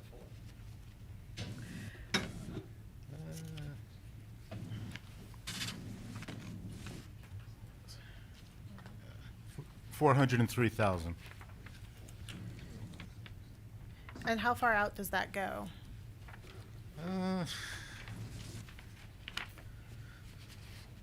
2026 is where the benefit ended, right? Right, it was done in 2020 during COVID, actually 19, I think we talked about it.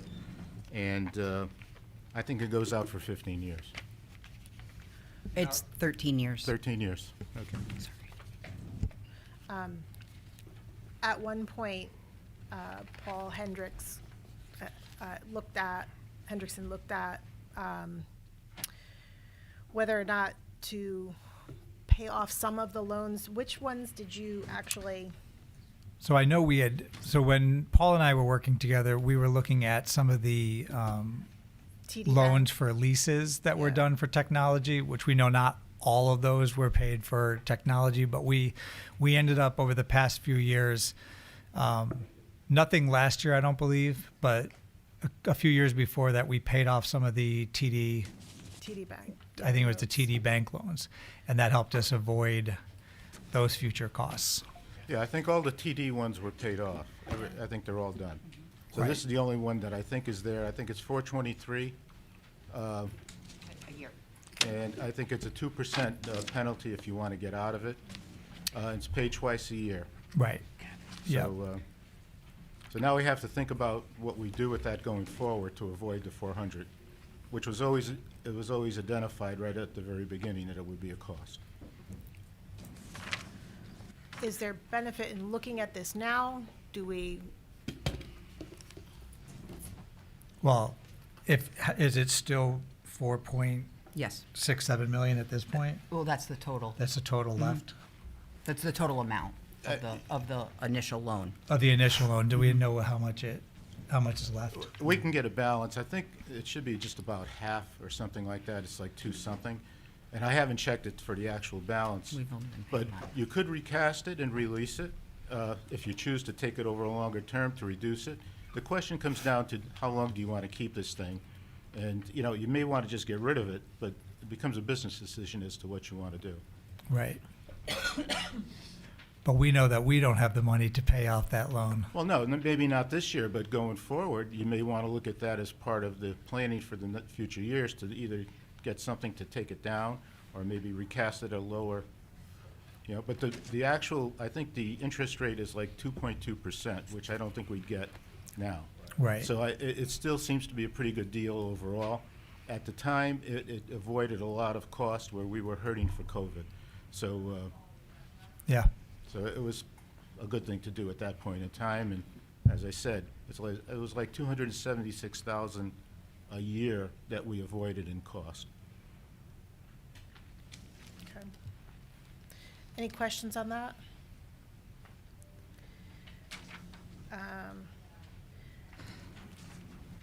The total debt services miscellaneous account. Can you talk about the change from the 25-26 figure of 7,000 to the 26-27 of Yep. 115? So in the 25-26 budget, the allocation for the CSDE National School Program, National School Lunch Program agreement was not budgeted. We have an agreement for just over $260,000 over 5 years, so $52,000 a year, a little bit over, as well as district-wide dues and fees for professional associations and memberships across the district. So as of this year, as of today, or as of the end of February, we were $15,389. That was year-to-date spent, so we were almost $10,000 over budget.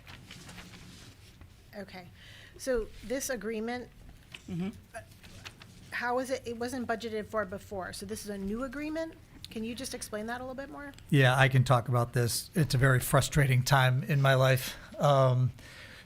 the State Department of Education believed that when we hired Mr. Molyneux as our new food service director, that he didn't meet their requirements, which I went back and forth month after month with the State Department of Education about how we thought they were wrong. And in fact, he's doing a remarkable job. But because he didn't have K-12 experience, he didn't meet a certain requirement that they expected. So the beauty is, I guess, in one respect, is that they wanted us to pay it all back in 1 year. And ultimately, we were able to agree on a 5-year payback plan. And what happened here is that because food service operates independently, we were paying Mr. Molyneux through the food service program, which is what you're supposed to do, and his insurance benefits. When they said that that was inaccurate and you must pay that money back, it must come from the general fund, we had to pay 2 years plus benefits back. They wanted it within the 6 months, and I said that's not likely to happen from us. So we kept working with them, and they agreed to a 5-year plan. So I'm still. So this is a penalty from the state for the hire. The penalty is that they're saying that because the hire, in their mind, the person didn't have the right qualifications, that we could not have used food service money to pay his salary or his benefits, so now we need to pay that back from the operating fund. So It's that- ironic that now they're asking him to participate and help provide training for other K-12 food service directors, but so it is a point that I'm frustrated with. So where's the offset for the money that would have paid for him out of food services? That's still in food services, but the food services fund is completely separate and cannot take any money from the food services fund. Except for when, or for the services that we provide them, like custodial service, electrical, you do see a transfer going from the food service account over to the general fund to pay for those services that we provide to the food service group, and they pay for that. And how do you audit custodial services to what you charge back? Like, how do you come up with that figure? Like, if you're charging them custodial services, Yep. so how do you, what percentage, like, is it just when they do the square footage of the kitchens? Yeah. Or is it, like, how do you come up with a fee for that? Mr. Hendrickson worked on this a couple of years, I think it was a couple of years back, and he has a full schedule of how we calculate what food service owes us, so that we have something to fall back upon, and it's not just a number, it comes with all the mathematics behind it. And it is based on square footage. Yep, and hours utilized. And you do see that transfer, you'll see that transfer from the food service program over to the general fund over the past several years. It ends up being close to $100,000. But that would have been in addition to that salary, if the salary had stayed there. In addition to, Yeah, you would have taken the salary out of that account, and no, we don't, no, the salary, so again, the you food. can't take the salary out That's because of the hire that you made. But if it weren't penalized, you would take the salary and the custodial stuff. That would have been both coming out of there. No. So we are, now that Mr. Molyneux is past there was a 2-year requirement. So now that we're past that stage, he's allowed to be paid for out of the food service account and his insurance. So that line item for food service pays for all of our food service managers. It pays, all of our staff and their insurance that work for food services, and it now can pay for Mr. Molyneux. Like when Miss Cinco was here, Betty Cinco was here, food service always paid. So the food service account always paid her salary. So the increase to that line item was purely penalty. It was the penalty along with increases in annual memberships and professional associations for the district, as well as we're currently over budget due to increased costs. So we're just right-sizing the account. So can I ask a question? So the total amount of the penalty, if, because I'm confused, I apologize. The total amount of the penalty is what? $260,000, $260,392.32 over 5 years. Okay. So it's a little over $52,000 a year. And the difference between the 52,000 and are the other ancillary? Correct. Right. And the penalty being that we have to pay our food service back what we paid Mr. Molyneux from the food service account. Just, it wasn't any additional penalty. It was just, you couldn't use that money, so now you got to pay that money back to food service.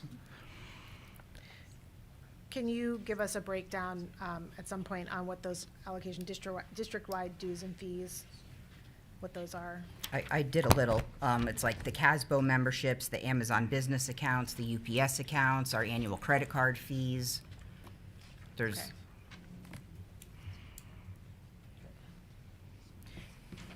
And that's not a reclassification? No. From before? And the same justification we had asked for the purchasing of professional and tech R account, the 53303? yeah, that is the upgraded transportation software that we purchased this year, and that is now the annual cost.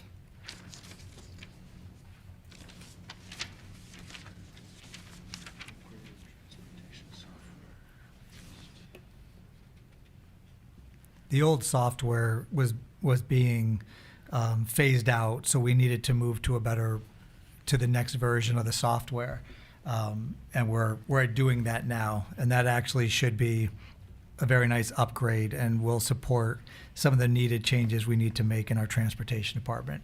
Okay. We're hoping it goes much more smoother at the next beginning of the school year.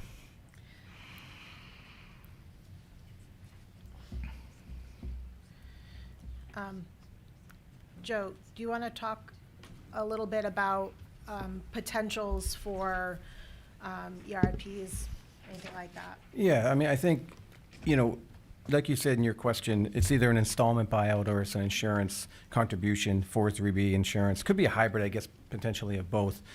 I think for us, the unknowns, and it's a little bit of a risk as far as we don't know how many people are going to do it, number one. Number two, the hope is that someone retires and then someone comes in at a lower salary. That doesn't always happen. Sometimes with certain positions, certain certifications, we're not hiring somewhat, maybe a little bit less, but not, a first or second year teacher. So there's that concerns from the financial risk. There's also the risk of like a windfall where people were going to retire anyway. For example, we have 9 retirements this year. They're going to retire and then would be paying people to leave.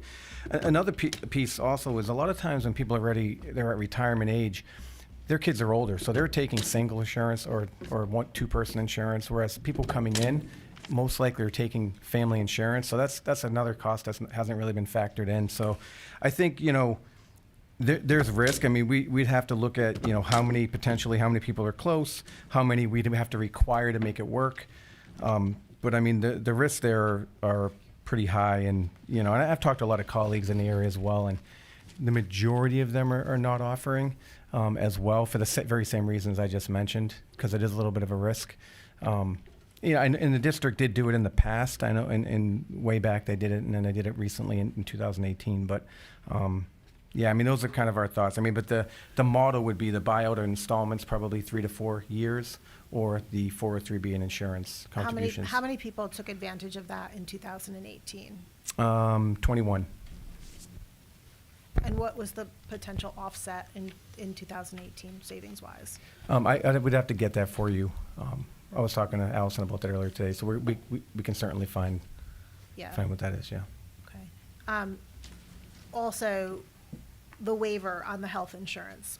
So we had a discussion on the town side what that might look like, and they do a cost-benefit analysis for that, for what's the potential, and how many people. And I understand that it's a union issue that you would have to offer that to everybody, not just people who don't already not take your insurance. Other communities offer substantially more to not take the insurance. I think, Mary, you pulled some of the numbers with the potential offset if you can have 20 people less taking the insurance, that the potential offsets a couple $100,000. Can you run some numbers? That's what we'd like to see, is some numbers of what that might look like if you were able to do that. We understand there's an upfront expense to that, but if you could offset some of that, I think for a fact Westport is currently offering $6,000, and some of the New York districts offer it as a percentage of the premium in return. So if they don't take that, Yeah, I did reach out to Westport. I know the HR director there, and also I talked to their finance director, and they said they're not offering it. They said there's one bargaining unit they offer it to, and they're phasing it out. So they're grandfathering 4, and I think it's the secretaries in group. And they said they're not, and it's only $2,000 that they offer. But I mean, that's more than we offer, I guess. But they said that they're phasing it out. They're not doing it with their teachers or their larger groups as well. okay, Yeah. So, but we can certainly look at some numbers. let's do that. On this particular topic, though, you know, if we are going to look at something like this, I think because there is significant risk involved, I'd want a group to look at that more closely. I'd want some actuaries to actually look at this and actually decide if what is the right way to go. Because maybe it is the right way to go, but it's not going to be us wondering what's going to happen. You really do need to run a number of potential scenarios and risk factors of increasing that, because there may be a number that works, but maybe not. And I wouldn't want to just offer something and say, oh, well, that didn't go the way we expected. I'd rather have some people who are truly good at looking this kind of stuff, like actuaries, and make some decisions for us. I don't know if does the town do something like this where there's money going back? Have you guys looked at this where you've seen an advantage to this? We asked our HR department. They do the cost benefit analysis every year, or whenever there are contract negotiations, they look at how many people take advantage of it. It's a much smaller number on the town, so you have a lot more people. The potential for savings would be there. I don't know what the answer is to that. This is why we're having a work session discussion. Where are there opportunities for us to bring costs down in areas that don't impact the classroom? Yeah. Right? No, I So think that's great. We spend a lot of time, we could look at that. Well, we could have looked at a lot of things for a long time. So we're trying to figure out how we get there. We wait till budget season. So this is not like a personal attack, but what is it that we need to do to make those kinds of assessments to help get that number? So I don't know what that answer is. I think that's one of the things. Go ahead, Nikki. Hi, thank you. I believe we do have an audit in the pipeline, right? Coming up for Board of Ed? Yes? Maria, where do we stand with that? That has to come from the town council, correct? We did get the bids in. It was forwarded to the first selectman, Dan Shopik, and a couple of the board members of the town council. I believe the next step is to interview the auditing firm. And I'm not sure if that's been scheduled. And I believe when we interview with them, we would be looking at the scope of the process, correct? Correct. Could this be something that's part of the scope of a process? Like, does anybody have that? It wasn't No? bidded that way. Okay. The bid was not that way, no. Okay, thank you. I mean, just to say, I'm always all for spending money to make money. So I don't know if there's any money within your education budget, within the Board of Ed budget, that includes consultants and outside auditors or anything like that, where we can look at, as Lainey said, there have been a lot of big, chunk items that we could be taking a look at here and that we've asked to take a look at. Maybe we need to spend a little bit of that money to make some money.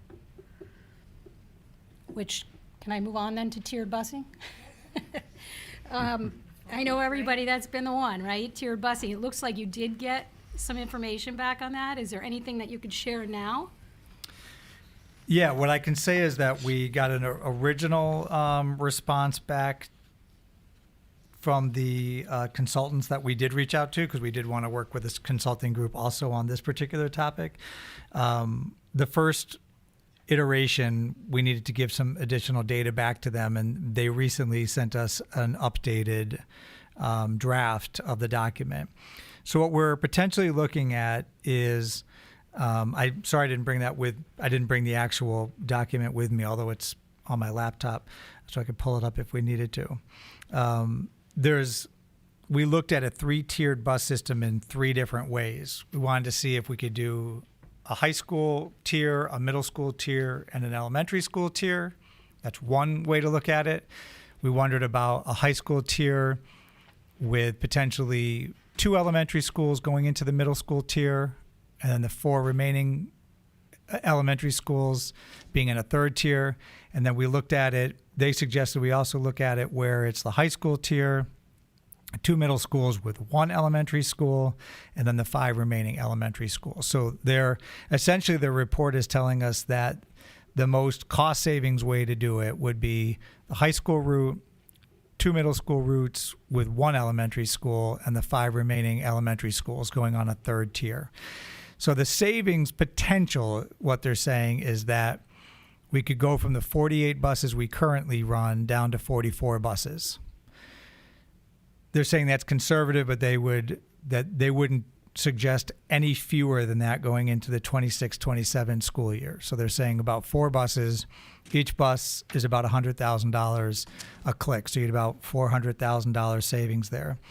The offset, just something that people should also keep in mind, is that because there's 3 tiers, the high school would still start at the same time.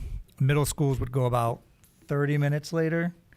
And then the elementary schools would go about 30 minutes later than that. So those 5 elementary schools on the final tier would start around 9 a.m. and be done by 3:45. And that's not unheard of. We did some research on that too, looked around the area. Districts like Monroe and Shelton and Stratford and Newtown and Ridgefield all have elementary schools that start at 9 a.m. Do I think that every family with elementary age children will love that idea? I don't, because it means getting elementary kids onto buses a little bit later, having to adjust work schedules potentially. So that is something at least to consider, and the Board of Education has yet to look at this. Like I said, we just got that second draft in, but I think it is at least something we should be discussing now for 26-27. So long and short of it is a potential savings of, depending on how you cut it, it's either $400,000 of savings from our current buses. But if you remember, our 26-27 budget currently includes 2 additional buses, which would not be needed. So we're either going from 48 down to 44, or going from 50 down to 44, however you want to consider the request versus what we currently are running. So that the other benefit for that is that there would actually be more buses running during the high school route, more buses running during the middle school route than currently, which would reduce the density on the buses and should reduce the length of the trips. These are 2 areas of concern that our families at the high school and middle school have: the length of the journey and how many kids are on some of these buses. Go ahead, Mary. Sorry, just one thing on that. Are we still overrunning from the allotted time that we have? I know last year there was an issue. We went over the, whatever it was, 5.5 hour time. Is that a concern at this point, or are we making those, and so this won't help with that adjustment? Right, that was built into this. Mr. Dion might be able to add a few details, maybe Ms. Heffley too. My remembering of the study said that we would keep the hours to the 5. We have a few this year. Every year we look at our routes and we try to make sure they're below the 5 hours. I think there's 2 or 3. 3? There's 3 routes right now that are running over the 5 hours, but that's by 15 minutes, so we get charged by the quarter of an hour for that. So this should keep us all below the 5 hours, and like I said, should decrease the amount of time kids are on buses and how many kids are on each bus. So there's a lot of wins for that, but I don't think some parents won't love the elementary schools going a little later. But like I said, there's plenty of examples around us where they already do that.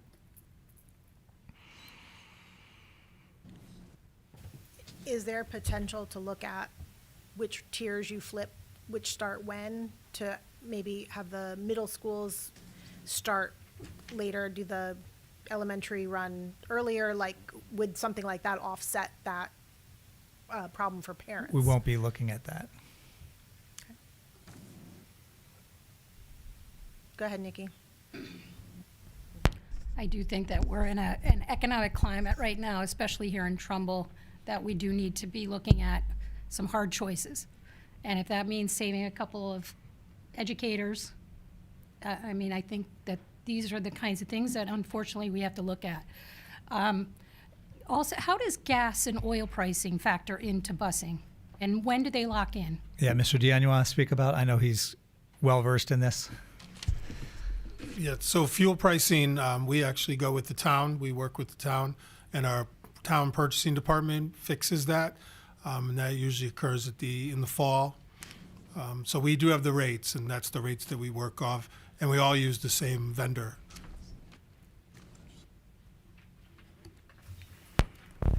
Nikki, we had those numbers from this morning. I don't know if you were on your conference call at that time. Did you get those numbers for the town this morning?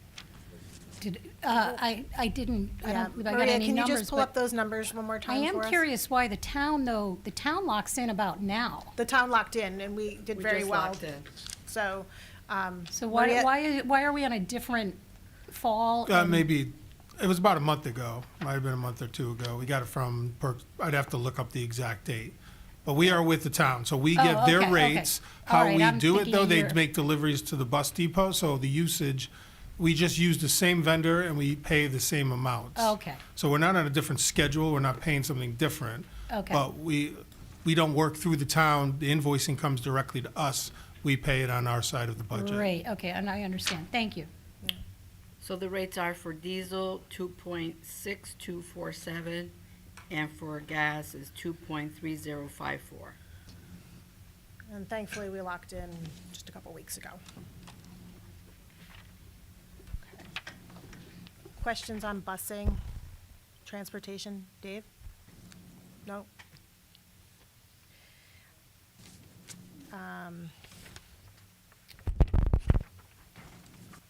Sorry, Arnie.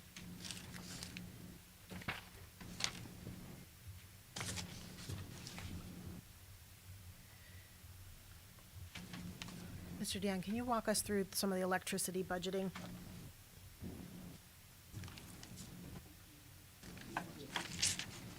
If it's okay with you, I'll take the finance piece of it, and he can speak to the usage. It's fine. So as you can see, I put a grid on there for you so you can see the past few years of usage. Since 2024, we've been over budget for electricity. In '24, it was 72,000 over. Last year, it was $375,000 over. This year, as of February, we have already spent over $1 million. We have a balance of $200,000. We're estimating a $400,000 overage for this year due to usage and the public benefit fee assessment, of which you'll see below. We did an assessment for you. We are now also getting a public benefit fee on our gas, but just for the electric, it was $250,000 in a year.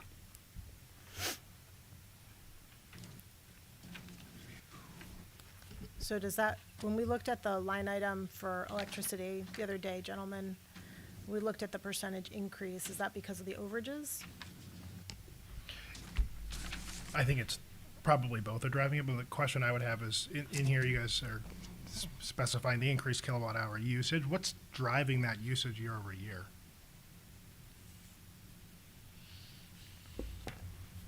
So usage is weather related, right? So we've had extremely cold, we've had extremely humid, so our air conditioning is running a lot longer. Again, we do have night modes, we do have unoccupied modes that our buildings do go into. We continue to have more demand as the weather in the summers get longer. We do have to put in more air conditioning. We have both medical accommodations and just the needs because those classrooms have to be used during the summer for our extended school year and other programs. So we have added air conditioning, at least on the split units that we spoke of earlier, and then just heating and cooling. The electrical, LEDs, we have not added anything new to them. A lot of our equipment is older, don't forget. You know, as we do upgrades, the units come out smaller. When we do put a rooftop unit in, usually we have to reset the curbings because it is not plug and play. The units are usually smaller and much more efficient. But when you have a district where the buildings were built in the 1950s and up, we still have some old equipment out there. So with the addition of, we have computers, we have whiteboards, we have other things in there, as well as HVAC products, you see that increase in that climb. So we spent time looking at usage and efficiencies and the LED. Is it something that we should be looking at again? So we talked about what it would look like. Do we need a new energy audit? Do we need that? Where is it that we could drive? Like, maybe it's more cost effective to replace some of that equipment for the savings if we're, you know, looking at 30 or 40% increases or 30% increases in your electricity. Where can we look at that? What Right. options do we have? I do want to say that when you look at the electricity increases, we broke out, behind the scenes here, I broke out exactly what the public benefit is versus our monthly charge. On average, 16% of that increase is just the public benefits. So when you're looking for the increases, plus you have increases just in the utility costs and the expectation, especially these days with utility costs and availability. Yes, going with a vendor, going with a consultant is a great idea. We can do it. There's always a capital that's needed to go ahead and bring these companies in. And I think I spoke during the capital meeting that there's many ways that it's done, right? It can be done through a utility company where then it's just added onto your bill for the next 15 to 20 years. You can have companies come in, you can sign contracts, you can buy your power through them with monthly fees. You can buy software that's used to monitor that, though you do have to have somebody viewing that software all the time, telling you where you're having problems or issues. So there are many ways to look at it, and there are many companies that do it. And I'm not sure if the town uses that. If there's a provider that they're currently using as well in their buildings, we'd be more than happy to listen to anybody they're using. Or we can do collaborative if we're starting from scratch. What are the potentials? So we talked about that. Massimo, you talked a little bit about places that do no capital outlay. Yeah, I think Mr. Dion just spoke to. There's a variety of strategies to go about. I don't know what we do specific with the town or anything like that. It could be collaborative. I would ask, I guess, being the subject matter expert in some capacity, like what your recommendation would be to, try to mitigate usage or optimize, like what, given there are probably dozens of strategies, what would your recommendation be to start that process? Right. Assuming we don't already have one in place, which I don't think we do. So I think it all depends upon the stomach to pay for it. If you're going to agree that we're going to take $200,000 and do an investigative study and have somebody go entirely through our buildings, all of our buildings, and actually see the usage and come up with a plan on how the reductions, putting on certain controllers, shutting things on and off with the software, then there's going to be an initial outlay of money, capital, right? Or a lot of these companies will say, well, we're going to come in and do it for free, but free isn't free because you're going to pay for it in the back end when they tack it onto everything, or they require a 5-year service lease with them. So there's many ways to do it. I think it's all discussing how it's going to be. Is it front end? And again, these are tough fiscal times. Are we going to put that money out there, or are we going to decide to pay for it over the next 20 to 30 years, which, again, there's been conversations today about paying long-term loans, things like that. So I think it's a topic that needs to be discussed. It needs to be discussed between the town and the Board of Ed and any building that's a public use building. But I think you need a bigger team to come together as which way you want to start with. Okay, so is that something that you interface with the Department of Public Works? How do you go about doing that? Be more than happy to start with Public Works. Whoever First Selectman wants us to go through, that's fine. In their department, we have the people. We would have our group. But again, I'd like to work with the town collaboratively. I don't want to do our own thing. And it doesn't work with something that the town's already thinking of, or it doesn't work with your systems, your BMS systems and things like that. All have to be included in that preliminary discussion. Okay, so at this point, at this juncture, when we're talking about budgeting and stuff, whether or not it has implications for the next budget going forward. How do we start that conversation? And is it kind of walk us through I hear you say we need to talk about that, but how do we, sorry, Arnie, sorry. What is it that we need to do to make those things happen? Because we hear we need to talk about it. What is it, what mechanism would you want us to do, to put into place to get that ball rolling? Set up a preliminary meeting. Okay. Go ahead, Vin. About in the year 2020, we did a joint program with UI with a rebate, and we did some of the high school lights and things. Does UI have any new rebate programs that we could take advantage of? Or once you get their rebate, you can't get it again? Or are you aware of anything? Right, so it depends upon what you're doing. So if you were to go back and touch LEDs again, and you're still paying on your bill for some of these programs, you can't touch them again for a certain amount of years. I wasn't here in 2020. I'd have to look exactly what you did and how it was done. There are other programs. I will say most of the push now is towards geothermal, so it's towards solar. It's not to changing out your rooftop units much anymore. It's just solar fields and energy efficiency in that way. So the ones we're looking at, matter of fact, Hillcrest, a perfect example, there's a lot of rebates for geothermal. So it's going to be a geothermal product.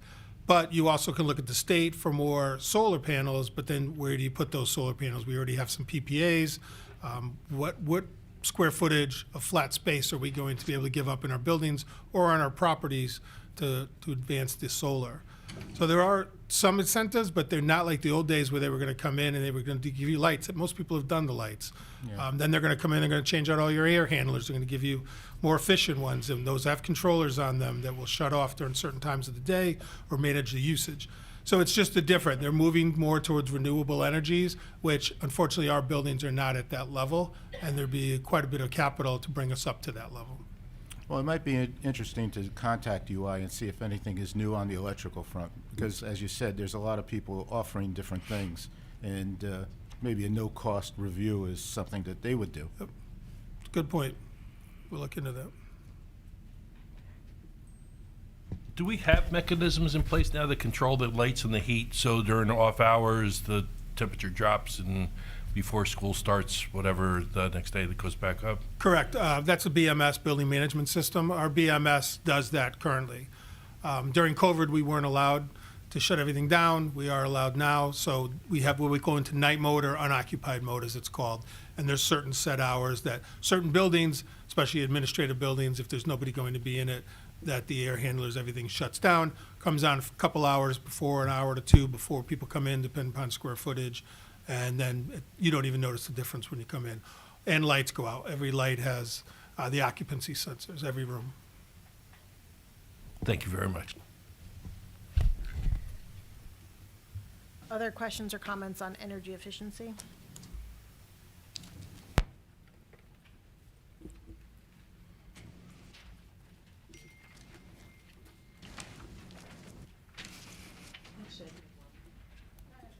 Go ahead, Mary. Sorry, I think I'd said this, but just asking, the special school pool, is that something that we were looking into? Was the state set aside, it's with a multiplier and ranking, carports, things like that, which you can put solar on, and apparently the schools are looked at as, they're gonna get a better rate. And it's I'll send it to you. I just didn't know if you're aware of the name.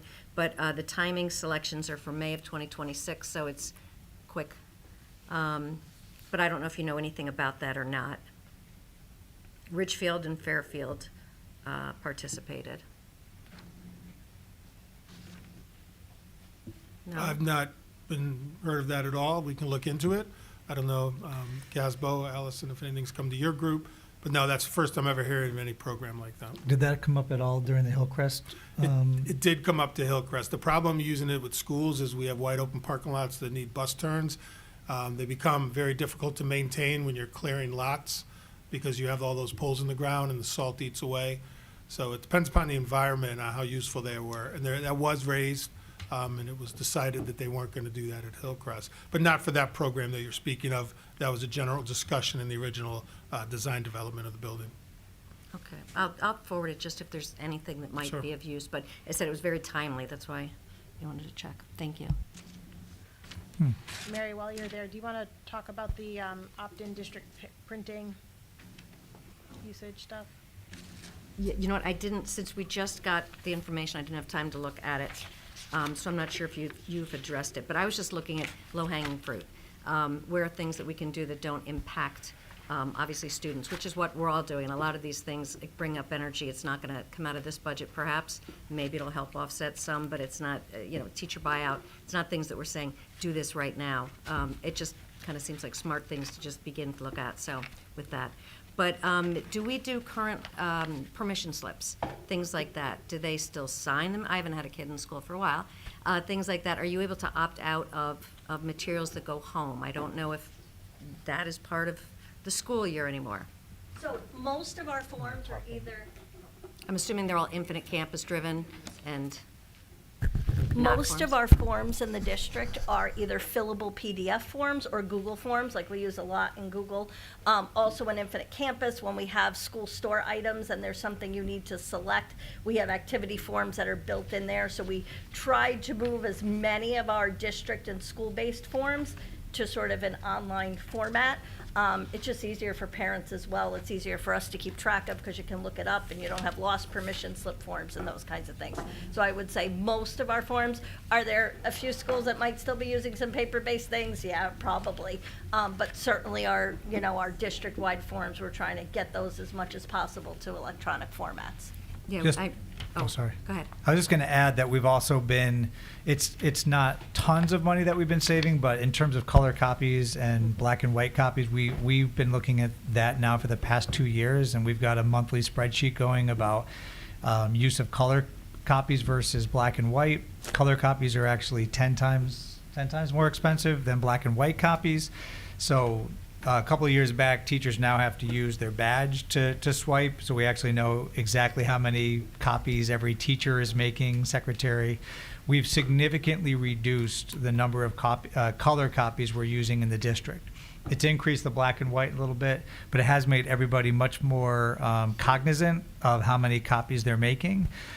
We were also able to reduce our copier contract a couple of years back because we said we're going to move to this paper cut technology, which is what tracks all of these copies. So we have been doing things like that, and it has reduced our overall carbon footprint, but also our budgeted expenses. It's basically holding things in check rather than letting those copying costs go out of control. I'm all for the black and white. Yeah. I would also add, we all have centralized printing, so they're all done through the copy machine. So very, very few ink or toner cartridges, inkjets, like we don't allow them in classrooms anymore. So everybody centralized prints to the copy machines, which are much more cost efficient than buying toner cartridges and replacing individual That's right. classrooms. In fact, there's an edict that says once your toner dies, the budget will not be buying toner cartridges. They're just way too expensive. That was when I was on PTA. They've been saying that every year, Oh, so it's it's still there. Well, if PTAs are buying them, which is actually the workaround, that's different. The PTAs can purchase those toner, but we are not purchasing them out of our budget.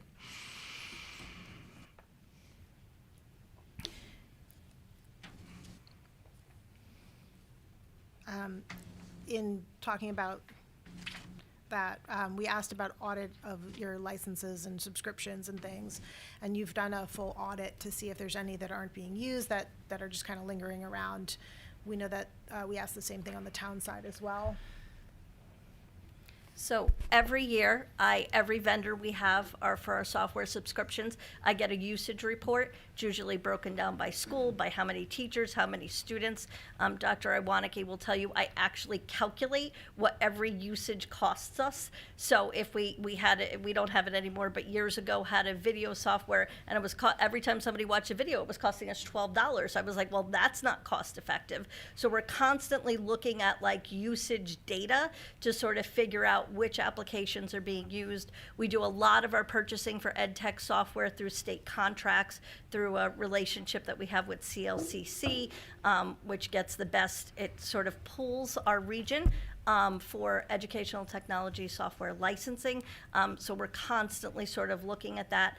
I will also call a vendor if it's a software that some teachers are using, but we're not using a lot of. I will call the vendor and say, you know, we really need to renegotiate this because our usage isn't high enough. And we've gotten some we've cut in half so that the teachers who are using it can continue to use it, but we're not paying for a district-wide license when I really only have one school that's really using that particular software. So we have a cycle we go through every year based on usage data and costs to run that software. Okay. Allison, the Munis software.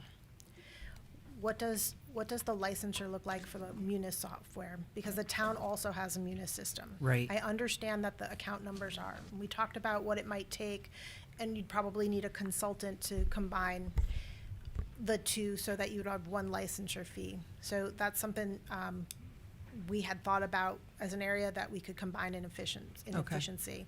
You have the ability to look into our Munis system for your capital projects, so you can see things in real time. And there's ways to segregate so that there's no crossover in accounts. You can't slide things. But what does that look like in licensure fees and time, like when you apply to Munis? So we use the Munis for all our financials, payroll. We're looking at the time and attendance module. We're also looking at the general billing and accounts receivable module for Munis as well. And I think Joe can speak to the HR portion of it. But we would definitely be open to going in on a joint contract with the town, if that's something that would be advantageous for both entities. And we know that would be a huge undertaking and not something that you can do in a day, right? Of course, yeah. You're probably talking like a 2-year project between, you know, identifying a whole different chart of accounts and setting everything up. Maria, we already utilize those time and attendance modules and things in Munis, correct? No? I don't think so. What is our time clock? Not through Munis, we use UKG, which I believe the Board of Ed started with that project too. It was called, it moved to Kronos, which is Novatime, correct. So we both went with Novatime. I'm not sure how much it was implemented on the Board of Ed. And then UKG, which was Kronos, basically Novatime moved over to UKG, and so that's what we have right now. We do not have Munis time and attendance. We looked at it when we went to Novatime, and it was more beneficial to go with Novatime at the time. So Is that something that would be beneficial for us to look at, combination of those? that's a really complex. We could, but it's not like changing any software. It takes time. That's fine. We talked about in our meeting last week what it would look like and what we might need to do to look at that. So I think I'd like to see us move forward with some sort of discussion about what the potential long-term savings are, what our licensures are for that. Yeah, I mean, that makes sense I think you have to look to see if it would save any money. Is the effort worth the savings, if there's any savings at all? For example, with the Novatime, the company wanted us to quickly buy their new swipe cards, and instead of doing that, we actually moved most of our staff on to using the app. And if they weren't comfortable using the app, they're using Chromebooks. So rather than spend $80,000 changing out the bars to swipe in, we bought a few more years to make a decision. And we are looking to see if Munis, using multiple modules of the same software, will make things more efficient for us and potentially save us money as well. So we really do want to look at that Munis time and attendance. And if we look at the HR pieces, there could be a lot less clunky parts trying to get Frontline to work with Munis, to work with our time and attendance. We're looking to see if that would make some sense. So we've made some, I think, good decisions on that part to avoid costs and give ourselves some time. Yeah, I think that's definitely an area we could look at to see if there's some efficiency between the town and the Board of Ed. Yeah, happy to be a part of that. Go ahead, Vin. What do you pay now for Munis, your licensing and support? All of it? I think my piece, the finance piece, I think is 115,000. 115 a year? I believe so. And that's it? Okay. For the financial piece. What other? There's the HR piece, there's, But you don't have those yet, right? well, we have a piece of the HR, right, Joe? Yeah, the Nova time, I believe it's 55,000. So we're talking maybe 170,000 here? Okay, thank you.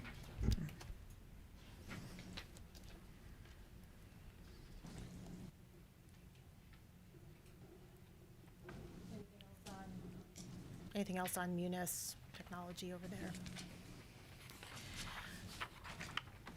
Dean? I have a question. This is like a logic problem. Sure. We just wanted to kind of walk through, in following the presentation, we're talking about outplaced students. Back on 10-1, on page 620 of the budget, you identified 42 outplaced students. And you said the number could grow. Yep. Your presentation day 2 on 1/8/26, Mm-hmm. I think it was page 18, the number of sped outplacements was 37. When you said that you were still projecting 37, and your budget number was 5.8 million.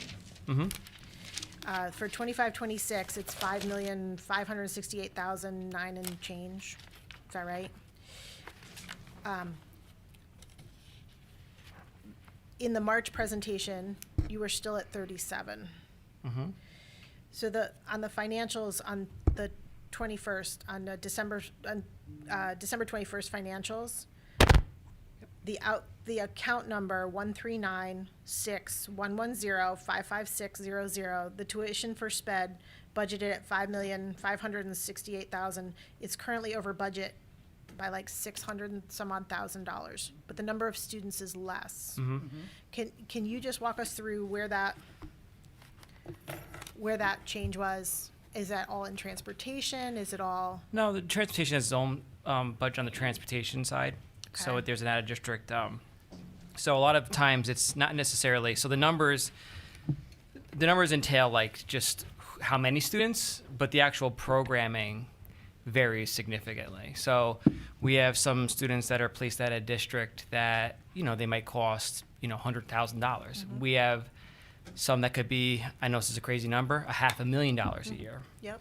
So what we're finding is that the students that we're outplacing, while that number is going down, right, which is it's a good thing financially, but the students that are outplaced cost more. And I kind of went over that in the budget, talking about the a la carte services. We get every hour for a related service is $150 an hour.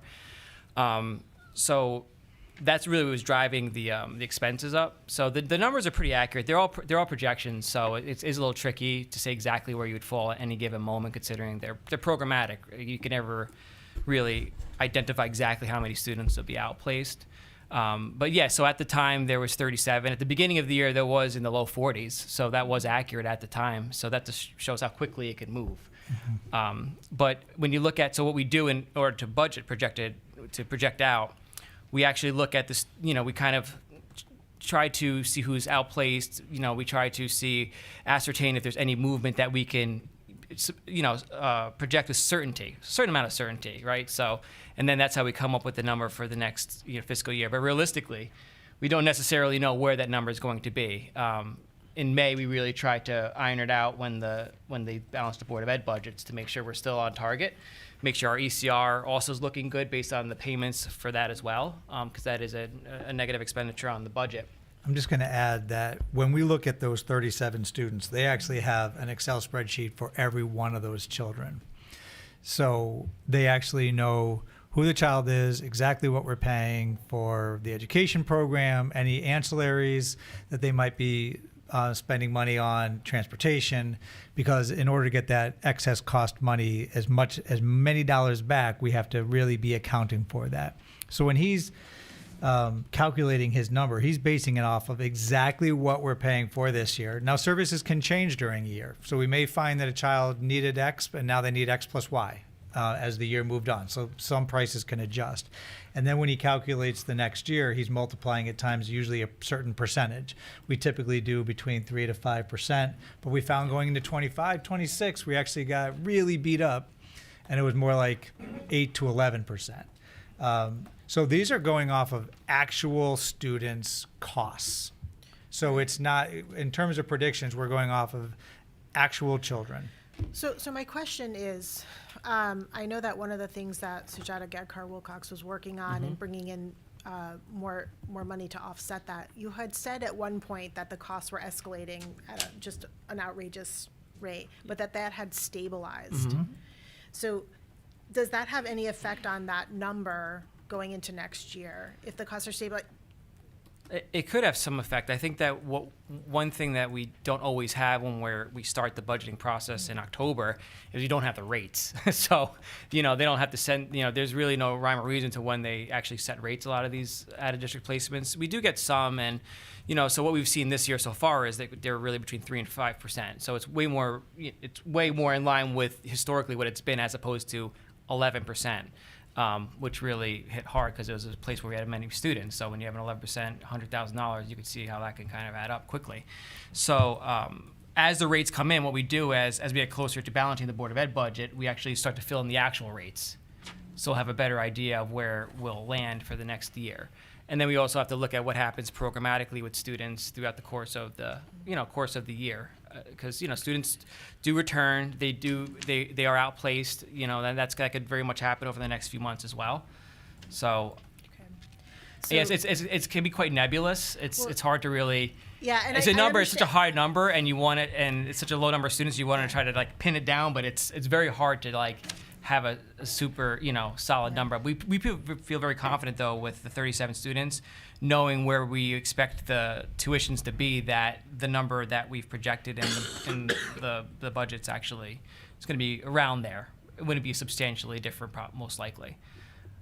Allison, did you want to say something? I just want to point out that in the February report, our budget for outplacement was $5.5 million, and we're projecting at almost $750,000 over budget. Yeah, I had that So- 684. Right. So my point in focusing on that is the $5.5 million feels like a tremendously large budget allotment, and even that is not enough to sustain this year, not including next year's increases. Correct, but you would assume that since the number of students went down and your costs went up, that you're going to meet the threshold for excess cost reimbursement Oh, we're gonna- sooner oh, yeah. because it's 4 times the number per pupil Right, expenditure or and something that like that. is part of our excess cost reimbursement calculation, of which is on the next line. You'll see it's higher than what it was the previous year. Right. Right, and that's calculated per child. So you've got the one child with all the costs. We look at the 4.5 times, we get a certain reimbursement for that child. Then you look at child number 2. So that's why we have to keep excellent records. When we submit them to the state, we get as much reimbursement as possible. And the potential for increasing the number of students utilizing our elite program or the Reach. new chapter or Reach. Oh. In that, how do we feel that those numbers will reflect for next year? As far as how many the enrollment for Reach and Elite. Right. So if the enrollment, right, so if we have students that come, let's say from Monroe, does that tuition cover just the cost of that student, or does it cover that cost plus some?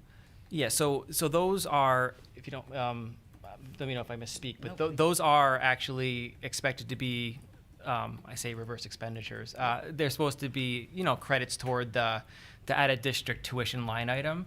They aren't actualized just yet because we haven't necessarily invoiced, let's just say Monroe, for that. So, that'll be toward, when we invoice them, those will show up as a credit toward that. And they cover the cost plus, right? Yeah, they do cover the costs of the student. Well, I mean, we set tuition kind of based on, it's kind of a complex formula, but it's typically around it's about $40,000 a student for the tuition for Monroe.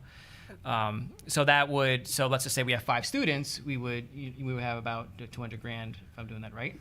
Right, and that is calculated in our like back-end supporting documentation in all of these calculations. So we know, let's say, if we're estimating 5 Monroe students this year, we think confidently we can expect another 5. We'll deduct that 40,000 per student from our calculation, so that money is already kind of accounted for in here and offset by the general fund. And when you talk about invoicing other districts, when do those invoices like hit your register? Is it that at the end of the fiscal year? Is it, Yeah. do you do that? So there's no like mid-year? No, that isn't historically how we've done it. We've done that kind of the one invoice. Although we have those conversations, about the invoicing. Again, but- it doesn't matter when you invoice them, because they're still going to owe you the allotment, right? They're still going to owe you the 40,000 if the child goes for the entire year. So whether they pay it at the first half of the year or the second half of the year, we're still booking the 40,000. Okay.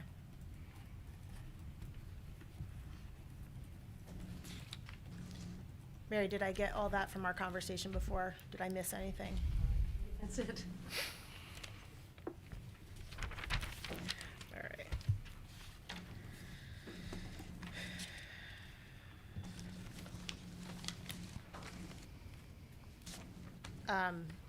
We had asked about regional linking with Monroe, Shelton, or other districts as far as transportation for Fairchild, Wheeler, and 6 to 6. I'm just kind of scanning through what you put here. Unless you want to comment on it while we're taking a little read here. And we worked with Ms. Perkins on this too, because she's been a part of this process for many, many years. So she provided responses for these in part.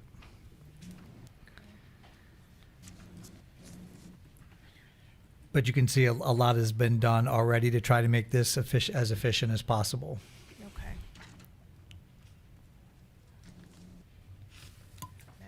But you do ask about utilizing magnet hubs to further decrease for our magnet school pickups, and Ms. Perkins said that's been tried, and there was tremendous pushback from parents. And you do sometimes run into people going to the state to complain about certain rules as well, and that can become complicated. In these particular ones, we actually did this in a different district, and I probably had to sit for like 300 comments. And ultimately, they were going to the state complaining that now they had to go to a regional location to pick up and the state is generally not going to side with the district on these. So I think that's something to be considerate of. Well, I don't think the juice is worth the squeeze on that one. Just looking for whatever Yep. we can. Oh whatever yeah, we can find. Been there, done that. Felt the bruises from that one in a different district. And then, Mary, do you want to look at the 205 account information that they handed and run through that a little bit? So I didn't look at that part yet. That's that okay. You had said. Take your time. Yeah, my question's really, again, this was back to the last meeting, and again, just trying to find little pockets here and there to keep teachers. For athletics, you already transferred the 300,000 out that's going to offset, and so there's a balance of 122,685. Is that before the spring sports pay to play has been included? I think that they've already collected for spring sports. I don't know. No, I would say that we haven't. I don't know. No, I would say we haven't. So that number, because I know 400, I believe you said was going to be used in this budget, in the upcoming budget. So with already the 122, I know we don't know gate fees, obviously at this point, but with spring sports coming in, that was kind of my question, how much more we have in there to, put towards that offset? Yeah, we're taking 400,000 for next year. This year, we took 265 from just athletics. So we're increasing it tremendously just for athletics, and then we're also adding in some additional funds for the intergovernmental. Yes, I was just suggesting, since athletics will have more of a budget in, and that budget before was used for the trainers. Well, and we're anticipating collecting 300,000. We don't know that we're going to collect that. You already transferred the 365? That was from last year's money. Oh, so you're saying this? So the 400,000 is for fiscal So that's not for the 26, 27. Okay, so you're not Yeah. anticipating. Okay, Correct. that's fine. I thought that's why you made that transfer. The building use, I know at your last meeting you were talking about, and I think it was very hard to hear, 94,000? I believe we have 99,000, and it will be used to offset some general fund expenditures related to facilities. Yeah, because they were saying, you were saying you had some that was sitting unused. The ag science, that's the one I was asking, it's about 200. How are those funds supposed to be used? I've never really heard. Yeah, so the AgriScience program is a state-regulated program. Actually, the town receives the money directly. In fiscal '25, the town received $1.49 million for the AgriScience program, and it's funded through two specific things. The first is tuition from the sending towns. So say we have students from Bridgeport or Monroe that want to attend our school, they send the tuition rate directly to the town, and the town keeps that money. Then there's an additional grant called the ASTE grant. It's the Agriculture, Science, and Technology Education Grant. That grant also is a per pupil tuition-based grant, and that money also goes directly to the town to support the VOAG Center. However, any additional funds over and above the previous year, those funds are that extra 200,000 that you saw. Those funds can only be used to supplement additional things that are not part of the operational budget. Such as? I mean, Such is there as anything that anything that is not right? So if it's not part of your traditional operational budget, such as electricity costs or teachers or field trips or supplies, so anything above and beyond, it has to be something that is not already part of their traditional annual or yearly curriculum. Can it be used for building projects, like things like that? Repairs? I would have to look in to see if it could be used for repairs, because that would really fall under capital. Okay.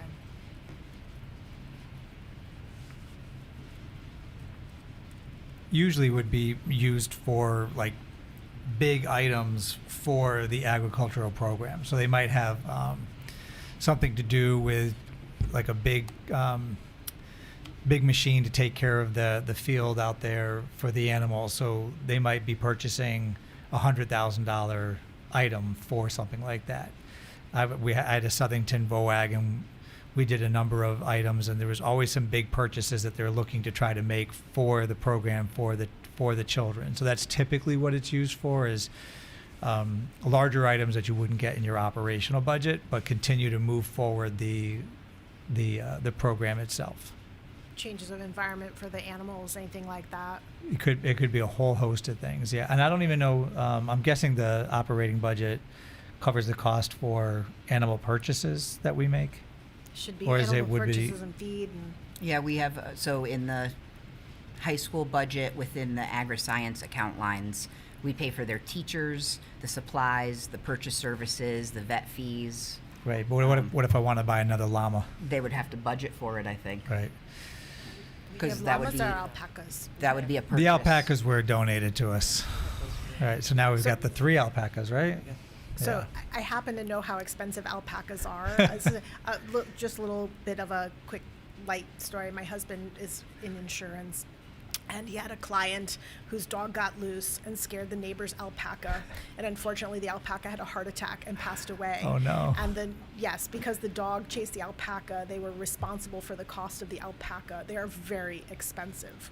You called that a light. You said I'm going to give a light-hearted story. on, I just want to point that out for the record. I don't know. Death of an alpaca. Like if you say to your husband who's in insurance, "How was your day at work?" Yeah. and he comes home and says it's a bad day. Yeah, that's Alpacas true. are expensive. You don't expect that. That's right. You know, I That's work right. in healthcare. We have lots of great stories, but But if the Board of Finance does want to look at the fact that you do receive $1.5 million of tuition from other places, that is tuition that you probably would argue you already give back to us, but that is $1.5 million in revenue that's brought in by our AgSci program. yeah. Should we go back to the alpacas then? I mean, I don't know how you want to weigh that. The regional programs are amazing. So Yep, they we're are. happy to have those. And then rebates, again, since you're here. Before you go to rebates, Jean, I'm waving at you. I see you online, and I appreciate your patience. We moved some stuff around. I know you're on your way back from Norwalk, so hang tight, okay? All right. Is any opportunities to use rebates, or again, is that can only be used in a specific way? No, so our rebates is an interest-bearing account, so we're going to be utilizing some of those funds to offset general fund expenditures. Okay. And continuing ed, I know, runs at a deficit just because of the type programming. But are there any opportunities to partner with the Recs department to offer something that still falls under that category that might bring revenue in, so it's not an annual loss? I'm working with Miss Marr, who's done a phenomenal job with continuing ed. Actually, our summer enrichment program does really well, and then our continuing ed just doesn't bring in. We keep Christine keeps working with as many different people as she can, and she keeps finding new programs that she is trying to see if there's an appetite by the community to take advantage of.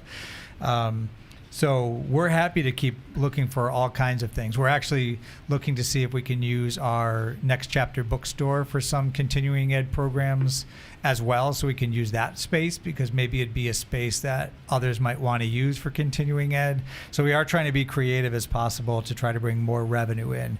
But it's definitely lopsided, where summer enrichment brings in far more than the continuing ed. And some things are just going to be a loss, but I figure if there's an opportunity. Yeah. The continuing ed we see as, the question for me is, I could just say we're not going to do continuing ed anymore. Like, I could just cut it and not take the loss. But I feel like for the community itself, there might be some people who are frustrated by that.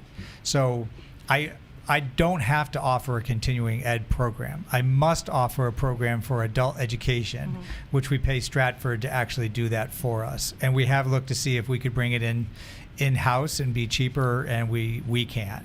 The number of requirements to run an adult ed program would mean us hiring more staff, and we would not be able to save any money there. But a continuing ed program really is not something I must do. There's no state statute that I'm aware of that requires it. So we could end up just saying we're done with it and not do it anymore. But I think there would be frustrated adults in town if we did that. So we don't want to do that. And I like that using Next Chapter books. That was, I think, when you can, I think that's a great thing. Yep. I still would like to get to the other side. I haven't done that yet, to see the other section. Oh, yeah. And then a switch off of 205 for the, and I don't know if you have this or not, I'd asked at the last meeting, reserve for negotiation. It was 474, if I can read my writing, 919, and I know you just put out, we're at 423, 183. Do you know what else is going to be coming out of that account before year end? So we don't use it like that. You'll notice that in all of the salary accounts. Yes, the contingency. No, but in the salary accounts, like central office salary, secretarial salary, you'll see a negative that each person's salary is off by a little bit, and that's where that money lies. So that money isn't getting paid from that reserve for negotiations account. That's just the reserve money that covers everyone else's increase. Does that make sense? Yes, because I saw all those negatives, and I didn't realize that's what that was. I was going, why is it just 100.1%? Yeah. But do you know at this point what is going to be drawn from that? Is the total amount going to be used? Is there going to be any left? Because I know it was the money's put in because you're not, it's an unknown of when and how much they're going to negotiate. Correct. So I believe that the paraeducator settlement was completed in November, and that one was just paid out. I believe the custodial maintenance and security contract is going to the Board of Ed soon, hopefully, for approval, and then that'll be paid out before year end. So we won't be able to, I really won't be able to give you an assessment until kind of the books close. So you don't know, okay. Yeah, until we see. I didn't know where they were in settlement, if you had any idea. A little bit late, unfortunately. Okay, always. It always works well with budget season. Okay, I guess that's pretty much all I have. I have a question on custodial services. One of the areas that you'd identified as a potential reduction was to close your buildings and not have custodial services in the afternoon. At any time that you're in the buildings in the evening, though, you have custodial services because we have custodians there at night doing the cleaning. Why is that an extra? How do you save money? Because you have custodians in the building. So how do you save money by not, what is it that you don't have? Do you want to speak to that, Mr. Dion? So you're referring to one of the potential cuts? Yeah, we were talking about closing the buildings at 4 o'clock and potentially reducing some custodians. How does that reduce custodians? Because you have custodians in the building anyway, right? Well, we They have- wouldn't though. There would be, we would have to, likely, if we were going to reduce custodians, we would close the buildings and we'd have to, since there would be no evening activities, the building wouldn't continue to be getting dirtier as the night went on. We'd have to come up with a structure where the custodians were going to the different buildings to take care of the trash and the bathrooms and things like that. So we probably would be able to squeeze out a tremendous number of custodians, but we'd be able to reduce it. So the custodians wouldn't be there till 11 o'clock in the capacity they are now.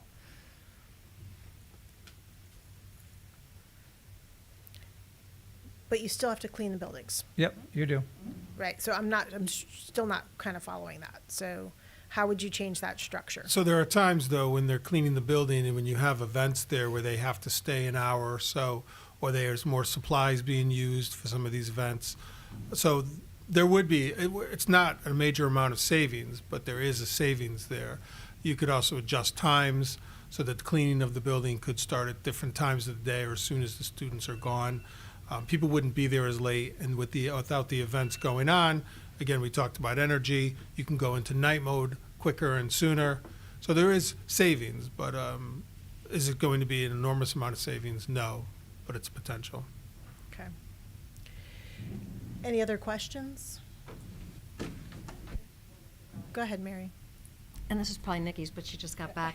We had a discussion today with the town regarding grant writing and the ability to share a grant writer with the town and the Board of Ed and how things would work out. I know we typically have that, you have that one page of mostly special ed grants, the Title I. Would that be an opportunity that you think would work that you know of? I'm sure a lot of you just kind of look into little things here and there, potentials for any kind of grant, but you don't have the time to, really jump into it and do the work yourself. Is that an opportunity that you think would work on your end, and that you are aware from an education side of it that there probably are, pockets of money that could benefit or offer new programming? Yes, that would be a benefit. There are likely opportunities that are out there that someone has to cull through in order to pull them out. With all grants, though, we always have to be careful about those strings that are attached to those grants, because sometimes they'll have a requirement that they get you started and then you must continue to pay for it for a certain number of years. So you always must pay attention to those strings attached. But I think we could benefit from having someone to be looking for grants. Ms. Timpanelli and I have talked about this time and, throughout the last couple of years. We've actually had this conversation. It comes down to, well, how would we pay? Are they going to get a portion of the grant, or are they going to get a flat fee? Are they going to how would this work in terms of how they're going to get pay? Would we try it as a pilot, see if it actually brings in the value of the salary that they might be bringing in order to look for that? But we'd be happy to have conversations with the town on a joint grant writer. Yeah, and I wasn't even suggesting you pay half. That wasn't discussed, but that's a good point. No, no, but I mean, if there's benefits and cost savings down the road, I mean, it's same pants. That's right. And then I guess one other thing I'd forgotten to ask, AI I know can be useful or bring you down a rabbit hole or be inaccurate, you never know. But I know there's a few towns that are piloting curriculum writing with AI, but not taking away the personal aspect of it. So maybe doing a bit of the grunt work up front, or ways to begin developing, but the teachers still have, or the educators still have their hand in it, and to be able to personalize it and go over it. But it does reduce some of the hours that it, you know, that you, and I don't know if anybody's looked into that or not, but again, nobody's going to replace a real person, but is there an opportunity to take some of those hours that we put on the teachers for the extra time? I can definitely let Mrs. Heffley, who's already been exploring tools and resources, expand. But I will say that there are certain factors in terms of how computers work and how AI works that wouldn't be able to just write things without a human involved. But I'll let Christina explain a little bit more. So one of the things my office has been exploring with, I'll talk about, there is this product that's owned by Google. It's actually called, and they have Gemini and they have Notebook LM. And the nice thing about these products is you can create what you call your own gem, okay? And in a gem, you actually load your data in. So I'm working with my team right now to build a AI tool for the curriculum writing teams to use to help support them. So one of the things that you can do is ChatGPT, you go out there and you get so much garbage, right? But I can build a gem and I can load our curriculum template. I can load our equity rubric. I can load all of the standards for English through the state of Connecticut. I can load the ISTE standards. And then it basically creates a private AI that only uses the sources you give it to help write things. So I'm working with the library media specialist right now. They just aggregated a whole bunch of new lessons, a whole nother new scope and sequence for K through 8. And what we're actually doing is using this GemBot to help us create it into the Trumbull template, but it's our original work that we're using to feed it. So it is helping them save time and kind of organizing and formatting, but they've already done the thinking. And then the gem that we actually use is only using our source content. It's not using all of the garbage that's out there. It's using the vetted stuff that the teachers have already created. So it can help them save time, but it's not doing the work that we really need their professional expertise for. So we are right now piloting that. My hope is that we have the gem working for the curriculum teams to use this summer for the teams throughout Trumbull that are using it. So using it, but in sort of a very customized way with, you know, the knowledge that we have. So that's where we are with that right now. So I'll let you know how it goes. We also have some teachers that have been using it as a resource to look at things or reflect on certain pieces, like how might you incorporate the vision of the graduate for this piece of a unit. So they're not using it to write all the curriculum, but perhaps a particular piece for reflection. But they've also noted that there are areas where AI can make mistakes. So to be over-reliant on the tool is a danger as well that we're well aware of. So just want to make sure that people understand. And when you start to use it, sometimes it can produce such a great product that you think it's infallible. And we are well aware of even simple math at times, it can make a mistake. So we really need to make sure that the human factor is still involved. I was actually looking up something separate, but for the Veterans Center, and I'd put in one of the members, and I was trying to find grant opportunities, and I'd mentioned this person on the committee, and it said, well, as you know, they're well respected, and started putting all these things in just because of my comment. And I was like, you know, I don't know if that's true or not. So, but no, I understand. I just didn't know if there was possibilities to use it without taking away that personal need and oversight. Thank you. Any other questions? Any other follow-up? Go ahead, Nikki. And did dining services come up at all? I don't know. Well, this is my strength, actually. Just curious. It sounds like you're very happy with the in-house program right now. Looks like makes some money. When was the last time, though, that Trumbull looked at any of the big three or going out to bid for a larger food service company to see if there were any benefits in doing that? Do you know when? Oh, it was a while ago, but they did look at it. Yeah, we did look at that. It was years ago. I can't even remember, but they really didn't want to do it. And I think Betty Cinco was the person in charge at the time. And they looked at Sodexo, I think that was the name of it. Is that it? There was one of those, and there's another name. Chartwells. Chartwells, that was the other one. And they were a little too expensive for us. And then we looked at all the schools. We went to the schools with Mrs. Cinco. We went to Greenwich, we went to Darien, we went to Weston, we went to Fairfield. And when we went to Fairfield, they had their own program, and they were cooking themselves. And they had this lunch that I thought was great. They had soup, and then they had a cookie. and it was a big cookie. This is before all the healthy stuff came out, okay? So it was actually something the kids liked, and not the roast beef that when you looked at it was a little green. And they used to complain to us all the time. So we took them out there, we looked, and we said, this looks like a viable program. And that's when we started to do in, what do we call it now? Family Consumer Science. We have the chef, and he came out and he started making different soups and different things, and that's when we expanded the baking program. So we have baking 1 and 2 now. So it went through all the cycles, but it didn't work for us. And they wanted us to get in the Subway and McDonald's. We Pizza said Hut, no, stuff we didn't like want that. we didn't want that. And then it became the healthy food. And then all of a sudden the pizza was like cauliflower pizza, the crust, and the kids were going, no, this is disgusting. So we stopped that. And I'll tell you right now, this whole thing about Chris Molyneux, he is excellent. He came from Quinnipiac University, and he came from Sodexo. I can never say that word. I don't know what it is, but that company. And he has done so many different things for the kids. They're really enjoying what he's trying out.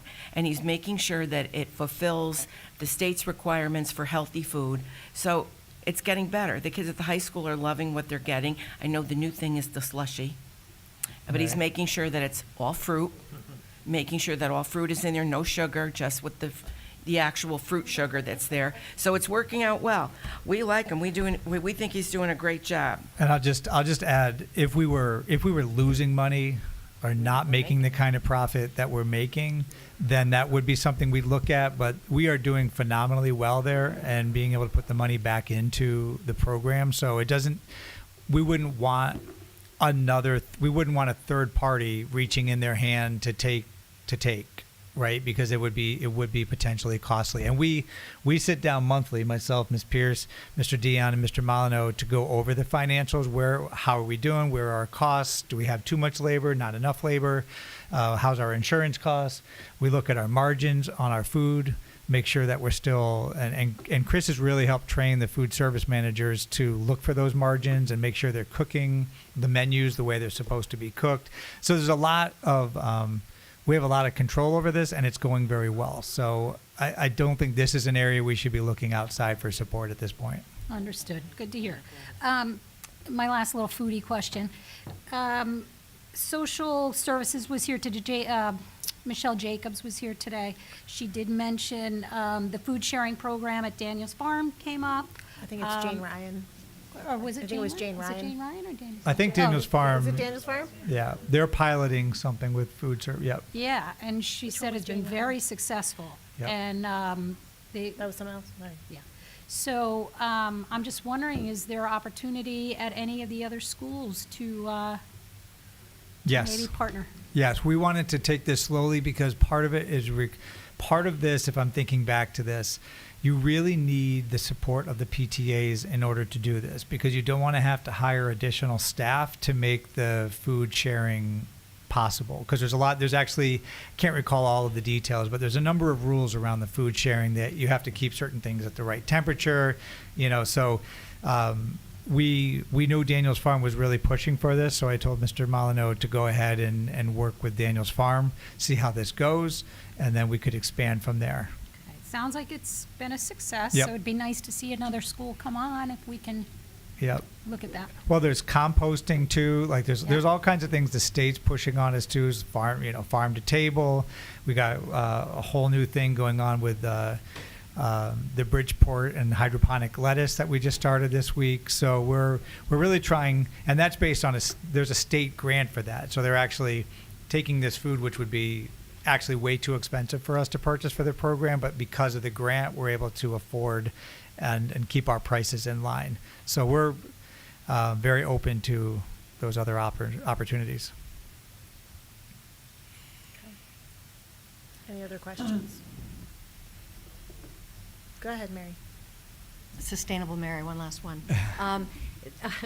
From the Sustainable Group, I know they've looked at perhaps piloting a reusable versus throwing everything out every day. The other districts have done it, and they do have cost savings. They have grants to buy. I know we took the dishwashers out. So I don't know if Hillcrest does have a dishwasher. I'd asked on the building committee, is that planned in there for, I mean, they're so high efficiency now, and when you add labor in and everything like that, it just seems districts are finding savings versus continuously purchasing. And also, even the things that say they're compostable, they really aren't. So, I do not believe that there's a dishwasher in there. I remember there was a discussion, we were discussing the kitchen and servery. But yes, recently, there have been discussions. We'd have to discuss with Chris, probably bring Chris back to explain his reasoning. But he did have a sound reasoning versus the disposable, which is compostable. It is not just going into the trash, it is being recycled, versus washing every day with the staff and the water use. And there was a justification on why currently it still works with the recyclables. if you look at Middletown, they're like a great model. So they've got a lot of information. If you just, Yeah. if you happen to want to check into it, just in your free time. I actually come from Middletown. Oh, you do? prior, Okay. And yeah, it's great, but we have a lot of backups and drainage and our waste extractors. So there are other issues and other maintenance costs and compounding when you have that kind of a system. Sustainable Mary will go away. I do have one quick question because I feel like you're about to wrap this up, but I've been trying to pay attention to the ECS conversation at the state, and I don't know where they are landing on that, but it looks like there's suggestions of 100 to 150 million. I don't know what the number they're going to fall on, but I'm not sure how closely you guys are paying attention to that ECS, and if we know what impact it would have, and if money is given, will be given to the Board of Education dollar for dollar. So I believe that they're looking at supplementing where he skipped the year for funding for ECS changes. There was a year gap. I think this is looking to do an immediate fix. It's $150 million and 166 districts in the state. So what does that look like per district? I don't think they have defined that yet. I don't know when they're looking to finalize that. I don't know, you haven't heard anything from Sujata or? I haven't heard anything directly about that yet, but have you heard something? You want to just come up to the mic, Julia? Is there a way to? There's a button on the. On the bottom.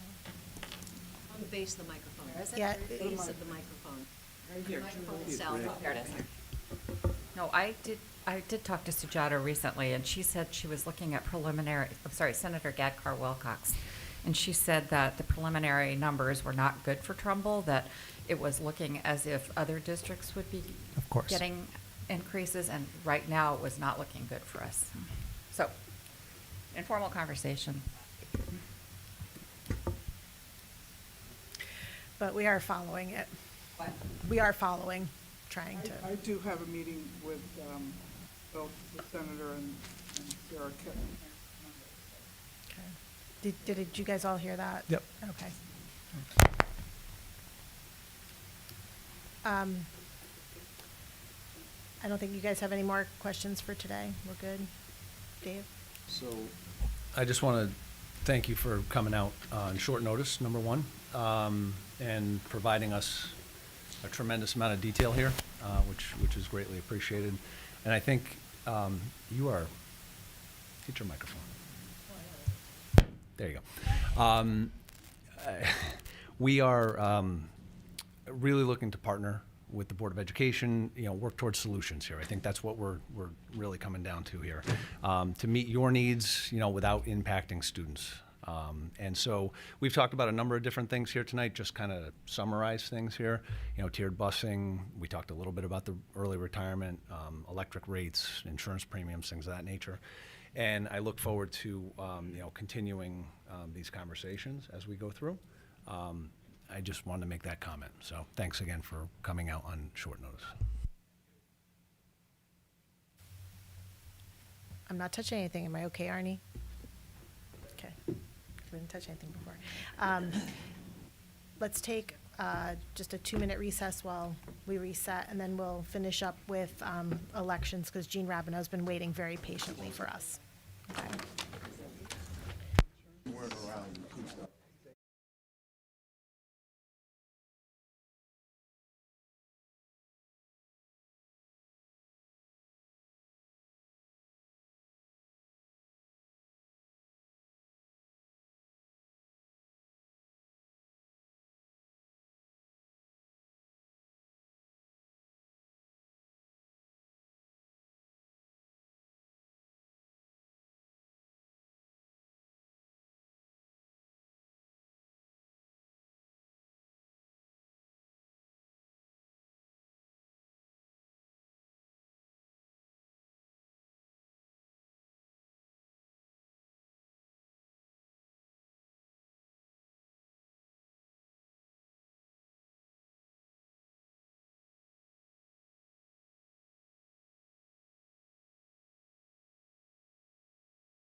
All right.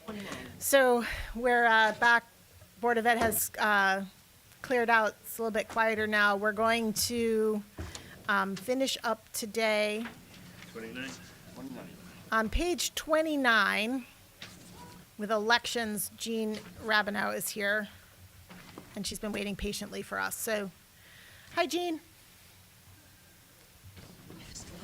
Jean, you want to walk us through your budget and any changes, things that we need to know? I'd be happy to walk through the budget. Some of the stuff, obviously, we don't know. We have to budget for the primaries that will be coming up in the next fiscal year, the general election in November. And also we have to budget for recount and audit. We don't know that we're going to have any recounts. We don't know that we're going to be randomly picked for audit. We haven't been picked for audit for the last couple of years. I'm thinking we're overdue. I'm hoping I'm wrong. All right. The main change in the budget is the cost of maintenance.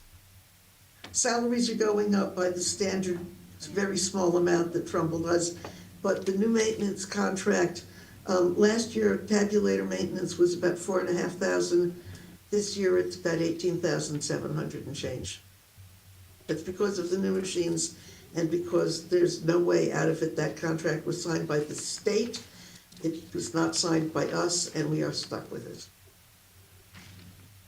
The other thing that we have asked for is an increase in poll worker stipends. And the reason for that is that we are getting to the point where we are paying so little compared to other towns in the state, basically, that poll workers that we had depended on working for us in Trumbull are now being hired away by surrounding communities such as Stratford, which pay more for the same job. Okay. Good. Dave? Maybe you just answered this. I'm not sure. Can you talk to the salaries part-time permanent change? There's a big VIG in the number. Salaries part-time. Went from 21,000 to 94. We'll call it 95. Is that just reclassification, I can speak to that. Maria? As you can see, there's nothing in full-time because the personnel in that office, they're actually part-time, not full-time. Okay. That's what we did. Okay. I think in the past, the reason they were full-time is because they were eligible for medical benefits. And so that's why. Okay, thank you. Okay, thank you. The staff does work essentially full-time. Part of the year. About 2 months before the election till about a week after the election every year, but they're part-timers, 9 to 1 essentially.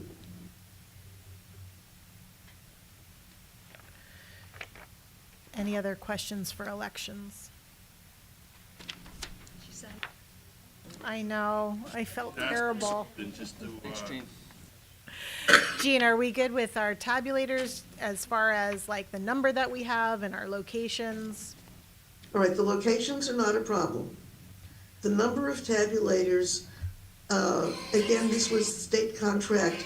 What we did was we asked for 2 tabulators per precinct, plus the extra pairs for early voting and counting same-day voter registration.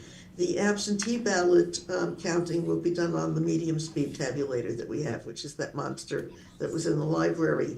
I am fine with the number of tabulators. We should not need ever more than 2 per precinct. Bearing in mind that we do have 10 precincts, not 7. We have 7 polling places, we have 10 precincts. One of the things that we are stuck with was the tabulator stands, where the state ordered 1 stand for each tabulator. That's insane because we'd only use the second tabulator if the first one fails and has to be removed. But we've got them and they're sitting in the garage. Okay. Any other questions for Jean? All right. Thank you, Jean. I so appreciate your patience today. No, thank you. I'm just sorry the budget had to go up. I believe it's like that everywhere. So thank you. All right. Anybody have anything else that they want looked at, information that they want sent? I passed out the information from the police department. Did you want to look at that really quickly before we close for the day? I'm sorry? $273,000. I know, but I think some of it was already addressed. And then we have to just decide, where you want to fall with that and what we want to do about cars for them. So if there's any follow-up questions to that, let me know. The chief has reached out and is willing to answer any other questions. Okay? Thank you, guys. We made it through a lot of little departments today and some big items, and then now I think, I'm sorry? Oh, I forgot about debt service and revenue. Maria was like sinking down. Oh, we were so close, Mary. Let's. Yeah. All right. Debt service. We're going to page 421. Everybody open your books again. 421. I think we were pretty efficient today, though. 421. All right, give us the bad news, Maria. Okay, on the town side, there's debt service of $5,850,935, of which $3,247,813 is interest. And the principal was initially $6,850,935, but because we sold some bonds and there was a premium, we're able to use the premium towards the debt service to pay off debt service, so we took $1 million out of there.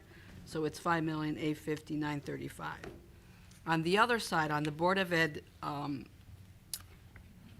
bonding, it's about $5,964,000. I'm sorry.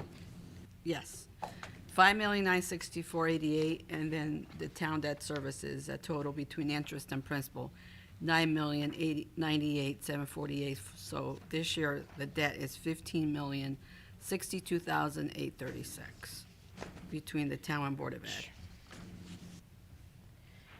The Board of Ed is in a different page. It's part of the Board of Education Department. If you want to look at that, that's on page, because I see Benny's like, We're all yeah. like this. I know, sorry. At one point, they segregated, so it's in a different, it's in the main Board of Ed department. So if you look at page,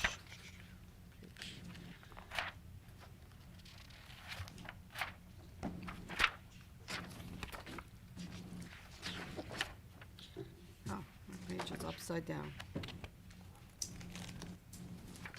Sorry, my book doesn't have it because I moved it. Page 350? Yeah, 350, thank you. My page is upside down.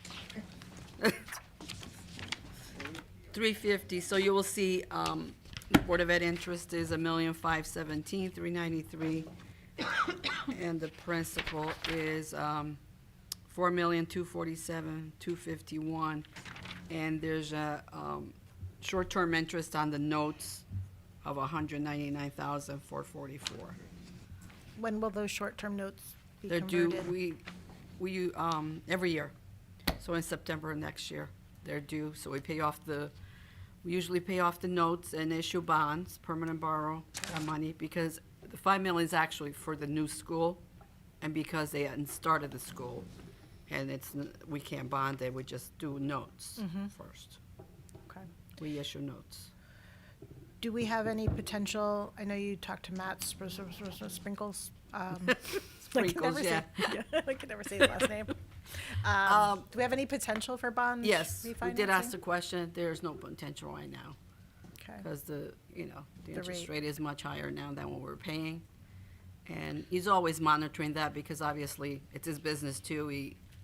It's advantageous for him to make that recommendation to the town because he benefits. So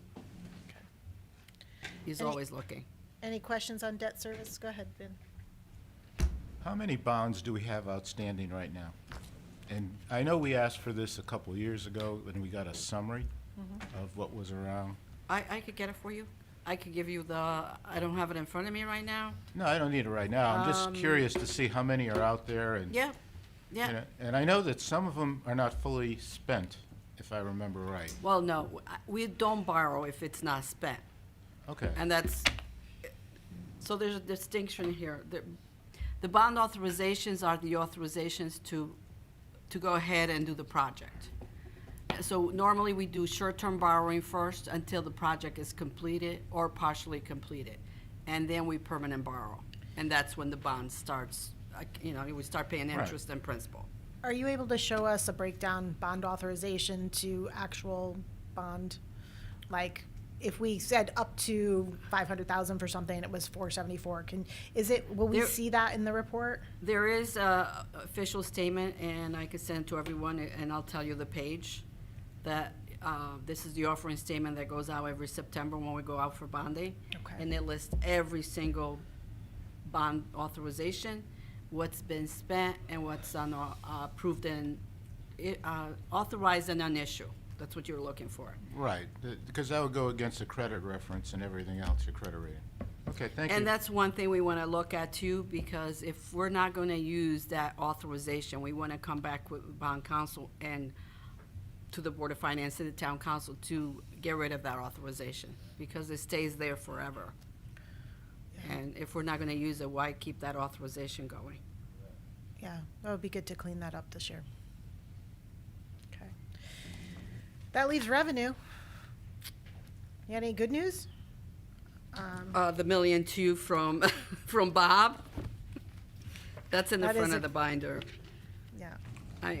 You vote on the budget, on the mill rate in June, so we will go through in detail then. But right now, if you look on, there's no page for that, but it's,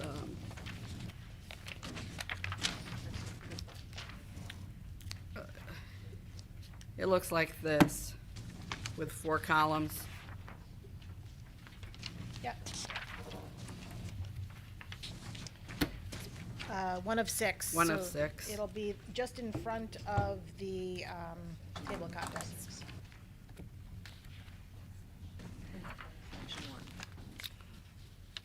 So you'll see all the different revenue categories, all the education grants, and then they're listed by pages, in individual pages.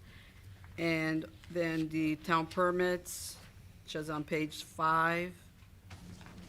And that's where you're showing, like, for example, EMS, we're projecting that it'll collect $3 million for this fiscal year, and we're budgeting for $3 million too for next year.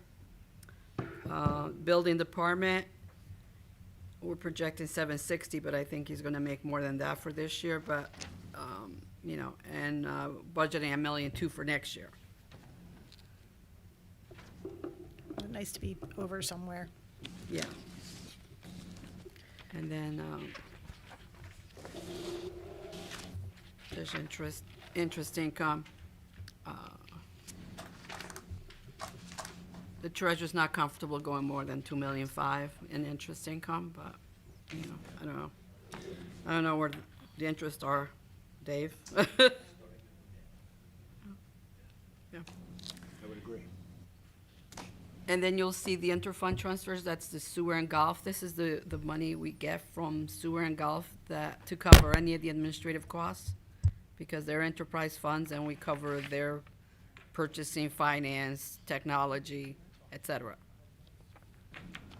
And then, of course, the bottom line is the taxes. So that's why in the front page, you'll see that the mill rate is estimated at 37.09, which is a 3.92% increase. And of course, that will change as we go through this process.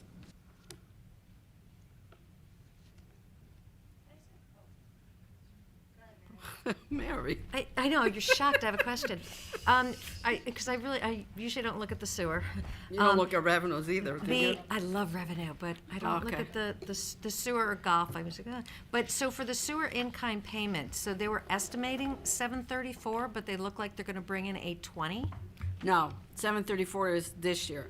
And Oh, department costs, sorry, It's okay, I not- looked that wrong. It's not what they're generating. I'll send you a schedule on all the in-kind. It's basically, we go through all the expenses. For example, their salaries.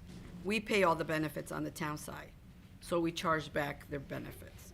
Some of our administrative costs, finance, purchasing, IT, there's a percentage we charge back to them. And this is what they're paying us. Got it, okay. It's not, it's not revenue from them. Well, technically it is.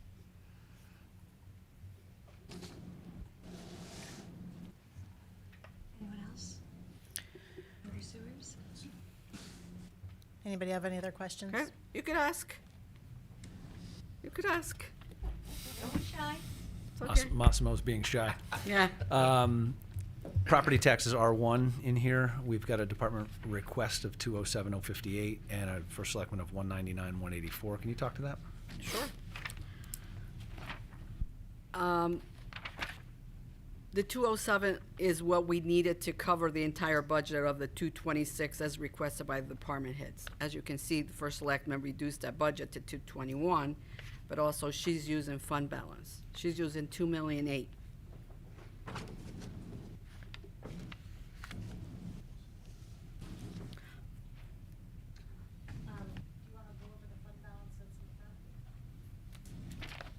That's not on the list.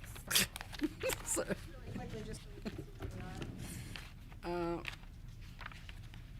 Well, yeah, it's different.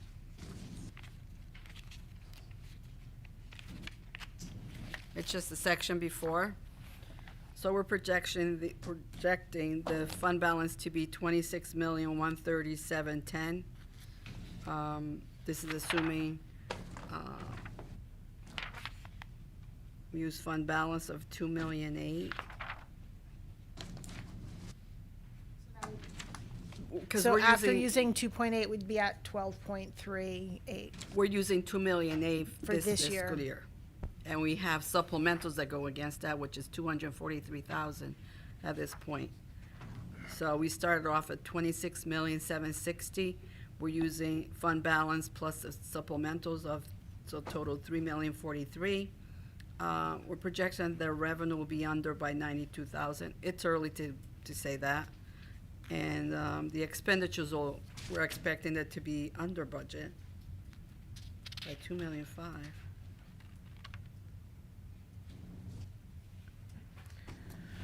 I'm not sure that's correct. I have to look at this. Will you have an update? It's been a long time, since Yeah. February. I'll look at this. Will you have an update for us for Tuesday? Yes. Thank yes. you. Okay. Mary, you wanted a written update on the tiered busing plan? I don't know if he emailed it already. He said he had sent an email earlier today. I'll look to see if it's there. Yeah, I think he said he had it on his laptop, but he hadn't. Okay. Then He I'll, hadn't sent it. I don't know. We didn't get them. Hold on. I still think. I don't, responses, this is what he sent. That's what he'd sent.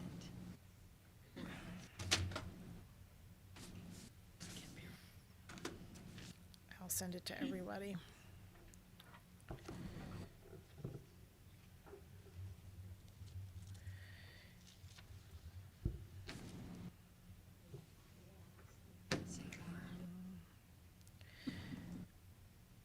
Maria, I will put you on here as well, so you have the copy. And Barbara.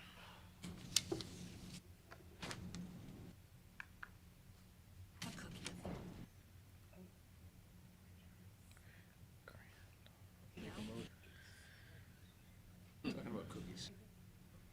I know. All right, I will send it to you separate, Barbara, because you're not coming up. Very. So did I. Did the peanut. Peanut butter is good. I'm gonna have to. I don't think this had the, What's your next meeting? the bus plan. Want you to bring- I will ask for that. Okay. If there's nothing else to go over, I'll just take a motion to adjourn. Move. And Paul's ready to go. Thank you, Paul. Thank you, Massimo. Paul's book was packed. Have a good night. Well, good wait. So wait, so Paul, the number you wrote down on one of